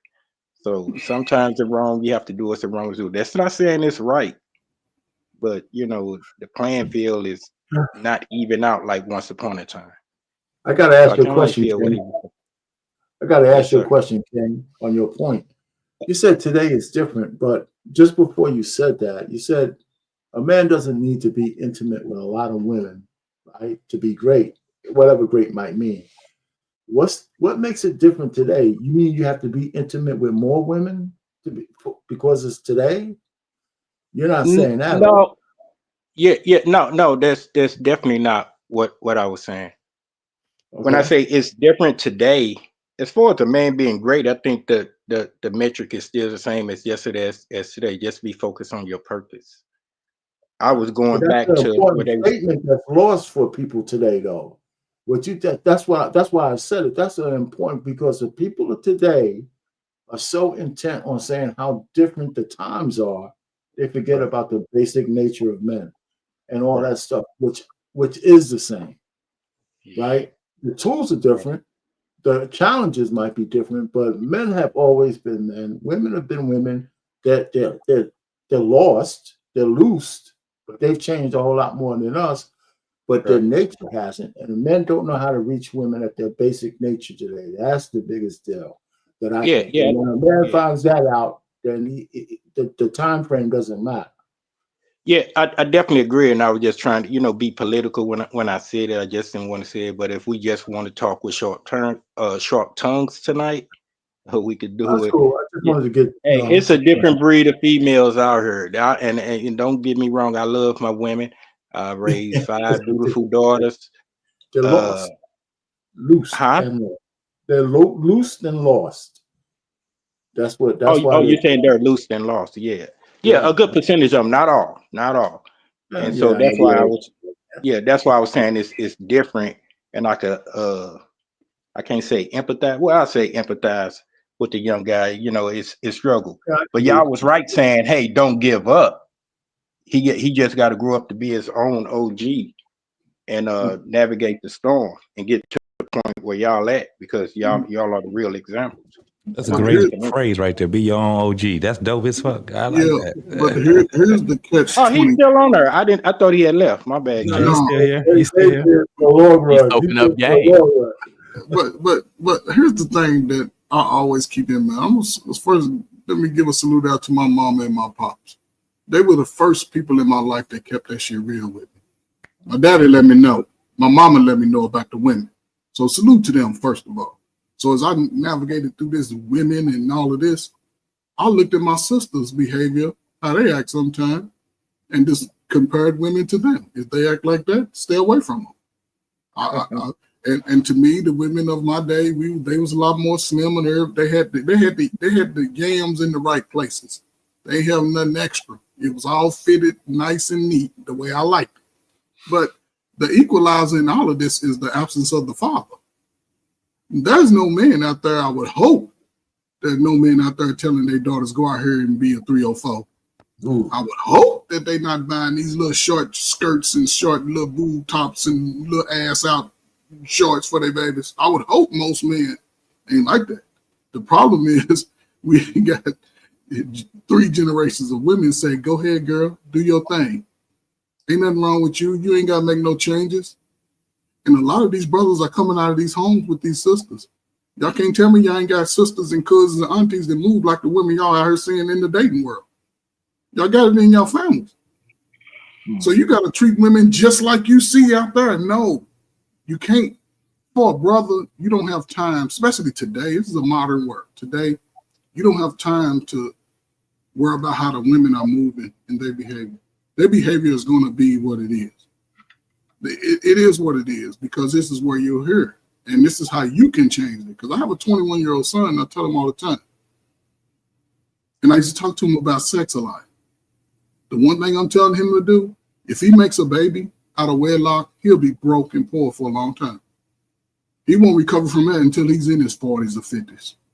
So I wouldn't recommend any brother do that. But if a brother does it, the way to flip the script for your future so you can get ahead of the game, you have to invest in those children. Invest your time in those children. Keep adult situations out of their lives. Let them be kids. Teach your kids how to swim, write in cursive, manage a checkbook, wear their clothes properly, take a bath, not a shower, sit in there, do all the shit that y'all say women don't know how to do. So when they grow up, they go to start carrying that tradition up. We got to break these nuances of my favorite generation. We got to break those traditions. Regardless if you with a woman or you want to be with a man, whatever, you know what's right and wrong in your life. You know it's right or wrong. Until you make that decision to move in your righteous energy, I'm going to tell you like my daddy told me, your shit gonna be fucked up. So when you come to that age of reason, whether you're 25 or 35 or 45, you must move accordingly for the rest of your life and allow your blessings to come to you. Allow that real wisdom to kick in so you can make decisions based off, oh, brother told me, I don't have to go through stuff today that I went through 20 years ago. I didn't go through a lot of stuff because I saw how people around me were moving. Like, ooh, I'm not going to go through that. So I stayed away from it, but you have to be able to make that type of decision and have an understanding today. But most of us are caught up in what we want right now. Right now, you got to be willing to look 4 or 5 years, 10 years down the road as a black man. Because I ain't worried about what the women do. I'm worried about what them other races will do. How am I going to compete against the rest of the world? Not no black folk. I know what we do. So you got to think outside of your condition, where you living at, where you from. My dad would say, you don't give a damn where you from, it's where you at. So think and move accordingly to the way you want your life to be, or you're going to get treated like a side piece from anybody. So it's just, you got to just be your own man, make the best decision, but do what's righteous though. Do the right thing. A lot of us feel like we front like we've been getting ass since we was 12. I had all this. So now, okay, now I can get it when I want it. So let me focus on something else. Learn some more skills besides. Get a surplus of ass. Yeah, so you just got to be willing to be a little different now. Buy a whole new wardrobe, a couple of shirts, button-down shirt. It's a different mindset because if you want to present yourself a certain way, the women will see you. They will see you. And then you have your list of shit. Look, can you follow this? If not, don't waste time today because you can still get ass. 40 in the front, 60 in the back. $200? Shit. No. But some a highlight of what you said, Coach, is what applies to all of us on this panel. Well, the guys, we have children, and regardless of what trials and tribulations we go through, we can't afford to pass that down to them. We really have to be, leveling up, even if it's just for them. Like you say, forget the women. But it's for yourself. Yeah, right. It's for yourself because we act like we ain't got to compete against each other. Mm. I'm the finest dude on here. What y'all talking about? Yeah, you ugly as shit. Don't worry about it though. Right. You the finest guy, but I could get a dime anytime. Hey, Coach Ferg, Paul, check this out. Paul, you don't agree with him? Paul. No, I got what he did. I got what he did. Exactly. No, it ain't no call because I could be the ugliest up here. I could be the ugliest guy up here. Like I say, I could get a dime anytime. I feel it. I feel it. I got the gift of gab. That was some old school gibber right there, boy. Just tell You him just gotta you love medium yourself, ugly. man. Like somebody said, love yourself. Right. And man, you're gonna go through those ups and downs. It's best that you go through a heartbreak early, fellas. Get it out your system early. Mm-hmm. But don't move as a monster going down the road because you can miss out on your blessing. You can miss out on your blessing based off of how you're moving as a grown man. I'm talking 30 and over. Can't do that shit at 20. Move differently because your righteous energy is coming, and you will create a whole lot of havoc at 40 if you're still trying to be 30. That's all I gotta say. I'm And one of the piggybacking on things top that of you. from the You got it. You got it, Arpain. one of the things real quick I said about what the video said, right? because I was using the word intentional, just like they were using it in the video. The other part was with the women. Like I told you many times, Precious, that before I met my wife, I wasn't fooling around with nobody for around 9 months. No dates, no nothing. You know, I was pretty clear by the time I saw her. So when I saw her, I was able to recognize her. I said, this is not the same. This is not the same kind of thing, you know, just the energy going back and forth. And I was right, you know. So that's why when as soon as the first time, I know the first date we had, I met her father because I had to go to her house to pick her up and her mother. And we went to Chi-Chi's. That restaurant's gone now. I used to work there. I remember Chi-Chi's. Yeah, Chi-Chi's, yeah, you know. Chi-Chi's still around. Yeah, so I remember all of it. So, Where is so your that first, Grocery stores. Where? In the grocery stores. Chi-Chi's in the grocery stores? You can still get Chi-Chi's salsa. You can still get the Chi-Chi's. right. Yeah, you can still get all that shit. Man, Yeah. Chi-Chi's used to be the place. But anyway, so that first date, we sat down, that first conversation, little meal, said, hey, I'm not looking for another girlfriend. I'm not. You know, and she said all the right things. Right shout from out there, to Fried we Ice were engaged 5 months later. What I was gonna say is gonna piggyback on what Coach Ferg was saying earlier, and I think a young man should know this because it'll help him navigate. Great men are the pinnacle of every relationship, of all relationships, because they're always desired. They're always desired, and there are never enough of them to go around. You know, so when a woman realizes that she has a great man, she's gonna stand 10 toes with him because she's gonna realize what she got. And every other woman that realizes that she got that is gonna aim to get what that other woman has. Facts. So you should focus on being that, and they will gravitate to you. You never have to go get them because they're always looking for you. But that's what you gotta want. That's what you gotta want. Now, if you just want to keep eating bologna sandwiches, you can't complain. If you heat them up, you gotta heat them up. That's facts, though. It's funny. Gotta change your diet. You gotta. Man that doesn't know how to cook, boy, that's crazy. And can I just add one more thing in? To the host, Miss Real Precious, somebody gave you the ultimate compliment. They say women like the Real Precious. You are a rarity. I've been watching you. I haven't been active on it. I just want to sit back because, like they say, sometimes it's hard seeing the forest from the trees. So I had to study you for a while. You are the real deal. And I'm not just saying this because I'm on the panel with you. I studied you because I've seen some I was given the benefit of the doubt, and then we ain't naming no names. But you know where her notoriety it comes from a bunch of us being around her, being able to, just like how you observed who she is or whatever.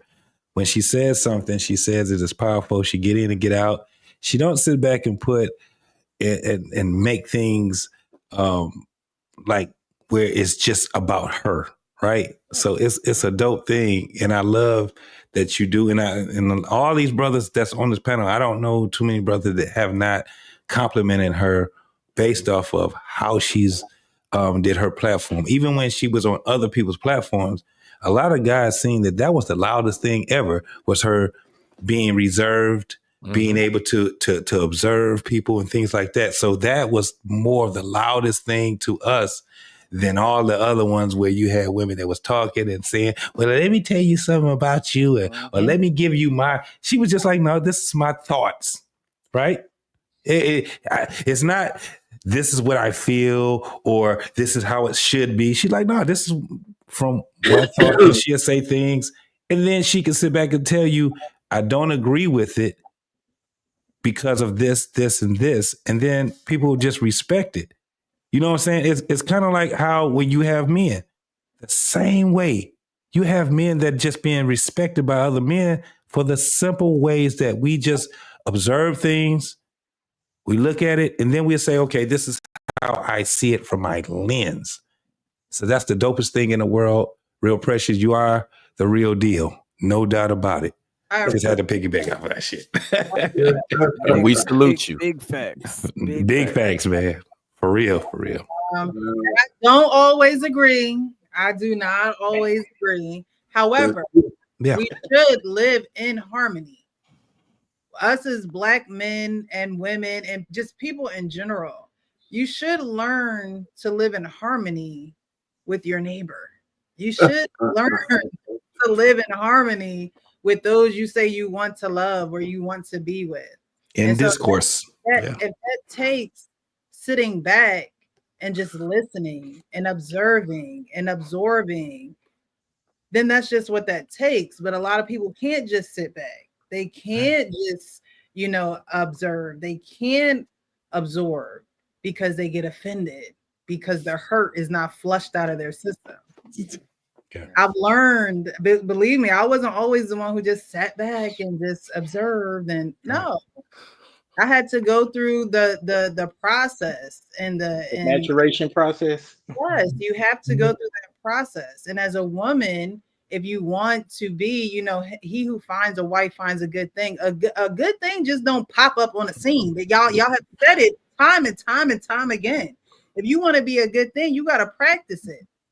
You have to curate it. Yeah.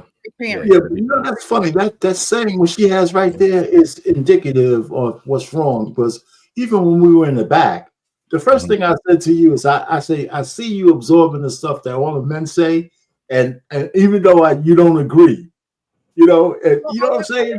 So I think most women say if you're not yelling and arguing back at men, then you're not doing what you're supposed to do. You just agreeing with them.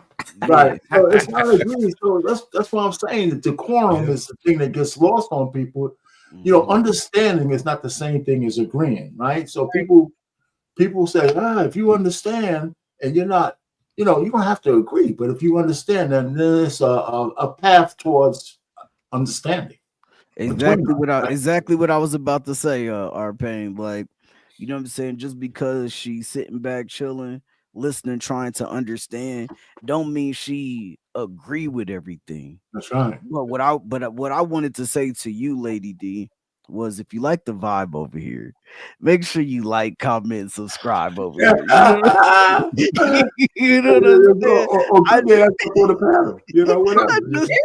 saying? Or you can cam up like my man Arpain said. You can cam up and you can come up here and discuss all your, all the things that you disagree with the panel too. Like it's an open forum.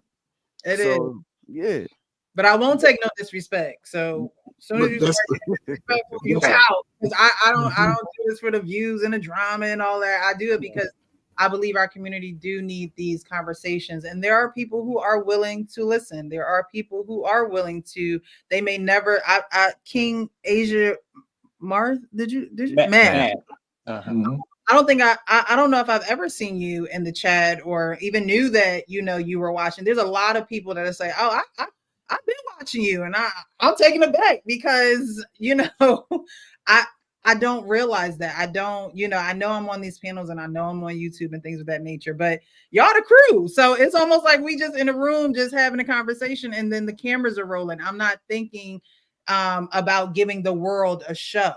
I'm not thinking about that. That's not my train of thought. My train of thought is to have these conversations so we can bridge the gap in some kind of way. And every show that we have a Jonah Jameson, and not necessarily, in your situation, but we have someone that comes up on the panel where they can be spoken to, they can be poured into. It may not change your mind, but there might be it might be a year or two later and we talked about that on the panel and I feel like I've really grown, or I feel like I have changed my mind about this because it's not becoming of me anymore. I'm not getting the results that I want. And that's what these conversations do. They spark up those things in your life where it's just like, I'm getting these same results. Nothing is changing. And you have the experience. You have the tenure of the people I had my brother up here, what was that, two shows ago, where he wasn't talking to our father. He was not calling him. He was not, and he was able to express himself, be vulnerable, be accountable for the part that he played in it. And that night he called him and they were on the phone for hours. So, you know, these shows are to really help not only myself, but and not only the people on the panel, but for the people who watch and who do tune in, to really just get a glimpse that everybody out here is not out here trying to play games with you. Everybody is not out here, you know, just trying to get what they want from you and going. There are people out here who are willing to learn, willing to bridge the gap, and willing to gain that understanding so they can carry it on in their everyday life. I get calls and texts all the time, like, you know, you said this on the panel, and I really didn't think about that before, but because you said it, I think about it a little bit differently now.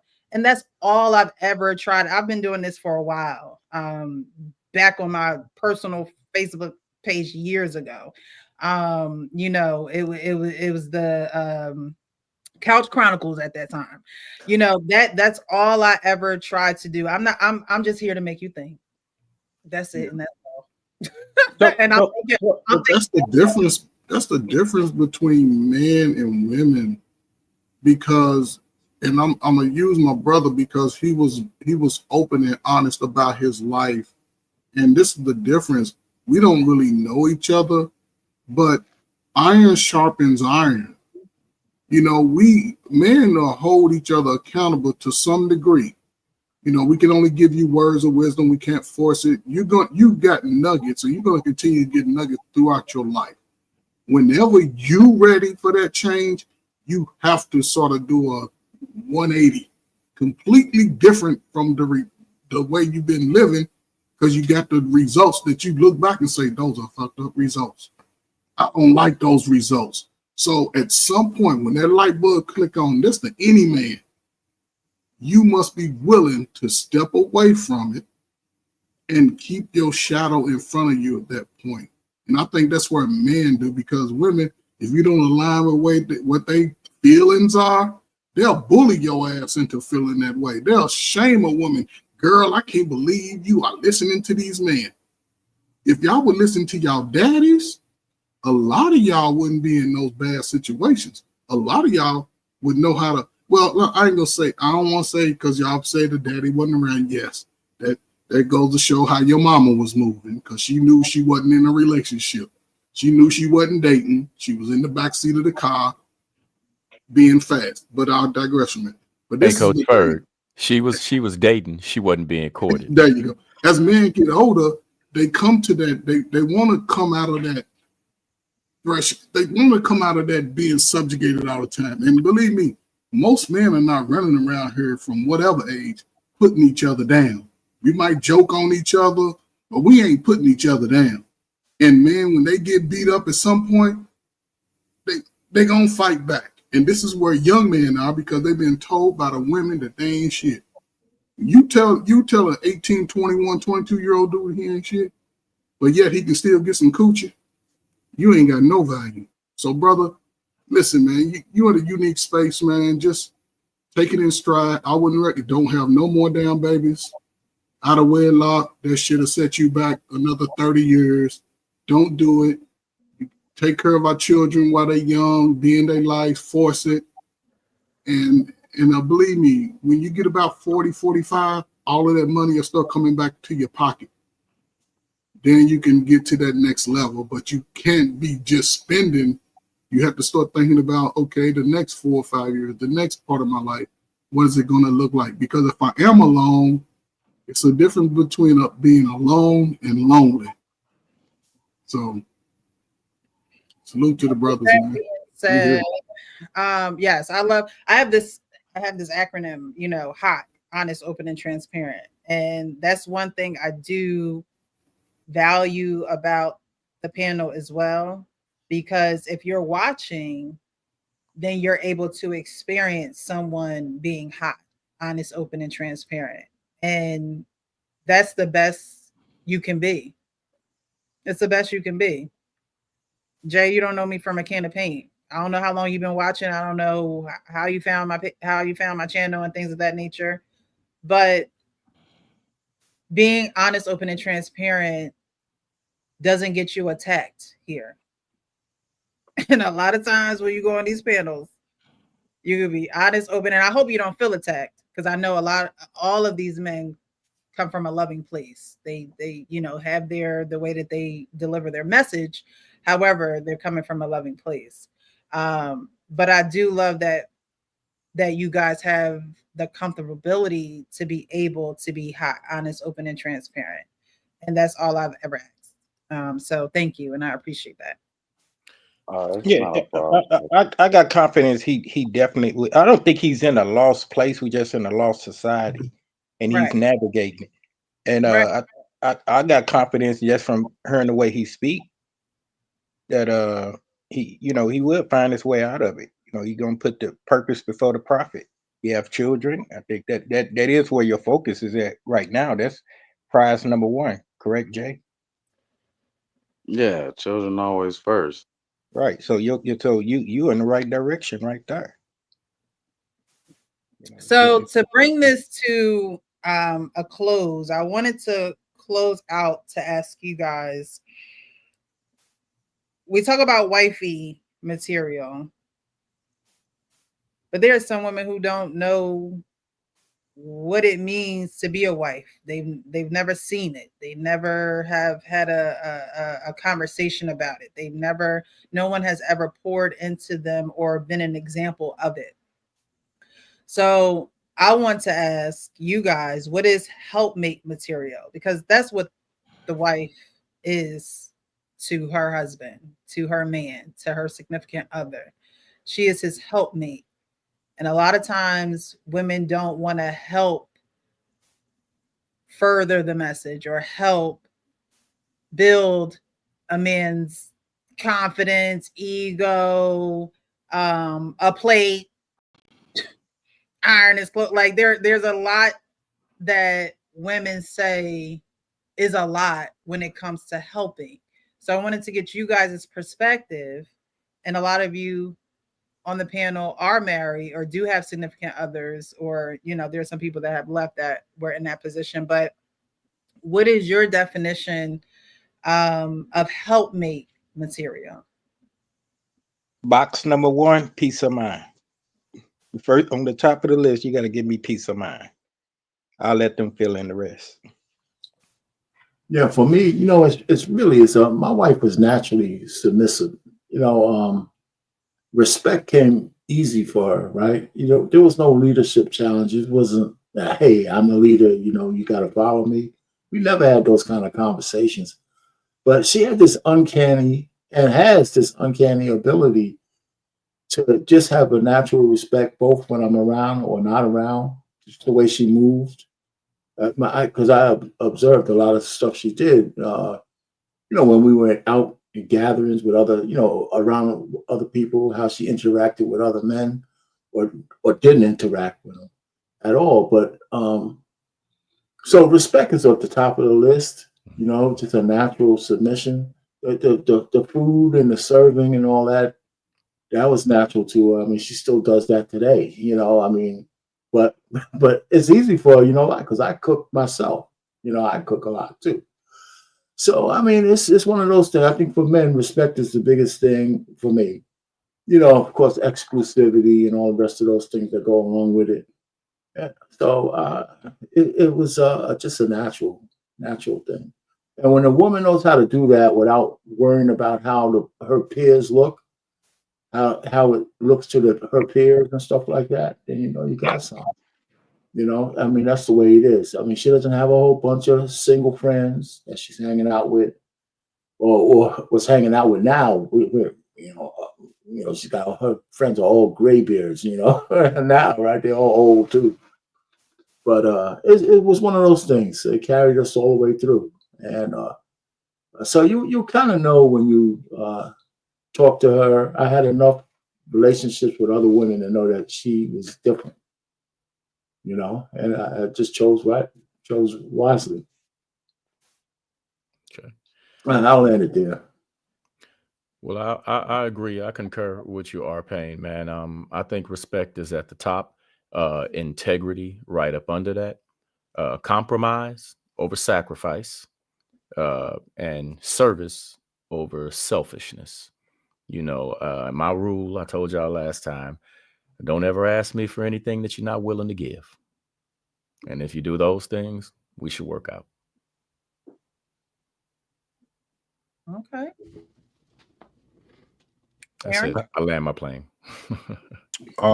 Yeah, that's a heck of a question, and I'll try to be brief because a good woman, a wife, deserves quite the description. But I'll be brief and kind of describe my wife. First, she has to be a woman that's committed to being the best person she can be for her entire existence on this planet in every facet of life. She has to be dedicated, disciplined, educated. She just has to have an interest in building value within herself, but not for selfish reasons, but to make life worth living. She also has to see that in me and see how the value that she's built in herself can be leveraged in our family to benefit the family. Because if one thing's for certain, I'm going to keep my foot firmly planted on the gas pedal, right? Until this thing runs out of gas or climbs a tree. I need her to be willing to leverage the value that she brings unwaveringly to that effort. A lot of times, a lot of women are looking for early retirement. They're looking for what they can get out of it. They don't like questions like, what do you bring to the table? I am the table. No, you're not. Because the table is the idea of a family. The table is our relationship. The table's a marriage. The table's a shared life. What value do you bring to that? How do you help me build a family, build a kingdom, and maintain it? A woman, a good wife would understand that, not only understand that, but be able to deliver upon it. Right? My wife has an education, and it's beneficial to the way I run my business successfully. Right? Both degrees. She doesn't wave her degree around it, and she enjoys her career, but she doesn't wave it around and then say, well, you're going to, be 100% provider. Whatever money she brings in, even if it's extra, how do we invest it? Because at the end of the day, we're going to die. We got to leave something to our children, right? But she uses her education to help me be the best entrepreneur, best business owner I can possibly be. That's what a good wife would do. You have to be willing to make life worth living. Waste no moment, not one. Time is the only asset that is in limited supply for all of us and can never be replenished. If she can understand that and fill every moment with the best of herself, you got one. Okay. Yeah, I would say a woman is definitely a good woman is definitely willing to have synergy between the two. That's it's crazy because you guys kind of like hit all the marks that I've said, but she also has to be a woman that understands that this is what the make of our relationship is when she understands who you are and who she is being with you, right? She also has to look at it as that you were the choice and not the option. Mm-hmm. So it's a lot that we have to do, and a lot of this is coming from the experience that we have in being, as one with these women. This is a woman that has to understand that conflict is something to bring us up, to say we have to be able to together. We have to be able to combat the conflict, right? And they also understand that this is done all the way until we die. Mm-hmm. I can tell you, the woman I went with now, she didn't have what I had. I had front seat tickets to seeing what a marriage actually is. And when I saw two flawed people having something that I seen that was perfect in my eyes, man, that was something crazy. And she sees what the potential of me and her can be because she sees what it is that I have in me because she sees it around us. Goes to what you said earlier, what we all were saying earlier. Proximity is something, man, that is really, it's a tool for us to be able to use and utilize. Now, what we have, because we have children, we want to be able to give as much to them for them to be better than what we were. And when she's on that right there, like my man Aaron said, once you got her on that plane right there, perfect. You got it. Right. All right. Who wants to go next? I would just say I agree with a lot of the perspectives of the brothers on the panel. And as I look, to find my wife, you feel me?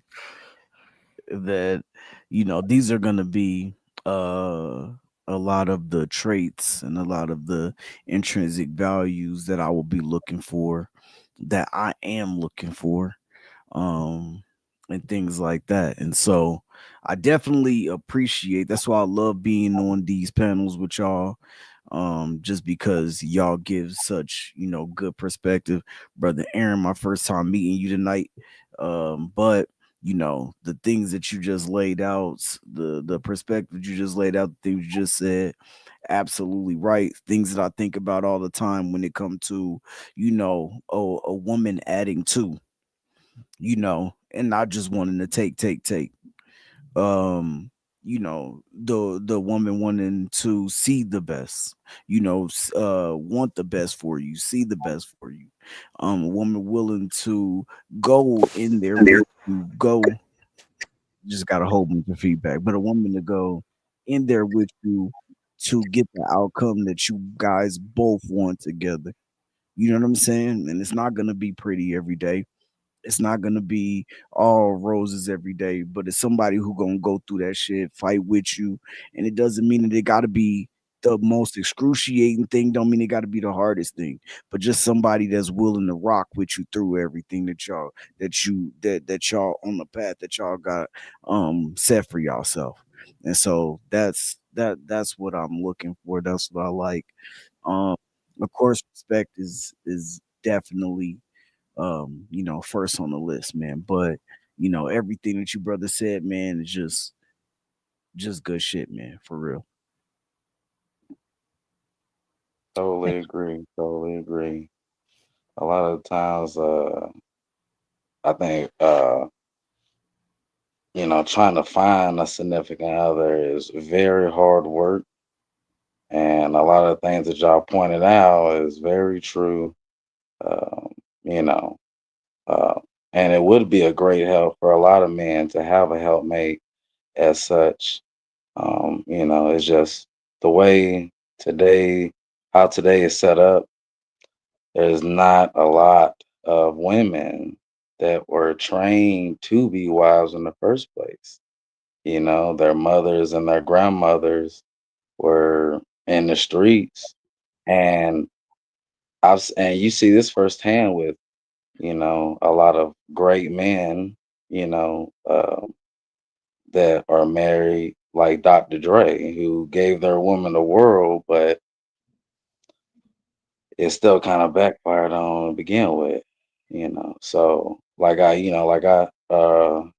raise my oldest sons, I tell them, um, looking for a wife should never be your main priority. Your main priority should be you and your purpose.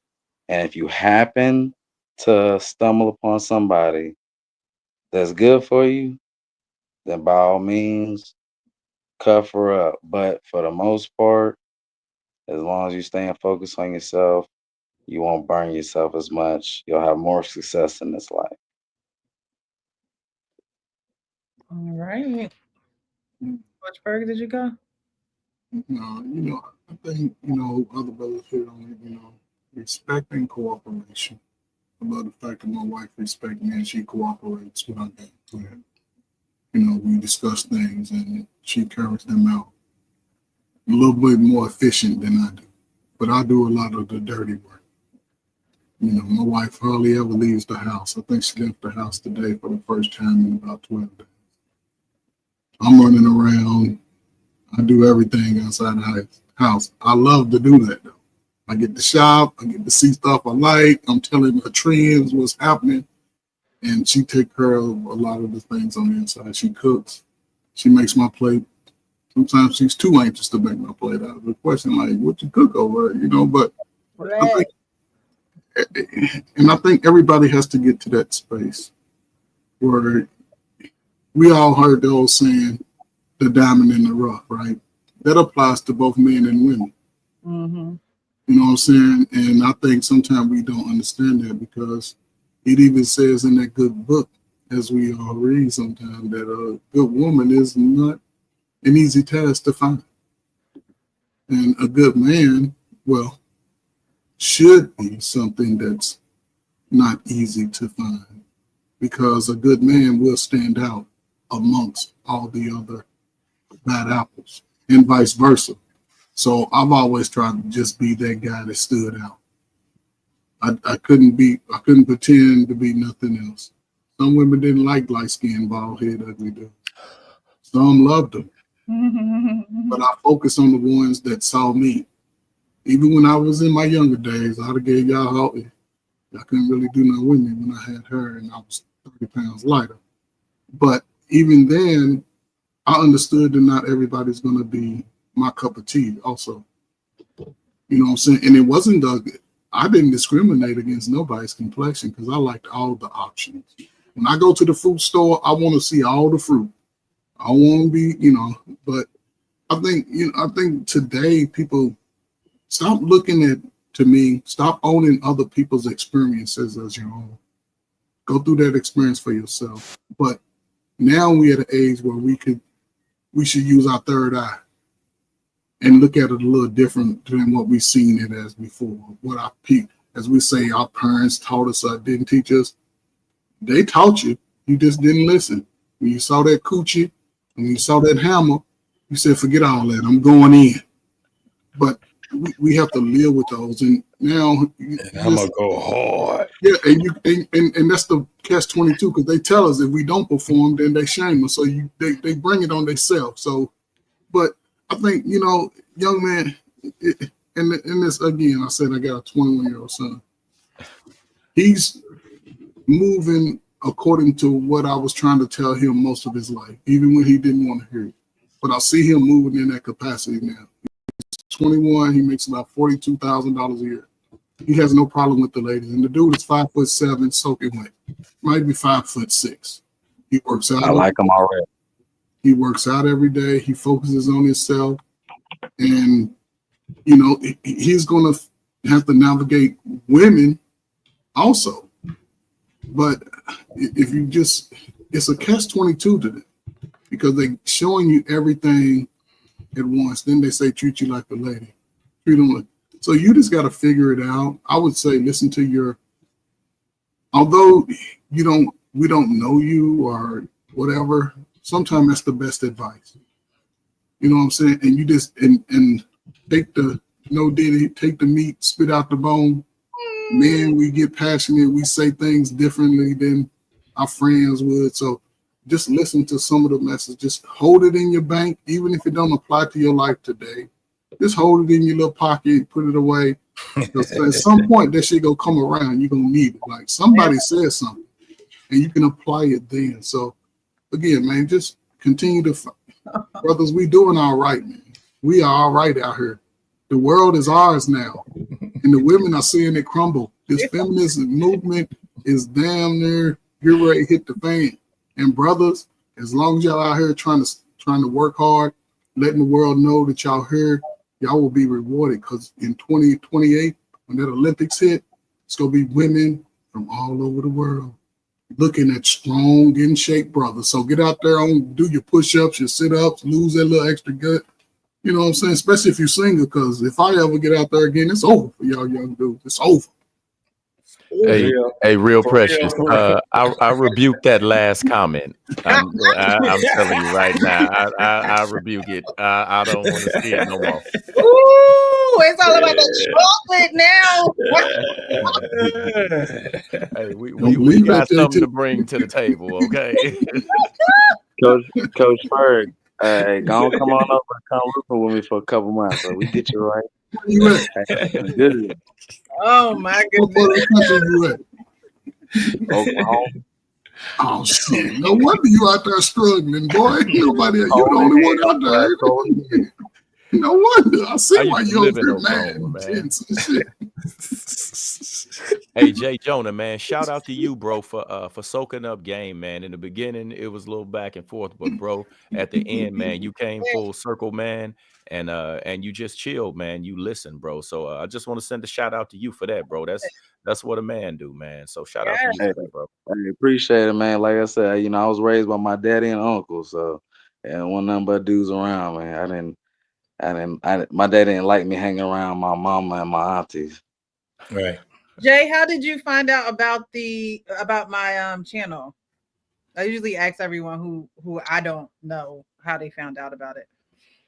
I actually found you on that Lapeef network thing, and then I just started following you on Facebook. Word. That's dope.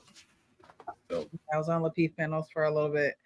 All right, cool. Well, thank you so much. A lot of people didn't even know I had my own platform, so I appreciate you for trying to figure it out, because everybody just thought I was just on other people's platforms, which was a great thing. It was a great thing, to, like I said, I've been doing this, but I wasn't in the YouTube space. And now that I'm in the YouTube space, I'm still not in the YouTube space, because I do feel like some of this and just social media in general can be very high schoolish. So I kind of like to stay in my own lane. You know what I mean? I don't want to be too big. I don't want to be, I just like, this is my lane right here, where, you know what I mean? If you know about it, you know about it. If somebody done told you about it, invite somebody. Like, you know what I mean? I'm not out here trying to be the biggest. I ain't Big Lotto. I ain't Big Mama. Okay. I'll just trying to have the conversations as they come. And whoever who would like to join, like God said, if you got an ear to hear, let them hear. Whoever has an ear to ear, let them hear. Right. And so I appreciate you. Thank you. You see, you've gotten much love, much praise from the panel. We're not doing nothing but trying to make other people and each other better. Like Coach Ferg says, iron sharpens iron. And in order to be good, in order to be great, like we talked about last show, sometimes it takes some pain. Sometimes it takes getting knocked down. Sometimes it takes just going through the fire, So again, we appreciate you. Y'all, we're not doing final thoughts tonight. It's 2:00 in the morning over here on the East Coast. I gotta go to work. Shit. All right. So I appreciate y'all. I appreciate everyone who has joined. I think we had almost close to 60, 65 people in here, maybe more than that. So that might have been like our largest number. I don't know. I could be wrong. There could have been days where it could have been more people, but I did see how there were people filling in and listening to the conversation. I appreciate you guys for sharing this stream on your platform. So other people, that's how other people know me, from other people's platforms. But I appreciate you for sharing and for getting the word out there. Hopefully there will be more. I appreciate everyone who has joined the panel. Women are welcome to join the panel. I'll say it again. Women are welcome to join the panel. While this is the men's panel, we come here and get perspective and understanding from the men, but women are more than allowed to come here and say, hey, I don't understand, or hey, can you show me, or can you tell me I've been having issues in this area. So there will be women who just sit back and listen. What was her name? I think it was Danielle. We had a young lady, Danielle, I think her name was, who came on a few shows ago, and she's like, I love listening to you guys. And that day she decided to come on a panel. So you don't always have to come on a panel. The Wife School podcast comes on. You don't always have to come on. But again, we should want to live in harmony with one another. And living in harmony with one another says, look, we're going to devote the time. We're going to give the time to have these conversations so we know that they're accountable for what they're hearing and what they're listening to and digesting and, you know, things of that nature. And so I'm here if you guys want to. If you don't, if you just want to watch, that's fine with me too. But I do enjoy these panels. Again, I'm so appreciative to you guys. Thank you so much for everything that you do. Those people who are in the chat, thank you, thank you, thank you for being here, watching, participating. Even if you didn't come on the panel, you still put something in the chat that was probably still reflective, still educational, still hot, honest, open, and transparent. So I do appreciate you guys. We're going to end this out by me saying what I say on every ending. But before I do that, I'm gonna just let y'all know this is what I'm about to do. I'm about to go. Lay down. I'm about to go lay down. All right. Hey, shout out to Jay. Hey man, shout out to the panel, man. My original 5 that I met are on here. Precious, R. Payne, Coach Ferg, JT, and Frank, baby, from KC. Man, I'm glad to see you fellas again, man. Much love, man, and thank y'all for being so welcome. All right. All right. Thank you guys. And as I close out, always and forever, be real with yourself so you can be real with everybody else, y'all. See y'all next week. There you go. Nice. Later.